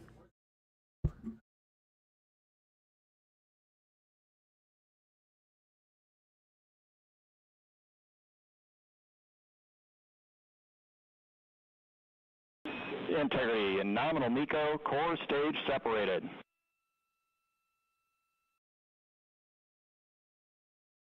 We see the same on board, Stan.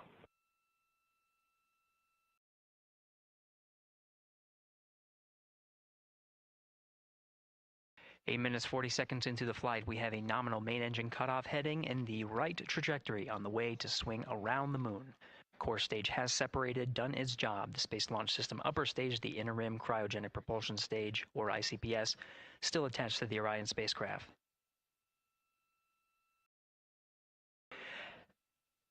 Nine minutes of mission elapsed time. Integrity crew of Reed Wiseman, Victor Glover, Christina Cook, and Jeremy Hansen now in orbit around the Earth at the beginning of their journey to the moon.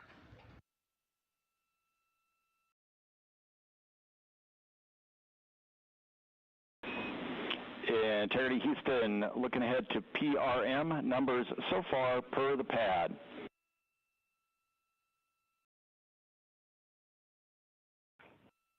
Copy that, Stan. Numbers for the pad.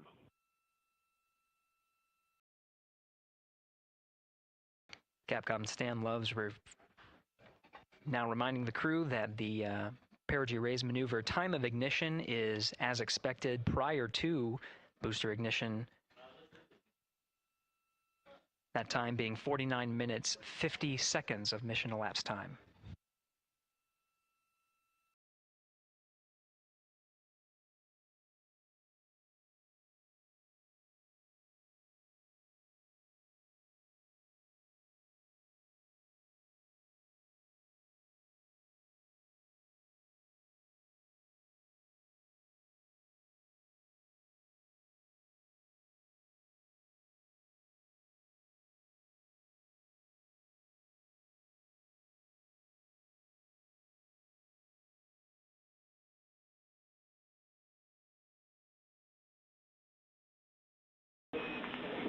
Integrity, good. Neds deploy.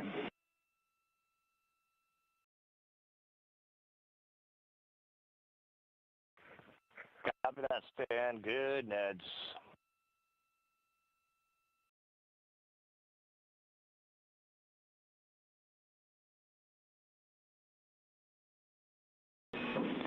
And Integrity Houston for PWD setup. Just a reminder, halfway open on the secondary. We copy that, Stan. Halfway open.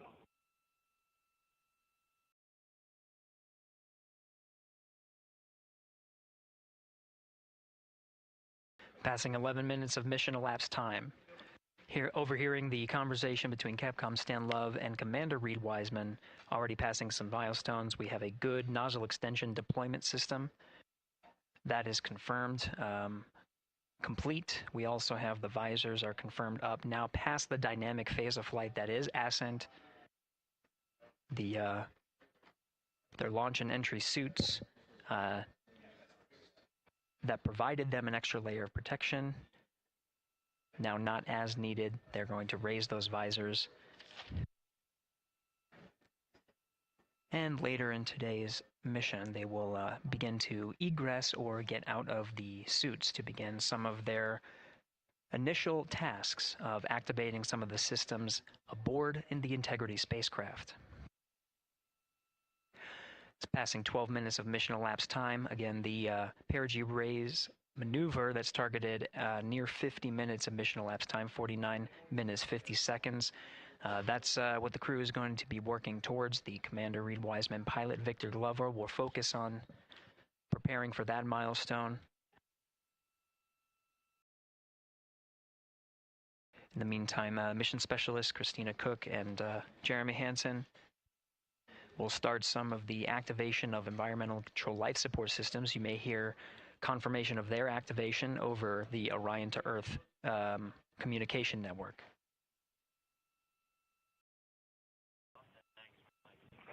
Houston, C3 aux power back in auto. Copy C3 aux, and we're 2 minutes to maneuver.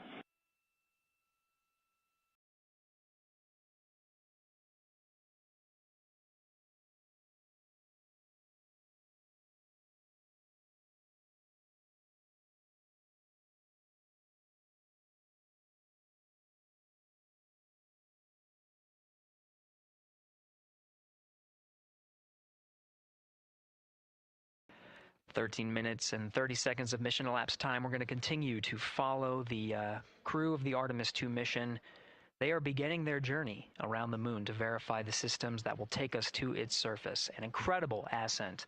Artemis II is underway. Reed Wiseman, Victor Glover, Christina Cook, and Jeremy Hansen begin their journey to the moon.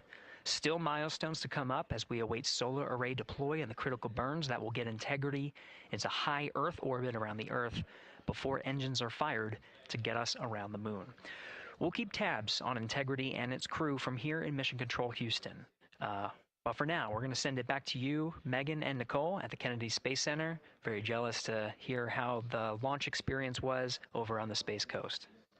Yeah, Gary, if people are just joining us, welcome back to the Space Coast, where we just saw Artemis II lift off 14 minutes ago. And wow, what an amazing launch, and an emotional one, too. As soon as the rocket lifted off, Nicole, you had tears in your eyes, I had tears in my eyes, and we had all these people around us cheering. It was amazing. Yeah, the energy was wonderful. I mean, it was a beautiful launch. You know, we've got 4 friends and family members headed to the moon. It's pretty amazing. Yeah. How does that make you feel as someone who, you know, is an astronaut as well, but also, as you said, friends? Yeah, so proud of them.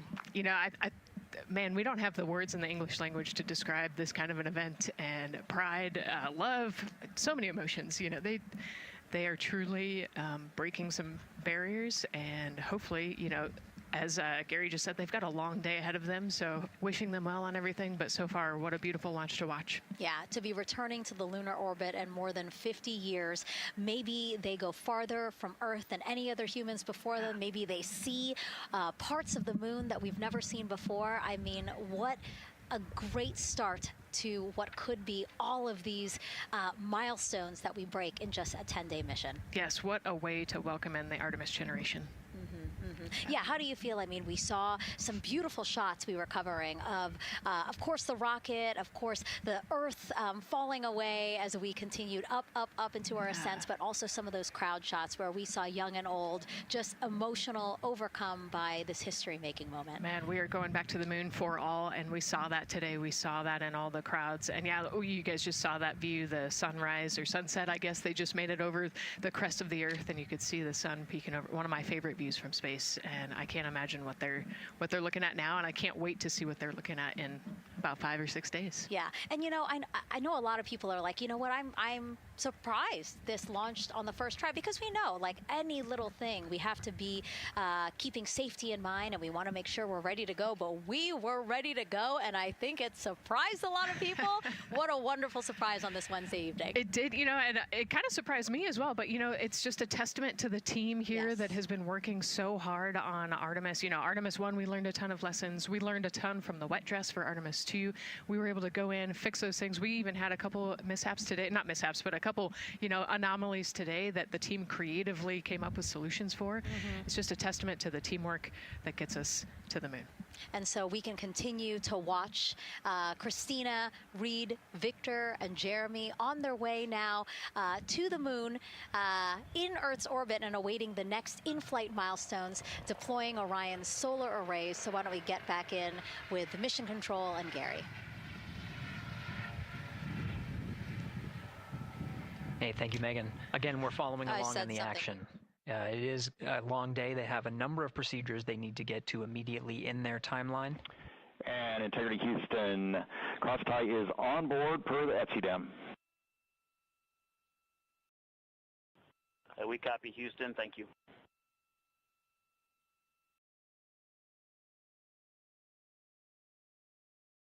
Cross-tie referring to flight controllers here initiating a connection between some of the batteries aboard the Orion spacecraft, allowing for an even distribution of power. This is the flight control teams that took us through ascent of the Artemis II mission today. Right now we're, as you see, passing 18 minutes of mission elapsed time. The Orion spacecraft integrity and the interim cryogenic propulsion system are maneuvering tail to sun. It is in this orientation, this attitude. Integrity anywhere until not momentary prop caution.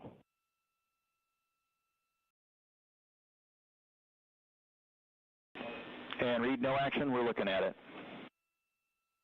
All right, we had us a great launch on April 1st. I like that. Commander Reed Wiseman. I guess I'm gonna jump off here and play me some games. Routed to his displays. But yeah.